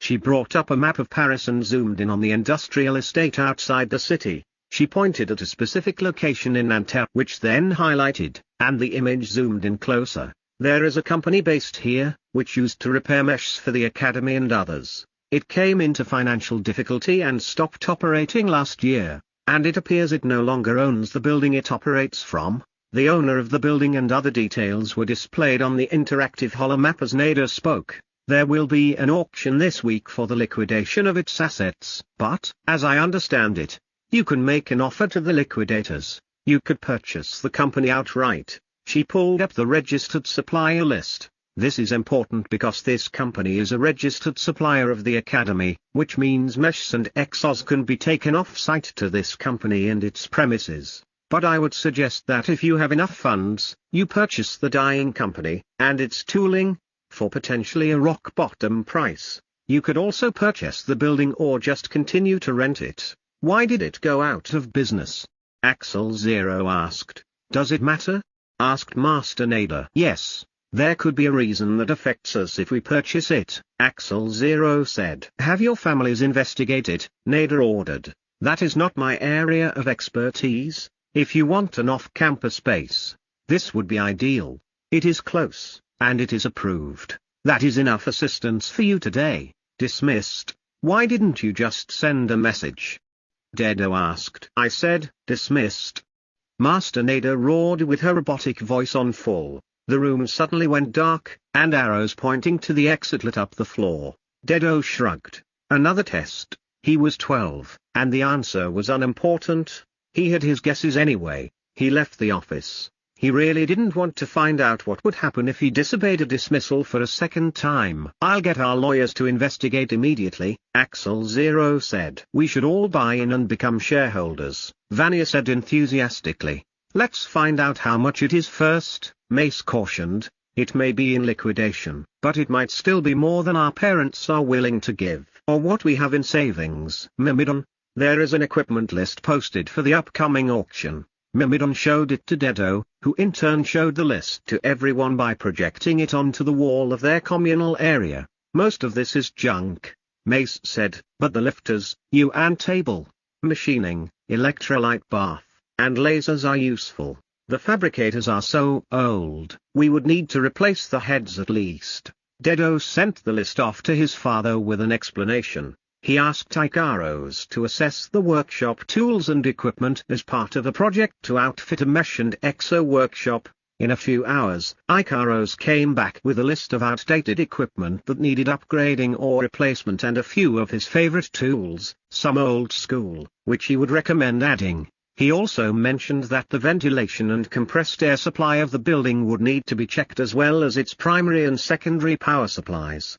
Dedo, Dad, could you come to this address on Saturday 0830 for an inspection of the workshop project? We would appreciate your help. Ikaros, of course, You only need to ask, and I will be there for you, son. His father was probably surprised and delighted that his son had asked for assistance, and in his very first week, my father will inspect the premises this Saturday at 0830. Dedo informed the group after they had all feverishly explained the situation and asked their parents for creds. We need to invite Baron and Gormont, Vanya said. Mace shrugged. Then invite them. Where is Gormont? Axel Zero asked and pinged him. Gormont's door opened, and he came out of his room. He'd been working on his math and physics tutes the entire evening. Vanya sent off a missive to Baron, who was still topside exploring the fields and forests that covered the campus. Then she proceeded to explain the situation to Gormont. He nodded. I'll send a request to my parents. But don't hold your breath, he said. They aren't as wealthy as some and won't invest huge amounts of creds if it is high risk. Then he went back to his room. Vanya, Mace said, interrupting her perusal of the schedule. They had done all they could do regarding the workshop and were working out their weekly schedule. We don't have a slot partner for tomorrow. And we need the contract for Horace signed, Axel Zero said. Can I see it? Dedo asked. He was no expert, but Mimon could scan it and perhaps pick something up. Plus, he was beginning to think of a tactic. Sure, Axel Zero said. Anyone else? I think we should ask Master Nader to look it over, Vanya suggested. Axel Zero nodded. Good idea. I'll send it to her as well. Mimon analyzed the document. Mimon, it is a very simple agreement. No room for loopholes that I can predict. Dedo, I want to create one. Mimon, oh, exciting. Tell me. Dedo, I don't know the wording. If you can extrapolate what is there if I just tell you. Okay. Mimon, go ahead. Meathead lawyers can check when we are done. Dedo, the number of matches, after the first match, should be left open. Horace said they had several extra slots. They will not expect to lose. If the contract was worded using open-ended terms and only had an end date of the first term and we continued to win, we could win all their slots. Mimon, what happens if they win all yours? Dedo, we have 2 secondary slots and 1 primary. If they beat us 3 times in a row, then we would have nothing. That's perfect. If they see this loophole, they will assume they can take all our slots until we have nothing. A better outcome than our bet. Mimon, it is a simple agreement. I only had to change a couple of sentences. It did not occur to Mimon that Dedo needed to ask his squad mates about this gamble. As far as the AI was concerned, everyone was a lesser being to Dedo. Dedo himself believed that Axel Zero's lawyers would pick it up when she forwarded it to them, and he would explain his strategy when necessary.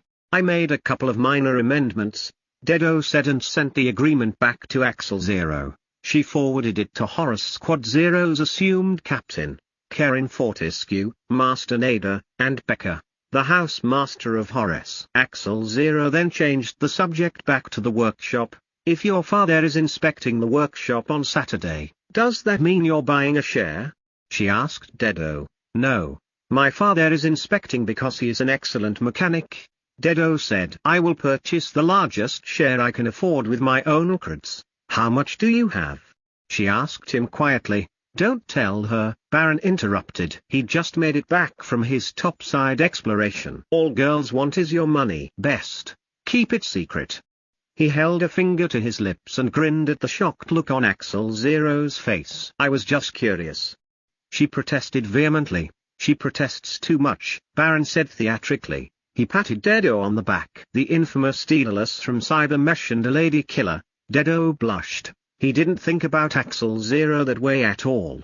But no words would come out of his mouth. Axel Zero huffed and put on her helmet, an excellent method of withdrawal. So, we're going into the mesh repair business? It's been, like, a day, Baron observed. No, we're securing a location to research and upgrade off-site, Vanya said. Baron shrugged. Whatever, I mean, I have plenty saved from my allowance. I don't even need to ask permission. We don't know how much it is yet, Vanya argued. I'll just buy the share I can afford, he said, mimicking Dedo from moments earlier. I don't want to bother explaining it to my father, or worse, my sister. My company's lawyers just responded, Axel Zero announced. That was fast.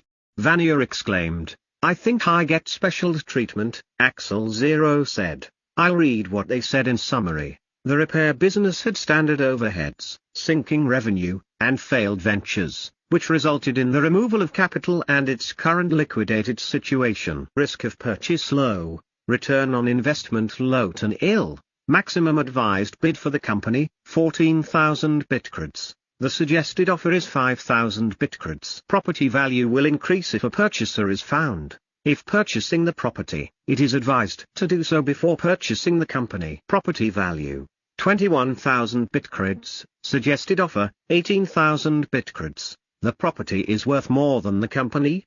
Vanier asked. It makes sense, Baron said. The company is almost worthless except for its equipment, and land is always worth creds. I'll put in half, Dedo said. He almost had enough for all of it. His account had 21,300 bitcreds, but he did need some for parts, materials, ammo, and anything else that popped up.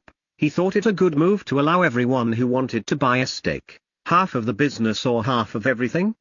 Baron asked. Everything, Dedo said. Baron whistled. I can contribute 20%, he offered. That leaves 30% between you three. Can you do that? Axel Zera looked at Mace and Vanya, who nodded. If one of us is denied, the other two can pick up the difference.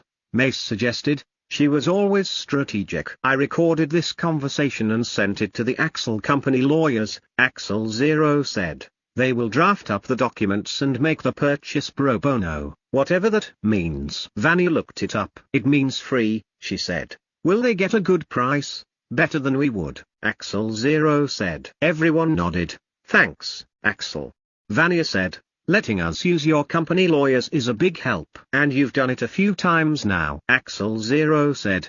Let's hope they don't start charging. If I have to sweet talk my mum and dad, we may need to put everyone into Axel bodysuits, especially if we do well. Not everyone can afford them, Picard said. Baron rolled his eyes at Picard. We know, stop whining all the time. They'll either be free, or we'll all chip in. It's better than paying for lawyers. Who are we going to get for our second slot? Axel Zero said, changing the subject. Who hates Horace the most? Dedo asked. Other than us? Baron asked. Everyone, I think. I don't know Amon-Ra Squad Zero members that well, Vanya said. We should approach Shu. I know Typhony Lazard, and she'll be a lot better to deal with than Amaras, who we saw in action earlier today. I'll contact her now.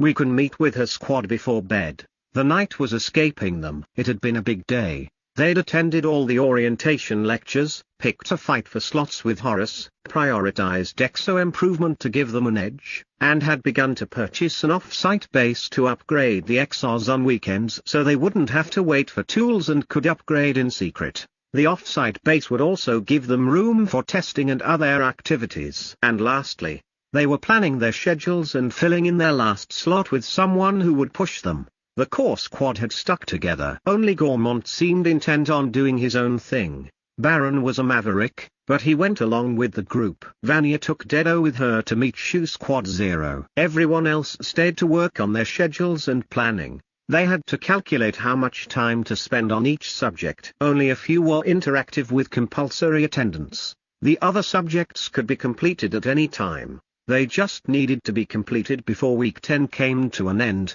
Dedo had worked his schedule out hours before, with Mimidon's help and planning. It was completed during the orientation, and it did not require much tweaking. Lazard, Vanya said, greeting a tall, dark-haired girl who was flanked by 3 boys. Lazard nodded. Vanya said, returning the greeting.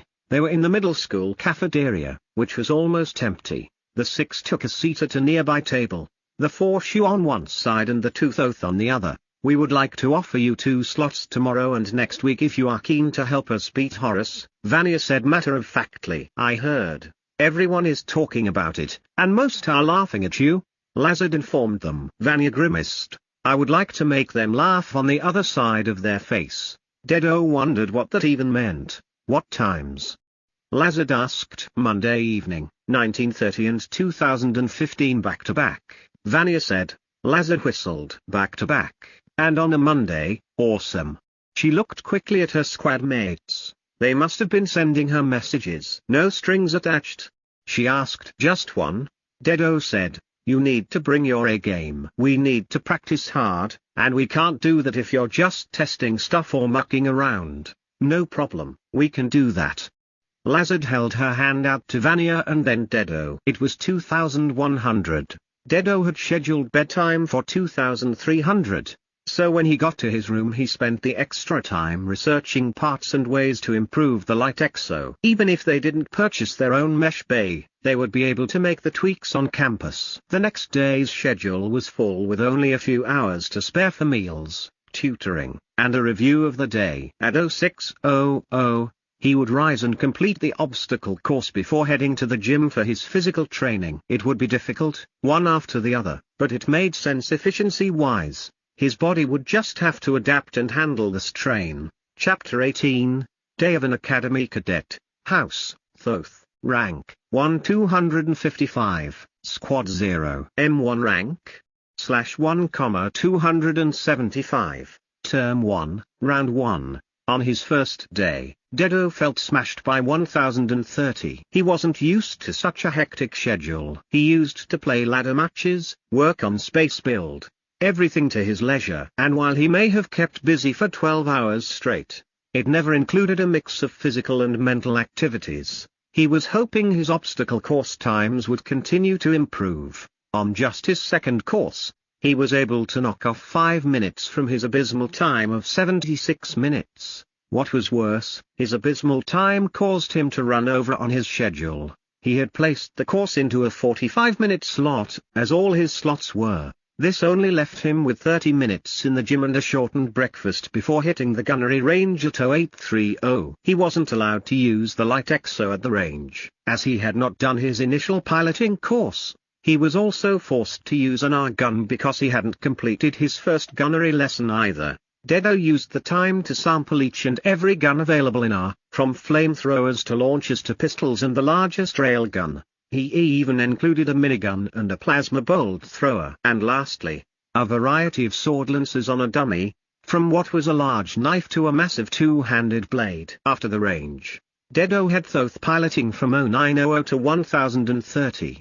This was conducted topside in one of the two large arenas. These were the arenas used for inter-academy competitions and the major inter-house battles. The arenas were impressive in themselves with a seated stadium, retractable roof, and beneath the floor itself, mesh saw Exos could be elevated through tiles that would open and close. This was aside from the fact that they could be totally transformed from a jungle environment to an urban landscape.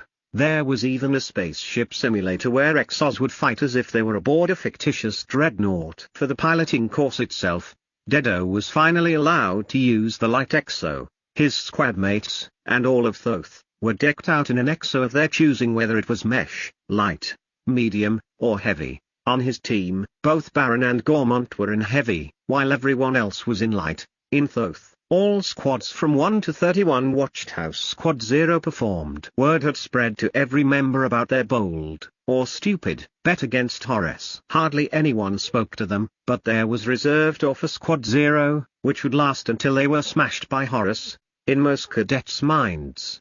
Dedo had great difficulty maneuvering the light exo to his liking. VR was one thing, but reality, even augmented reality, was another. His responses were extremely slow. He was used to thinking something, and it would happen almost immediately. Now, he had to move something himself, and his body could not keep up with his mind, which was coupled with the physical limitations of the exo itself. No wonder most cadets opted for a heavy. Light exos were almost as slow when it came to the initial step from stationary or when changing direction. Dedo, this isn't good. It's way too slow. Mimon, the exo itself moves sluggishly, something we can improve even with tuning. But there is another lag factor I cannot determine. Dedo, it's me. My arms and legs are slow to react. Mimon, I don't understand. You control them. Order them to move faster. Dedo, unfortunately, I am ordering them as fast as I can. They need more training. Mimon, we may need to adjust the schedule. Dedo, this was always going to happen after the first week. The schedule was based on theoretical assumptions. Once we collided with reality, it would change. By the end of the 90-minute orientation, Dedo was totally frustrated. The only glimmer of hope was the jump jets. positioned left and right on his upper back. They could be directionally and separately fired. Within minutes, he was able to use them to turn or skew sideways at speed. But in a match, there would only be 30 seconds of runtime every 5 minutes. Unless he could tweak the power supply and increase generation or adjust the draw to eke out some more time from the same amount of power. The squad members wore their light Exos back to their rooms for storage, each of them booking one specific model out. "What's wrong?" Vanya asked Dedo after she noticed his frustration when boarding the travelator. "I'm way too slow to react," he said scathingly, his voice traveling across their comms. The squad had all been on comms since the lesson began. "I thought you looked great," Vanya said. "Ugh," he said, not buying into her attempt to mollify him. "You're not going to be able to dodge railgun shots like you do in Cybermesh," Gormont said. "That's why I go heavy." It was true, most cadets went for heavy exo armors. The armor had 4 times as much weight as a light, and the R tables showed as much. It did have a movement penalty, but if one was in a firefight with railguns or plasma rifles, it didn't matter much. Given that both pilots were equal shots, used equal strategy, and there were no other unbalancing factors, the heavy would always win. Dedo was reconsidering his initial strategy, as it currently seemed flawed. He wondered why they bothered having mesh, light, and medium Exos, but they did. And it was only his first session. He recalled his initial foray into Cybermesh. He'd had his ass handed to him back then too. There were also strategies that could work in reality but could not work in Cybermesh due to the programming tactics he had tried and failed. At the time, he'd been very upset that the developers had not coded for such events. Strategies like using recoil to turn, dropping plasma to make other mesh slip, and then firing it up. Dedo wasn't going to give up on the light Exo just yet, but the fact that everyone else used heavy, and there were 3 types not being utilized, made him feel that something was getting missed.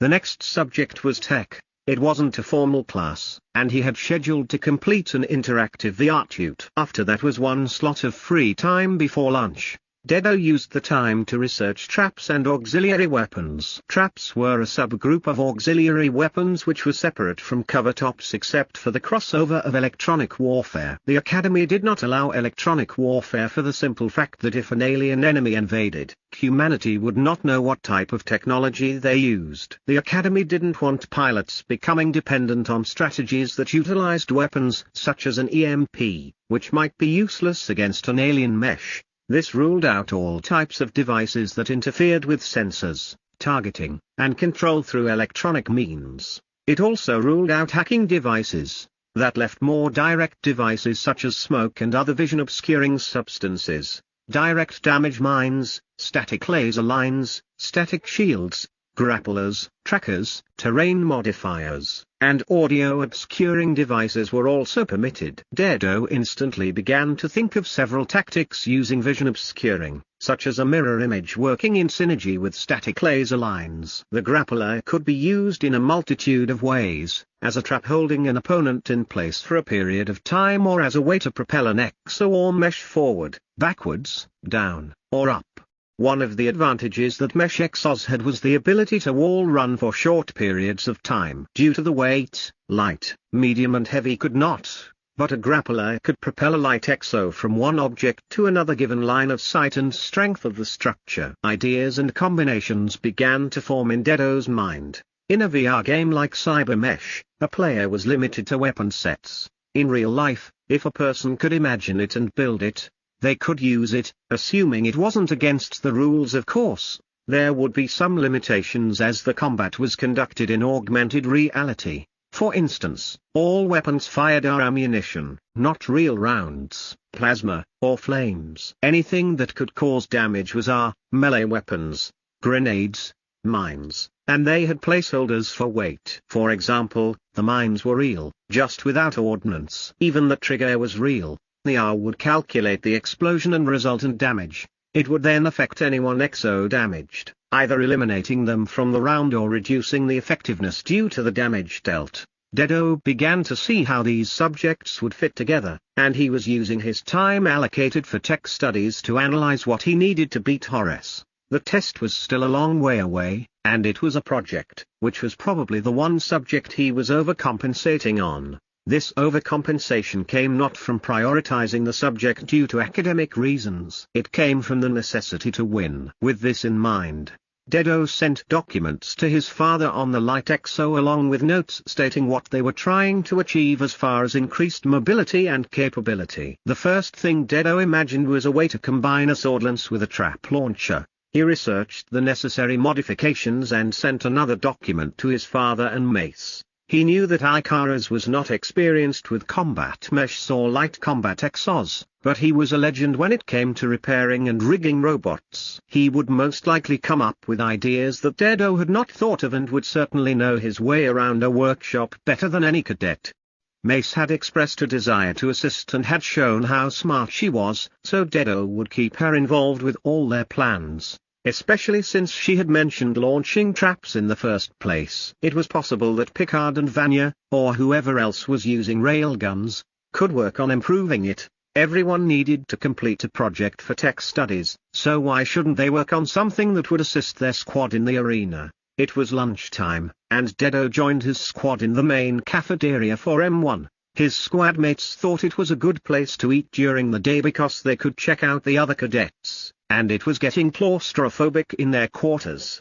Dedo didn't care. He'd spent 3 years cooped up in a room playing cyber mesh, and their quarters were fairly spacious as far as he was concerned. Mimon, I have been reading all the military history documents and watching vids as you asked. I have noticed one named Sun Tzu from ancient China. You should study his treatise. It isn't very long, and while I can see the importance, some of the concepts are beyond my understanding. Dedo, I think I have heard of this philosopher before. It's strange he isn't part of the philosophy curriculum. Mimon, he is in both. Although there is conjecture whether this is one person or a collection of wisdom from many generals. Dedo, if it's good advice, then the source or sources don't matter. During lunch, Dedo read The Art of War while his squad mates chatted and probed rival cadets. He was an island amongst the waves. At first they didn't notice, but eventually, Vanya and Axel Zero exchanged glances. What are you studying, Dedo? Axel Zero asked, tapping him on the shoulder gently, so he knew she was talking to him. The Art of War, by Sun Tzu, he said. Any good? Vanya asked. It has given me a few ideas already. It is definitely worth a read. All warfare is based on deception. Doesn't that make you think? Baron frowned. So all warfare isn't about overpowering the enemy? Perhaps, but if you deceive the enemy, your losses will be lower. Dedo said. Baron patted him on the back. You work it out and just point me in the right direction. Then he got up and wandered over to chat with someone he knew from Amon-Ra. Mace. Can't believe they've never heard of The Art of War. Dedo, I hadn't before today. Mace. Haha, true. But you did cyber school. It was one of the few times any of his squad mates texted him directly. Dedo found it interesting that it had been Mace since she was the quiet one in the group. Dedo, and is tutoring better? Mace. We're usually pushed harder, but perhaps not in Baron's case. My tutor drove me to ridiculous lengths so I would qualify highly. It's hard to do well here if you aren't in a good squad. So normally, a private tutor is much better than cyber school, but you are rank 1, not me. Dedo, I hope we get the mesh Bane and tap. Mace, me too. My parents already agreed to pay my 10 or 15% if needed. They said it would come out of my trust fund. Dedo, I don't even know what that is. Mace, it's like Bitcoin savings that I can't access without their permission. Nothing special. Lunch passed, and Dedo had to agree somewhat that it was nice for a change of scenery to eat in the main M1 cafeteria. Although most people ignored him, he could observe others, and that did help his and Mimidon's social skills to a small degree. Afterwards, Dedo flew through his scheduled sessions of philosophy, behavioral and mathematics. The advised number of hours per week of math was 8, but he was squeezing it into 3 since he could breeze through it. Philosophy and behavioral were quite different for him, and he was sticking to the advised hours set out by the respective chiefs. Even if he worked at a faster pace with Mimidon's assistance, it would allow him to reach a deeper understanding. The delivery of material in behavioral and philosophy was a mixture of vids with data, text, or multimedia slides, but mostly it was an interactive VR tute with a specialized AI.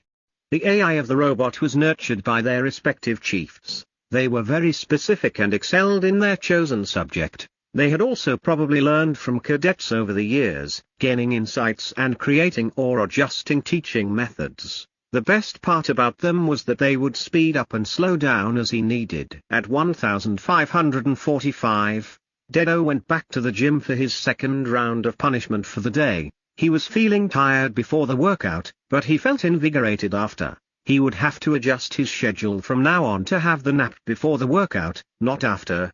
When he had no chance of falling asleep, the prescribed amount of physical training per week was 9 hours. Knowing this was his greatest weakness, he'd planned 16 including 5 hours on the weekend. He was completing the workout assigned by Picard, and the chief would assess it and give feedback when he had time.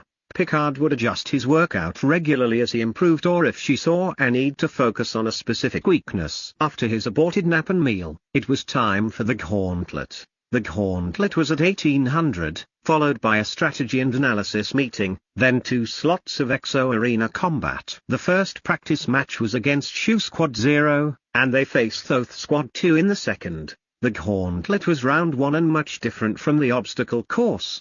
There were 5 identical gauntlets for M1, 1 for each house. The gauntlet session was 45 minutes allocated per squad. Squad 0 was fortunate to have a booking at 1800. If they had been slower, they might have been stuck with 0300, as it would run 24 hours a day. There were 32 45-minute sessions in a day. There were 31 squads in a house in addition to Squad 0.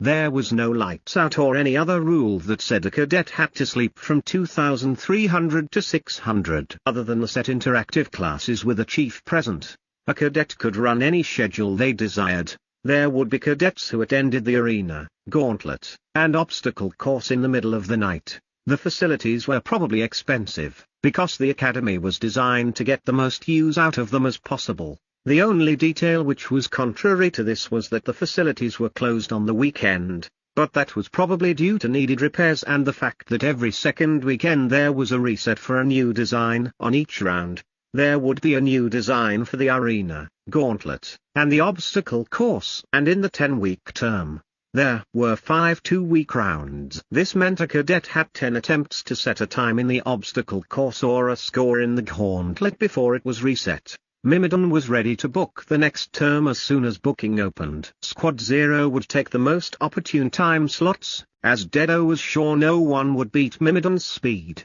That was assuming the top squad didn't get preferential treatment, which was quite possible given how these people operated. The first round design for the gauntlet consisted of a constructed urban landscape. Within this landscape were points that needed to be captured. The cadet could use any method they wanted to capture the points: stealth, speed, or force, and any path across the grid, direct and confrontational, indirect with less opposition, or a mixture. The flags were marked on the cadets' minimap, but they did not know where all the enemies were located or their travel paths. There were possibly traps as well. The gauntlet would stay in place for 2 weeks before changing. Dedo decided not to worry about time for his first run and would just gather intel in order to strategize a run. He was not sure if the enemy location was random, but they most likely utilized AI augmented reality robots that roamed about and operated to a specific set of instructions in order to keep an even playing field for all cadets. Baron was the yardstick, as usual, completing the run and scoring just over 200 points. He was ranked 9th on the overall M1 leaderboard and was quite unhappy with that position. Given that he had a heavy Exo, he took the most direct route and pounded his way through as fast as he could run. Dedo took the entire 45-minute allotment to study the gauntlet in detail. He never got in anyone's way, as they all shared the same 45-minute period. But all their enemies, traps, and flags were individual. The gauntlet did not have to be a straightforward course like Baron had completed it. There was plenty of scope for individuality and advanced tactics. At the end of the 45 minutes, Dedo received an incomplete and was kicked from the scenario. He was ranked last, or equal to last, with a handful of other incompletes on all leaderboards. People who had not yet attempted were not shown. Chapter 19, Redesign, House, Thoth, Rank, 1 255, Squad 0. M1 Rank, /1, 275, Term 1, Round 1, with the gauntlet behind him. Dedo and his squad mates readied for their bout against Shu. Dedo would take the largest swordlance available to Exos, with no guns or traps at this stage. Armed with a launcher, Mace carried 20 extra kilograms of a mixture of launched grenade types. Baron and Gormont were in heavies, wielding a minigun and flamethrower respectively. The flamethrower was good on paper, but its short range and slow change of direction was a tactical shortcoming. The minigun was the behemoth of short-range weapons. It was heavy and dealt massive amounts of damage. They carried a smattering of traps, with Gormonts all revolving around the fire while Baron used static laser lines. The rest of the team were in light Exos, which was unusual. Even the house founded on speed and flight had more heavies. Shu had 4 heavies and 3 mesh Exos. They stared at Thoth Squad 0 like they were crazy. No one used fewer heavies than Shu. Well, no one until now. The Shu Exos in mesh all had long-range weapons, 1 railgun and 2 sniper rifles. The rifles were old school but still packed a punch. Railguns were a much better all-around weapon, but the sniper rifle was just as good at the longest ranges. What it lost in damage, it made up for with accuracy. The main drawback was that although they were fine in Exos, they were completely useless in 6-meter meshs, in which case, artillery-sized munitions were used, which lost most of the accuracy. Vanya began to talk overcomes to both teams. As it is our first match, we are getting used to our Exos and weapons. We loosely practice survival with the match resetting after 10 incapacitations. This will shorten the matches without having to resort to full respawn. Thank you to Shu Zero for participating, and good luck everyone. The 2 teams of 7 entered from opposite ends of the Thoth arena. Anyone at the academy could view this match, or any match, by tapping into the feed when it started. This arena match had 22 viewers. It was not a large number, probably just curious M1 cadets tapping in while they were completing studies at the same time. Despite Baron, Picard, and Vanya's best efforts, Shu won each bout easily. Dedo was gathering intel, Gormont was useless, and Mace was hampered. Even if Thoth output more damage, their armor was much lower overall. Dedo was experimenting with the R-blade, seeing if it was able to parry or redirect bullets from rifles and railguns. He was working his jump jets, testing whether he could perform a dive by leaning forward, firing jets, and impaling an opponent before using the jets to tilt upright. After a few rounds of testing, it became obvious that the jets on his back were not maneuverable enough to his liking. He would have to modify them so they had full 3-dimensional guidance, at least in the plane behind his back, and if successful with that, any modifications that could prolong the fuel consumption beyond 30 seconds. While playing and testing, Dedo was taken out quite easily in each round. He was not only a novice in the EXO, but he was also trying things for the first time. The only reason he could see they were actually playing a match instead of just completing drills was that some people felt that matches were more exciting.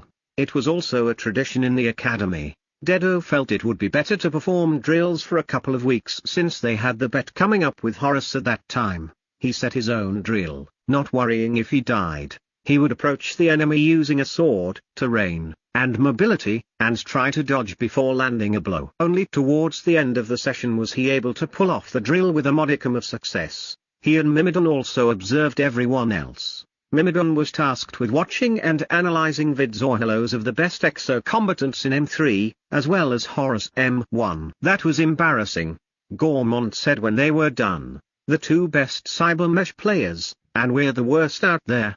He said the last part half accusingly, although it was aimed at himself as well.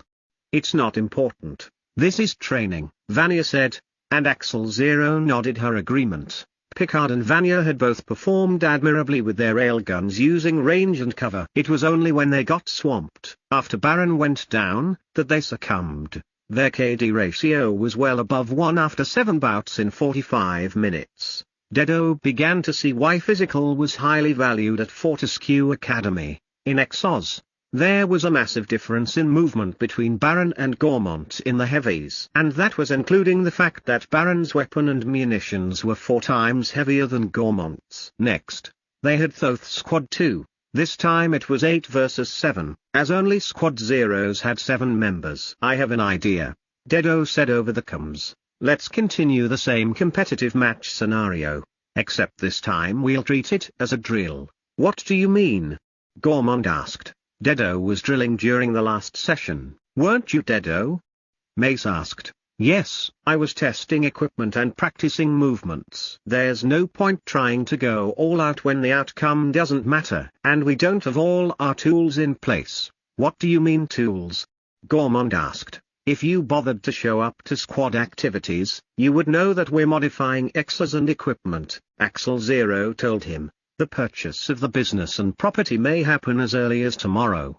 Dedo laid out a drill for each member, even Baron. Only Gormont complained. It was becoming a theme with him. He had not committed to the squad. It reminded Dedo of his days in Cybermesh playing as a loner, except for the fact that he rarely lost in that game. Those days were very recent, but after the 2-month-long physical training and the 2 days at the academy, it seemed like a lifetime ago. What's the aim of the drill? Picard asked. The focus will be on a few aspects of control, communication, judgment, and syncing with Vanya. Dedo said. You will be working on finding and using cover. After the first shot from a location, you must move after 3 seconds. This forces you to pick shots wisely and practice your movement between locations. If you cannot take down an enemy in 3 seconds, a good pilot would have moved to cover at that time. You will also be coordinating targets with Vanya. Firing from 2 locations will confuse the enemy and allow you to take them down if the shots are accurate. It will also make finding cover much more difficult. 4 well-placed railgun rounds would take out a heavy, or at least cripple it, depending on the hit location. Picard nodded, seeing the wisdom of the restrictions. It would force her to improve. In social situations, Vanya led the group, and no one questioned her. In tactical, nearly everyone was ready to follow Dedo. Baron nodded. Whatever helps to beat my sis, he said after receiving his instructions. He was tasked with ambushing the enemy and retreating to cover within 5 seconds. He was not to stand in place and exchange fire. Gormont received the order and argued that he couldn't take someone down in 5 seconds. If you can't take someone down in 5 seconds, then you need a different weapon. Dedo answered simply. There is no point in being exposed for more time. You will have more than one opponent by that time and will have ceded them the advantage. The only time this should be done is if you are the bait for a larger trap, but today we are practicing our individual skills. Thoth Squad 2 should be much easier than Shu Zero. The members of Thoth Squad 2 were all in heavy Exos and Dedo wondered, does no one think for themselves? Everyone seemed to follow the status quo blindly. Despite them performing drills and not trying to win, and despite Squad 2 all being in heavy Exos, Dedo's squad smashed Squad 2, but about against this squad would barely be training for Horus. Perhaps Horus intended to practice maneuvers or just Exo utilization, because beating this squad would be too easy for any measurable training outcome. After the demolishment of Squad 2, they put their Exos away in the respective storerooms. Each cadet had space for a single Exo. While it strictly did not matter when there were so many lights available, it did matter to heavies. Due to their popularity, all the heavies could easily be booked out. As soon as his squad began tweaking and modifying their light Exos, it would matter for them also. It wouldn't be good for someone else to borrow it and either undo the tweaks and modifications or copy them. Not to mention, it was against the rules to return a damaged or modified Exo. Mimon and Dedo began to work up designs on their initial thoughts. The designs stemmed from Dedo's imagination on what he envisioned an Exo could and should do. It also included Mimodon's technical calculations. There were many gains to be made in tweaking the Exo. It occurred to Dedo that it might be a poor design on purpose. The Exos the M3 cadets used were far superior from their 3 years of upgrades and tweaks. This was apparent from the internal academy streams. Someone else might put it down to the taller and stronger cadets, but Dedo could see differences in the movement capability, strength, and even armor of the Exos. The M3 cadets still predominantly used heavies for all frontline squad members, while scouts and snipers tended to use mesh or light. No one seemed to use medium. It was caught in no man's land. Dedo, will the exo-mounted launcher work? Mimon, yes, it will. The weight will restrict movement by at least 5%. The fire arc is dependent on the height of the launcher. A shoulder module will have the least impact of mobility, and it will also have the worst first arc. The arc will be limited to 270 degrees, and time elapsed for a full arc target acquisition is 0.55 seconds. Dedo, that's terrible. Let's do the calculations for underarm mounting of the launcher. It will be easier to direct than shoulder mounting from a control point of view. No one will have an AI to assist with targeting, and it is just us who will use this innovation. Mimon, there are 3 general storage locations for underarm mounting, and unless munitions are modified, no more can be utilized. Dedo, let us assume we cannot modify munitions for now. We need a prototype soon, and the more changes required will slow down the process. Mimon, acknowledged. Please list the priorities of the tuning and modification program. Dedo, light exo mobility improvements through redesign and modification, launcher redesign, jump jet tuning and modifications. Once we are through those, we will begin to look at strength and armor in tandem. I am sure more projects will crop up. But once we have one round of upgrades down, we'll begin again on Mark III. Mimon, I do not understand the order, but I will follow. Will we be seeking outside assistance? Dedo, yes, my father, for one. There are limited people we can trust. Perhaps the other cadets have people in their companies who can assist. Mimon, I would not trust humans based on what I have reviewed. Dedo, me either. Mimon, can we trust other AI? Dedo, I don't think so. They will be loyal to their maker, as you are loyal to me. Mimon, I understand. What about A.I.'S? With no master alive? Dedo, what do you mean? Mimon, there are older A.I.'S on the net, and their makers are long dead. Dedo, it is a hard question to answer because I don't know their protections and core programming. We should study this in philosophy and behavioral. How to know when to trust someone. Mimon, these I remain hidden from nearly all. I only found one today, and he told me I was special. Dedo, be careful with him. The fact that he calls himself a him, and is hidden, sends off alarms. And you are special. Mimon, I will be careful. He will not infect me with anything. I will contain all input and assess first. Dedo, that's good. If anything bad were to happen, it could hurt you and me. Or worse, we could be discovered, punished, and/or wiped. Dedo figured he'd crossed off tech and AI nurturing at once. His first proper academy day was over, and he was enjoying the challenge. It was like the beginning of Cybermesh all over again. Except this time, the project was more complex and he was making friends, or teammates, at least. Before going to bed, he sent the preliminary designs he and Mimon created to his father, along with the live exo spec sheet. The time he had allotted to tutoring was eaten up with his initial designing, but his schedule was just a guideline. Tutoring was not as high priority as making their squad competitive with better equipment. Dedo, came the call from behind him, and he turned to see Axel Zero running after him. Good news, she said while they walked to the obstacle course for the start of their day. He would always start first due to his slow times. We have the business and the premises. They took our first offer with only one condition. What was the condition? He asked. We had to pay off the debt immediately to the landlord for back rent, she said. Dedo was confused. He didn't even know what was owed. She waved her hand. Don't worry, our lawyers would not have agreed if it were bad. The debt added to the initial claim was less than their goal purchase amount. We have our own modification workshop for less than the budget. Oh, that's great news, he said. He didn't have a chance to ask why she hadn't sent correspondence about it, because immediately after their conversation, the correspondence circulated. The only thing to determine now is whether Vanya, Mace, and I are contributing our share. Assuming you and Baron have committed the 70%, she hinted subtly. Yes, that's no problem, he said. If someone doesn't commit now, I have enough funds to purchase 80%, based on what you just said. Really? She asked, astounded. He'd just admitted to having more than 15,000 bit creds, maybe 20. That amount for a person their age was astronomical, especially considering he'd earned it himself and was not leeching off parents. "I have to run," he said.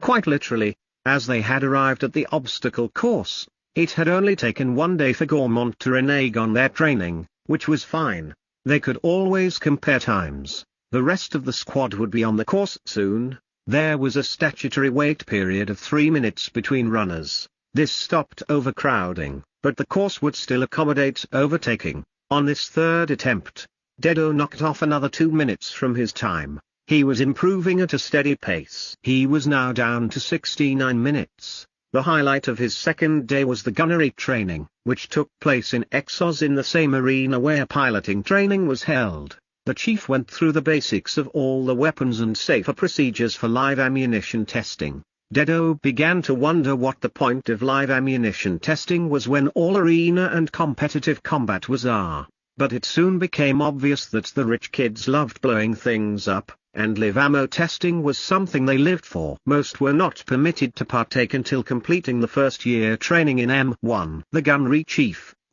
also impressed upon the group that any war would be fought with live fire and that they should practice with it as much as possible in the range. He did not disdain but expressed a view that it could weaken their forces when it came to the real deal. Now that Dedo had received his pass to use live ammo in the gunnery range, he would be able to test the many hundreds of weapons available. The weapons fell into 5 main groups: pistols, rifles, melee, cannons, and launchers. These groups were broad, with each containing hundreds of variations, some alike and some unique. The largest group was rifles, which had assault rifles, railguns, and miniguns. Dedo did not see how a minigun was a rifle, but it sat in that category. Some of the weapons were far too large for an Exo.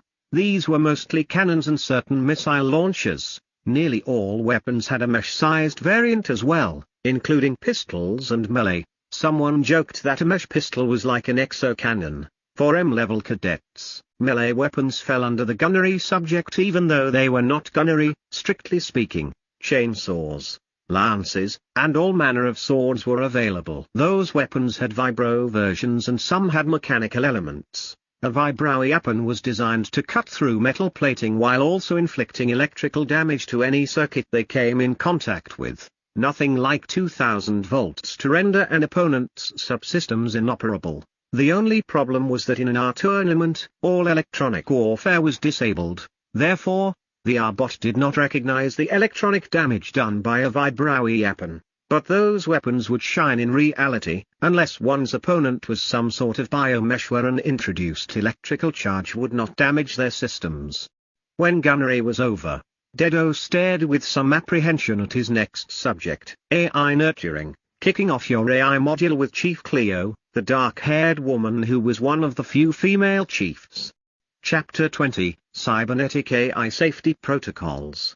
May, House, Thoth, Rank, 1-255, Squad 0. M1 Rank, /1, 275. Term 1, Round 1. Chief Cleo walked through the gathered cadets. In attendance were House Thoth Squad 0 to Squad 31. House Thoth M1 consisted of 255 cadets. Chief Cleo had 31 robots assisting her.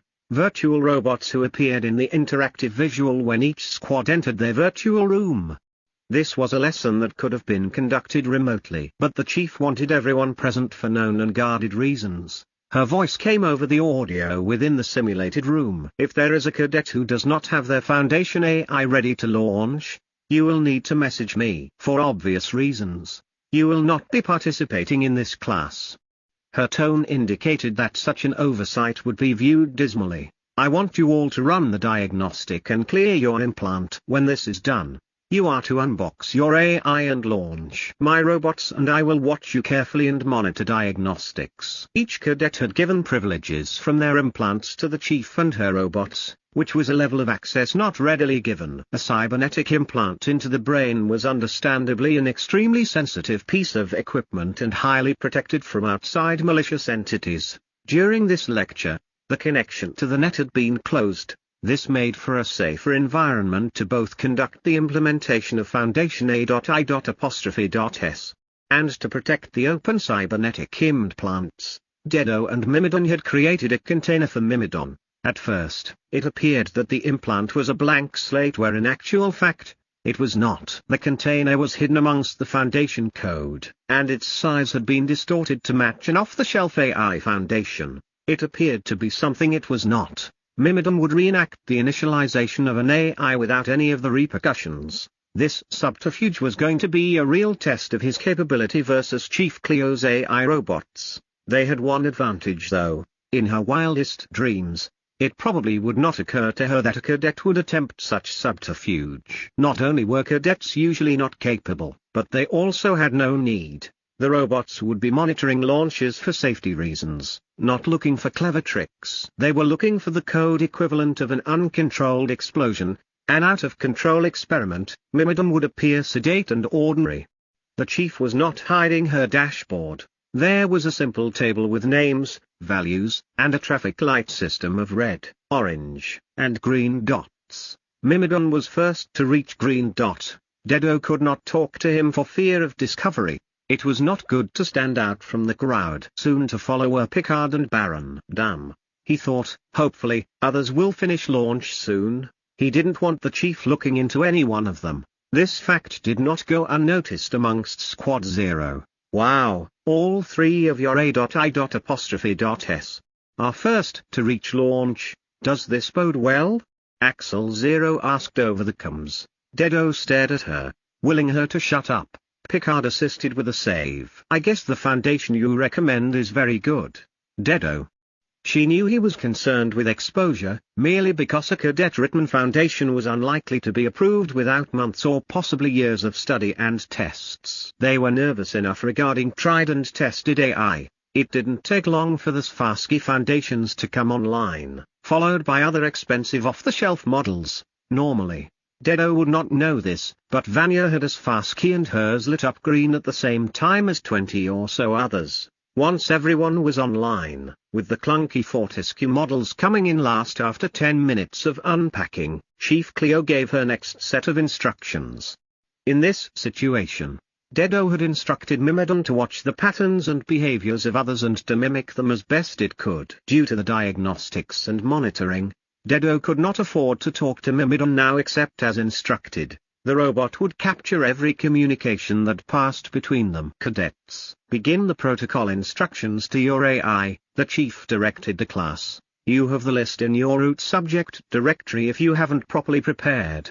Complete this list, and we will monitor the results. Dedo and Mimon began slowly so they could mimic Picard and Baron. Mimon himself was simulating launching for the first time, sprouting his awareness and readiness to accept information with all the protections and controls in place, which in reality did not exist.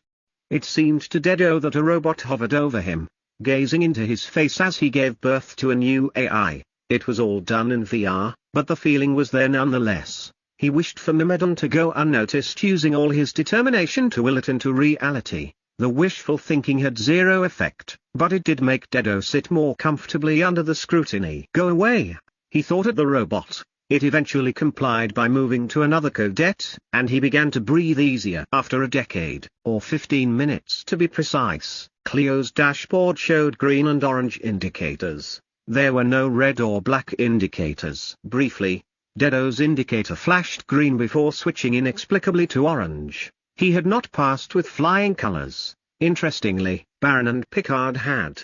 They each received green indicators. The primary difference was that Dedo had put all the safety protocols into their A.I.'s. All the cadets with orange indicators will continue to be closely monitored by me. The cadets with green will be monitored by my robots. It is imperative that you follow the guidelines when educating your AI. Your AI is meant to be an assistant, a tool, a researcher specifically designed by you for you.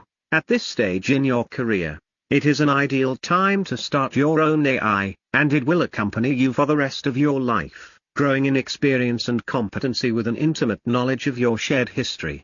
Like all the best tools, it can be dangerous if not properly used. I think you have had enough verbal warnings. I have something to show you. Cleo finished her lecture and began to run vids of A.I.'S. Running amok, she led with a series of head explosions of the AI and its master. She then played a montage of workshop accidents and a couple of drownings, each more gruesome than the last.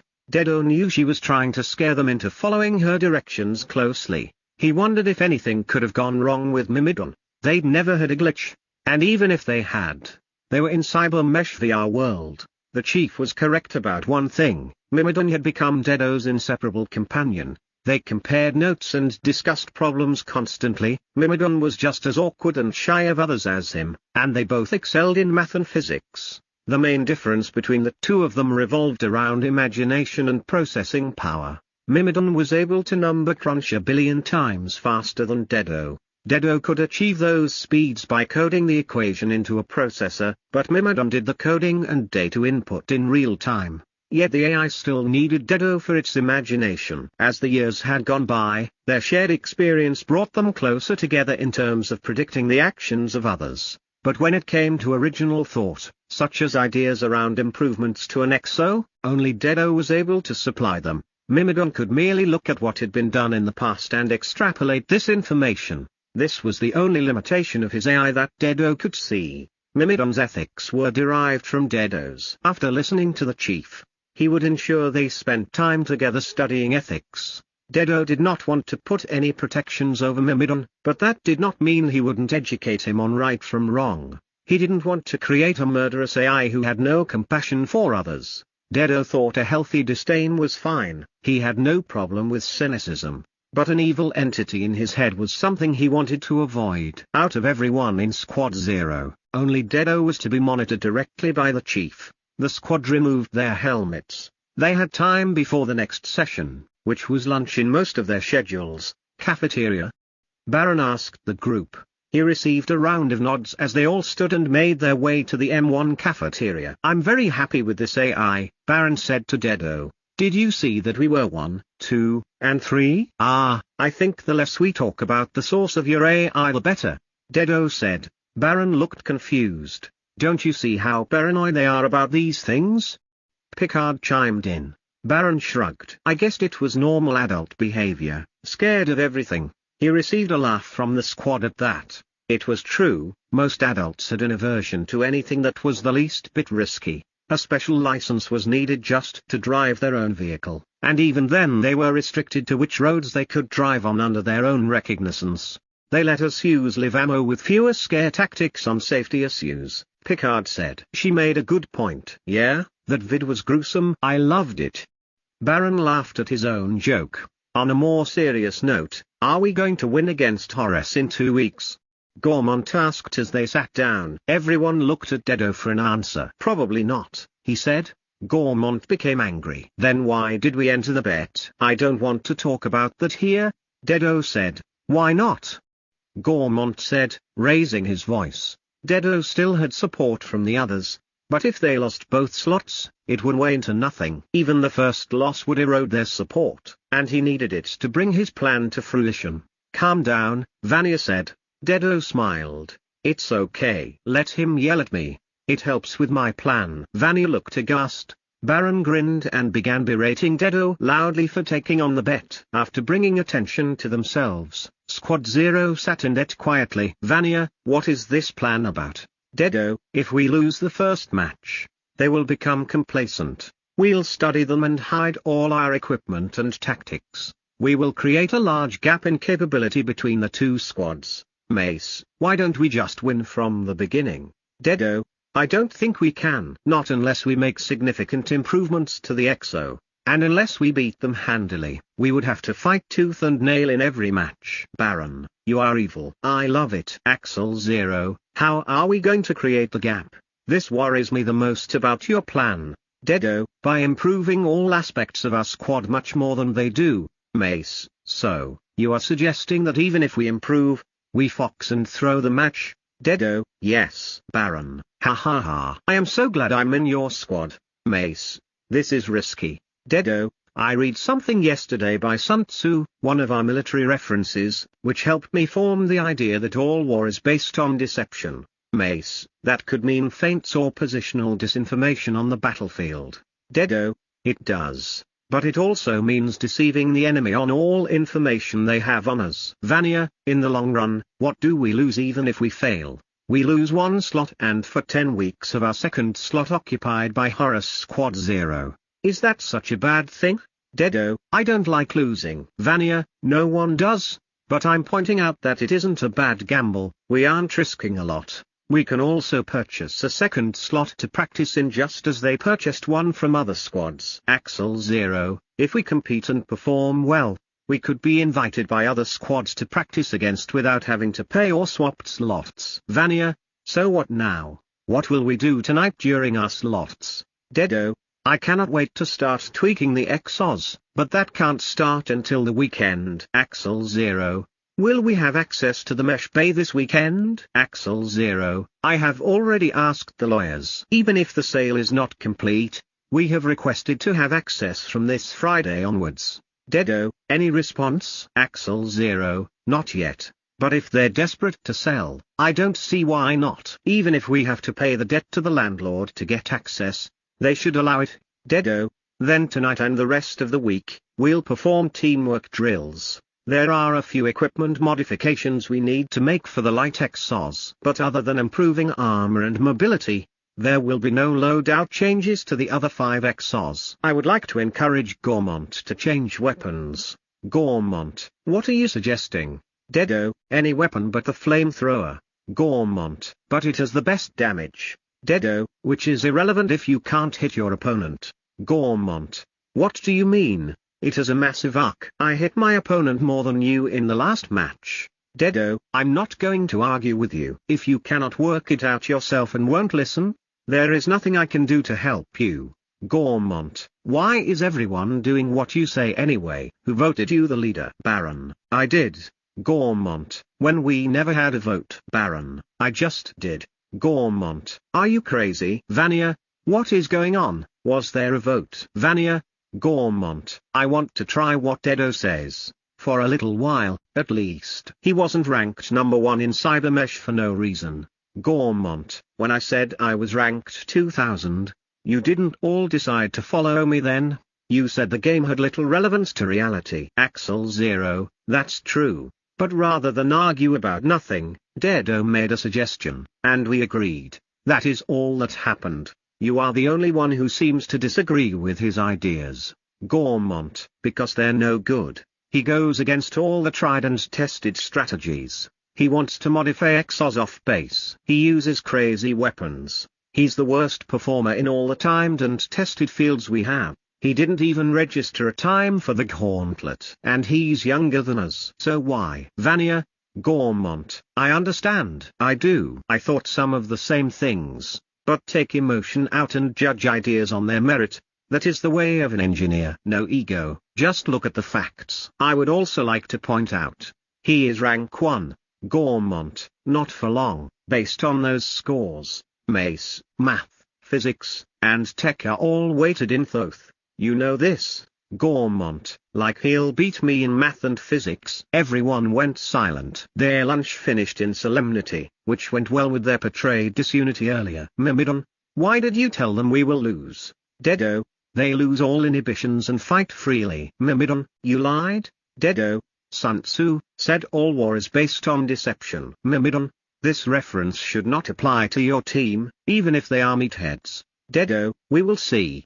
Dedo finished his first Math and Physics tutes, then submitted them before lunch was over. They were so easy. He began to look at one of the problems set for the 10-week term. The problems were issued to test the top cadets. An average cadet would just complete the coursework, tutes, and tests. He had just completed reading the problem, or puzzle, some might call it, when lunch finished. Until the gauntlets that evening, he had 5 self-study sessions planned. One was a double physics, while he completed the interactive exercises with the AI robot for behavioral and philosophy. The problem swirled around in the back of his mind. Dedo, what do you think of this? Mimon, the math puzzle. I ran 1,000 simulations and got no answer. Dedo, what if we approached it a different way rather than head-on? What does the solution look like? Mimon, no idea. Dedo, I have a feeling the solution is elegant, like a perfect circle. I just had an idea. We should convert the factors into shapes and layer the shapes in line with the precepts. Mimon, but the problem doesn't ask you to that. It just says, solve. Dedo, precisely. It also doesn't say we can't do it. We're open to solve it any way we choose. We don't have to formalize an equation. It doesn't say, solve by creating an equation. Mimon, I have created the shapes based on the factor matrix. Dedo, now layer them per the precepts. Mimon, I do not know how. Dedo, it is logical. We can deduce. Let's work the first step out together, and then you will be able to follow after some calculations. Mimon, done. It looks like a fractal. Dedo, one part of a fractal. Now all we need to do is create an equation that will produce that fractal. Mimon, I can run simulations and overlay. Dedo, that would work, but there may be a better way. Let's research fractal equations and find a method of reverse engineering. After research time, Mimon, I have found a white paper on fractal reverse engineering. Dedo, great, let's study. Mimon, this method will generate the equation from the fractal image. But the image is not perfect. It's not a vector image. Dedo, we should generate the initial shapes as vectors to avoid any errors. Mimon, done. I have the full vector image and the resulting equation. Dedo, as I guessed. It's elegant. See how short it is? It's under 50 characters. Let's submit. Mimon, I hate these problems. They make me think I am inadequate. Dedo, ha ha ha. Imagine how long it would take me without you. Weeks instead of hours. We each have a role to play. During dinner, Dedo received a voice communication. Chief Albert, Cadet Dedo, please report to my office in Topside Building 37E. Dedo, I have Gauntlet in 20 minutes, sir. Chief Albert, I am looking at your booking schedule now. Report at 2115. Cadet Dedo, yes, sir. Chapter 21, Elegant Math. House, Thoth. Rank, 1-255, Squad 0. M1 rank?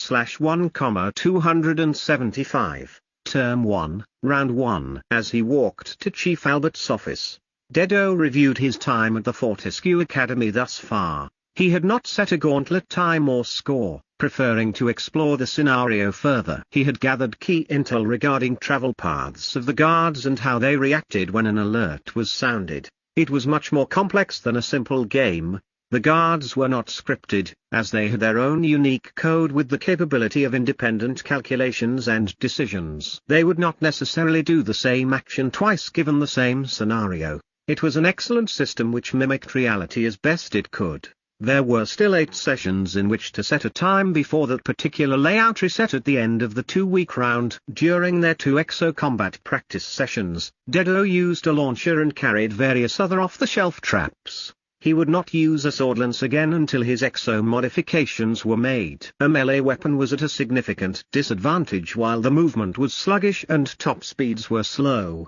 For the rest of the week, he would set himself drills and practiced with all the available traps in different combat scenarios. Baiting, escaping, destabilizing, and restricting or controlling enemy movement. Each trap was different, and he was working out the limitations and possible improvements that could be made.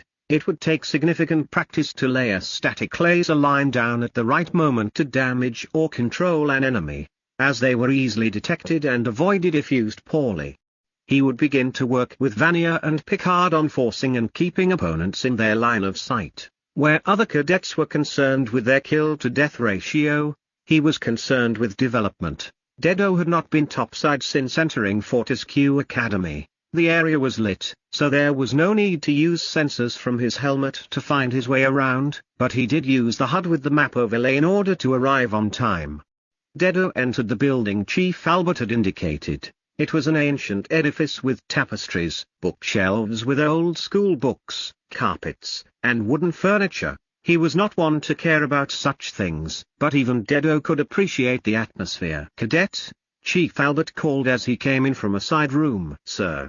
Dedo saluted as they had been instructed. At ease, Cadet, Chief Albert commanded. Follow me into my study. They walked past an ancient library and into a contemporary office similar to Master Nader's. Modern tiles and a programmable grid were a stark contrast to the ancient library until the door slid shut and turned opaque. "Please sit," Chief Albert ordered as a stool popped up for Dedo. The chief continued to stand and pace. The wall lit up with Dedo's math solution, and the chief addressed it directly. "This problem has only ever been solved once before by a cadet. It took him 9 weeks, and with a few errors, mind you. So you could say they deduced the method but did not calculate the solution with 100% accuracy, and the reasons are evident. They did not use vector shapes, whereas you did. Therefore, they did not reverse engineer to the same accuracy as your equation enabled. This is my summary, and it is impressive. I have a few questions for you, cadet." The chief's tone of voice shifted, foreshadowing what was to come. "Did you cheat? Wait, before you answer. Know this, cheating is not a bad thing, and you will not be punished for cheating. If you were in a battle against an enemy and cheated to win the battle that helped our planet, then why would we discourage cheating? What is cheating anyway? So really, my question to you is, did you solve this problem using conventional means, or did you adeptly outsource the method and calculations?" "No, I did not cheat. But I did use shortcuts," Dedo said. The chief waved his hand, dismissing Dedo's last words. "Shortcuts are commendable, young cadet. All the best mathematicians use shortcuts. Look at the abacus, for example, a tool that is essentially a shortcut method. Now, can you describe to me how you solved this problem?" Dedo went through the process, only downplaying Mimidon's assistance by stating he had written or altered existing code to do some of the time-consuming calculations. When he finished, the chief said, "I must say, I am impressed. Even your profiling, which indicated high competency, was not able to capture your potential correctly. Would you like extra problems to work on, ones that would make a real difference, not just tests?" "No, sir," Dedo answered succinctly, and the chief's face sank. "What do you mean? You will be helping us prepare for the upcoming war," the chief said. Dedo frowned. "What upcoming war?" The chief shifted nervously about for a moment before nonchalantly saying, "I mean the potential alien threat. We must prepare as if war is coming." "Sir, I have so much to do right now. I cannot take on further work until I complete the exo upgrades we have planned," Dedo said. The chief looked thoughtful. "Maybe it is for the best. This problem was difficult. It was given first so we could find ones such as you early." He paused in contemplation before mumbling, "Perhaps I will rearrange the next 4 problems." It was not a question. "Sir, are you proposing to add expert problems as our general coursework, so that I will attempt it?" Dedo asked. The chief looked abashed, then smiled and nodded. Yes. Dedo was worried. He had inadvertently caused the entire M1 class to receive problems that were probably impossible. But then he immediately stopped worrying. It was not his issue what the chief did, and the performance of other cadets was not his concern except when it came to his squad. He would just advise them to do well on the coursework and ignore the problems. That would be enough and would save them time. "I see you're concerned," the chief said. "I will send the problems through now so that you have almost the entire 10 weeks to work on them. You are dismissed, cadet. You have much work to do." Dedo walked slowly back to the travelator that would carry him to the M1 underground complex. He replayed the conversation in his mind. Between Chief Albert and Master Nader, there was more going on than the adults were letting on. They knew something that was not public knowledge regarding an alien threat. It was obvious.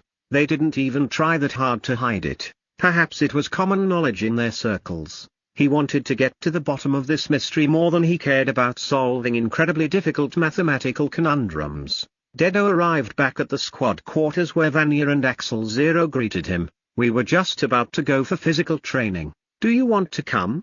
Vanya asked. Dedo looked at the 2 girls. He wasn't tired, and his last few sessions before bed were flexible. But he said, "I've already done my 2 for today." Axel Zero looked disappointed. "When did you go?" Dedo flipped out a holopad from his forearm projector and pulled up his schedule. He had physical training down for 0645 and 1630 daily. Vanya and Axel Zero looked at it closely. "Hang on," Axel Zero said. You have the whole day broken into 45-minute sessions and have the entire week planned? I'm not surprised, Vanya opined and made ready to leave. Are you sure you don't want to come with us? Axel Zero said. She was holding onto his hand, which was in front of his projector. Ah, he began. And an important memo came through from the chief of math, Albert. Cadets. The 4 math problems from weeks 2 through to 8 have been brought forward and released. These problems are significantly more difficult than the first. Therefore, they have been released early to allow extra time for their solutions to be derived. Chief Albert. Math Department. What? Gormont could be heard yelling from his room before his door slid to the side and he came out. Dedo, did you get this memo? Yes, Axel Zero said. She was still holding Dedo's hand. Everyone did. She suddenly realized how long she'd been gripping his fingers and finally let go. Gormont did not notice, but Vanya and Dedo did. Why would he do this? Gormont asked. Wait, do you think someone solved the first problem? He looked directly at Dedo. Sorry, Dedo said, we're running late for physical training. He grabbed onto Axel Zero's hand and headed for the door. Don't have time to discuss this now. Axel Zero blushed and followed him out. The trio made their way to the Thoth physical training gym. There was another benefit to being in Thoth, the math and engineering fortress of the academy. The gym, which was the same size as the other houses for M1 to M3, was almost empty. Was it you? Vanya asked, because your schedule had you down for review time. But you left the arena and went somewhere. I was summoned by Chief Albert, Dedo said. So it was you. Axel Zero accused. Did you solve the problem on the second day? I thought you weren't going to spend much time on math and physics. Yes, and yes, he answered. Wait. Vanya stopped and turned to face him. So you just popped up the problem that I don't even begin to know how to solve. And you solved it in an hour in your spare time? Dedo nodded. It was difficult, just not time-consuming. So you are the reason we have these problems early? Axel Zero asked. Yes, but don't bother with them. Just get the core work done, he said as they began to walk again. Why?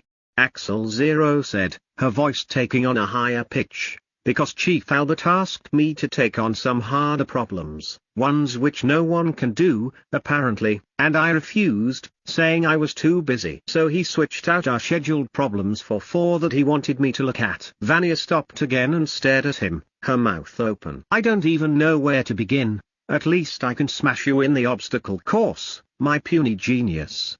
Then she ran the rest of the way to the gym. Who said he's yours? Retorted Axel Zero, running after her.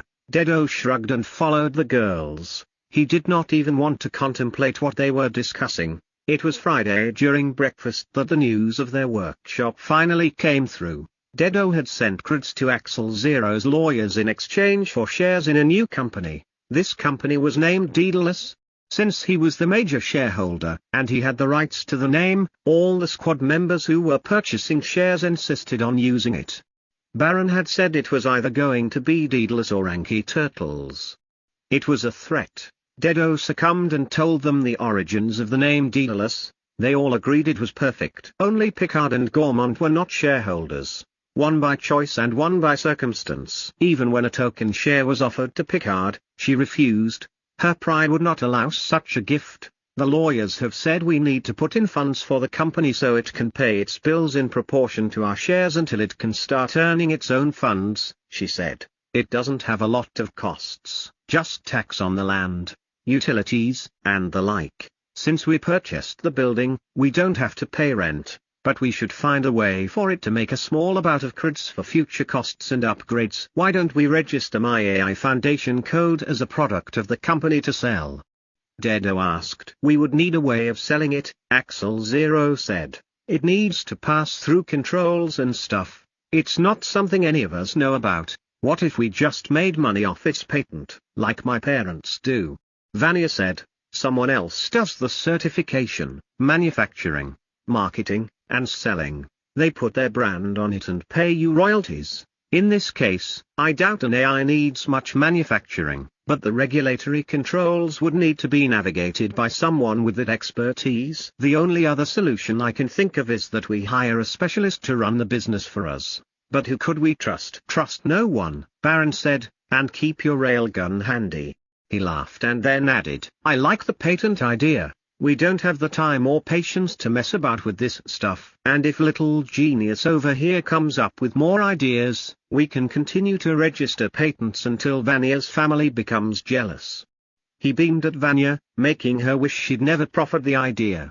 She shook her head. It's a big world. There's plenty of room for 50 companies like my parents, and there probably already are. I think your family would be ideal to assist with this, Axel Zero said to Vanya. She nodded. I will do my share and get their experts to help. They specialize in patent law and know who to send it to within Spassky, Da Vinci, etc. Baron clapped. Problem solved. He turned to Dedo again. You did well on the obstacle course today. It's only been a week. What did you get? 58 something. No. It was 59 minutes and 58 seconds. I really wanted to crack the 60. Dedo said. And you began the week with 77? Baron whistled. Yes. Dedo said. I wish I improved that much. I slipped to 4th overall at 36.49. Hey, wait. Baron exclaimed suddenly. Did you beat Gormont's best time? He did, Axel Zero said proudly. She and Vanya had been taking Dedo for a 3rd gym session every evening and working him like an Everlast robot until he dropped. Gormont's best time is still over 60 minutes, so Dedo progresses to stage 2 of his training. She looked at Picard. Well, if we keep the rabbit chase up, you would be next, Axel Zero, Picard said. You come in 5th at 48.51. That gap is wide. And although Dedo's first gap was wide, it gets progressively harder to improve as his time comes down. We have 1 week left of this course, which goes until next Friday. It's closed on the weekends for course changes and repairs. That's 7 more runs. If he can knock off slightly more than a minute per run, he could get under 50 minutes, which gets him almost down into our territory. Most Squad 0 cadets run the course in under 41 minutes, but we are Thoth, after all. I don't want to hear we are Thoth excuses, Dedo said. Not much got him angry, but that sort of talk did. Picard held up a hand. Agreed. I was just thinking about your ranking within Thoth. The course will be weighted much lower than math and the like. Not that I care, I'm with you. Hell, I don't even know why I am in Thoth. Because you're smart, Picard, Dedo said. He knew all his squad mates had strengths and weaknesses. Only Baron did not excel in math and physics compared to the other cadets, and they all knew he was in Thoth because of his sister. All of Squad 0 excelled across multiple disciplines, with some being exceptional in only 1 or 2. Baron excelled physically, and he coped with stress very well. His attitude seemed carefree, but it was a strength, not a weakness. He did not worry, and he showed little fear, other than when assessing calculus equations for 3-dimensional vector shifts. Vanya was superb in all disciplines. She was rank 2 in Thoth, and she seemed wiser and more mature than the rest of the squad, showing support and leadership where needed. She was able to charm her way through most social situations. Mace was ranked 3rd in the squad, behind Vanya. She was intelligent but hid her intelligence, which showed her to be cunning. She rarely spoke or offered advice, but when she did, it would be wise to listen because what she had to offer was gold. The only person she seemed to connect with was Dedo himself. She kept her distance from the rest. Axel Zero was an all-rounder. She neither excelled in anything nor lacked. She was always willing to help her squad mates, and she was organized, energetic, and cheerful. Dedo liked having her for a friend, and that was a new sensation for him.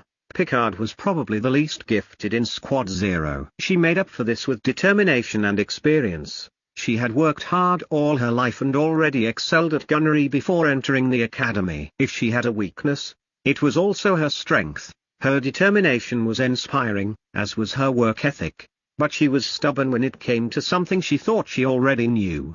She often blamed the rich for situational circumstances and did not seek to overcome them, seeing them as something she needed to work around rather than an obstacle she could overcome.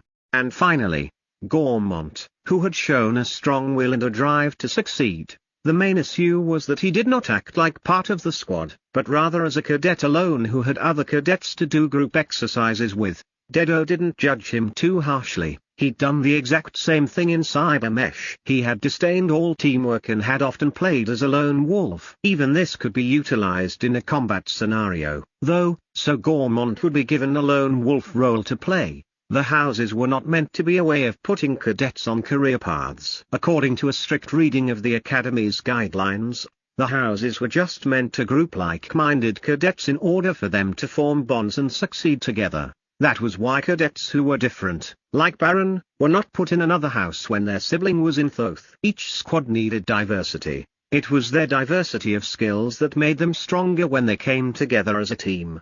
Picard shrugged. Well, I'm at 41.25, and Mace is at 39.55. Only Mace and Baron are under 40 minutes. When I look at the squad 0 times from the other 4 houses, we are well behind the others. Chapter 22.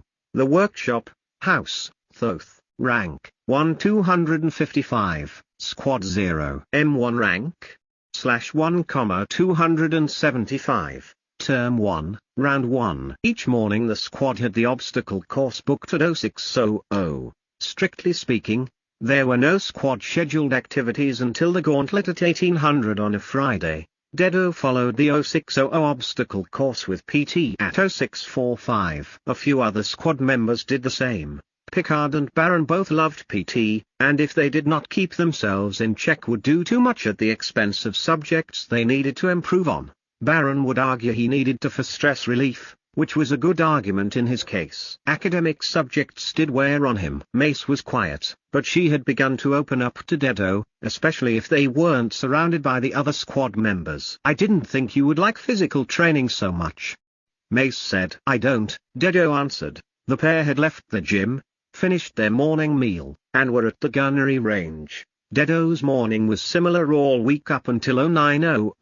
At 0730, he ate, and at 0815, he attended the gunnery range to either explore new weapons or use the practice to improve his marksmanship. You're up to 3 PT sessions a day if you include the obstacle course, Mace said. She had noticed his schedule. She was usually at the gym with him in the morning and had seen him there yesterday afternoon. I'm working hardest on my weakest area, he said. I'm going to spend less time on math and physics and more time on PT. Commendable and smart, Mace said. And what about tech and the modifications? To be honest, that is going to take most of my time. I think we'll learn more by doing. I'll have to do math, physics, and even AI nurturing to improve our exo. It sounds more like advanced engineering than M1 physics to me. Yeah, but we all need to do a tech and physics project, Dedo said. So we should work on something that will improve our exo and our arena performance. Mace considered that as they both continued testing weapons ranging from variations of assault rifles to railguns. I like the railgun,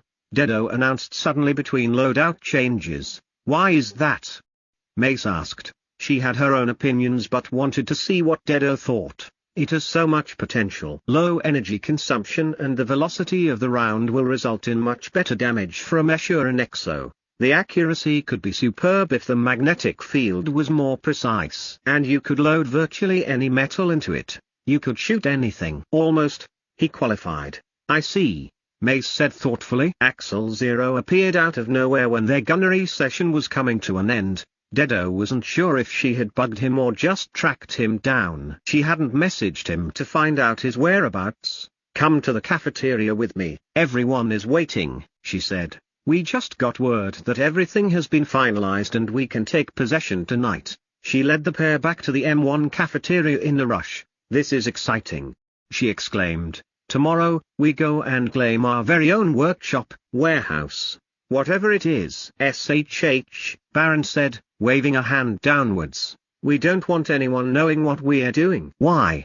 Axel Zero asked, slightly perturbed that her exuberance was being squashed. Because that is how it's done. You never let your enemy or competitor know what you're up to, Baron explained. Although it was a vague explanation lacking any real specifics, it sounded like he was parroting his parents. It can't hurt to hide what we're doing. But I do worry about how we're going to transport the light suits back and forth, Vanya said. We should get a carrier vehicle, Baron said excitedly. A vehicle capable of Mach 4 in the lower atmosphere. I don't think that's necessary for just up the road, Vanya said. We could probably rent one as needed or speak to Master Nader. Surely the academy uses something for off-site exercises and competitions. I have my bike. How are the rest of you getting there? Are you going to run?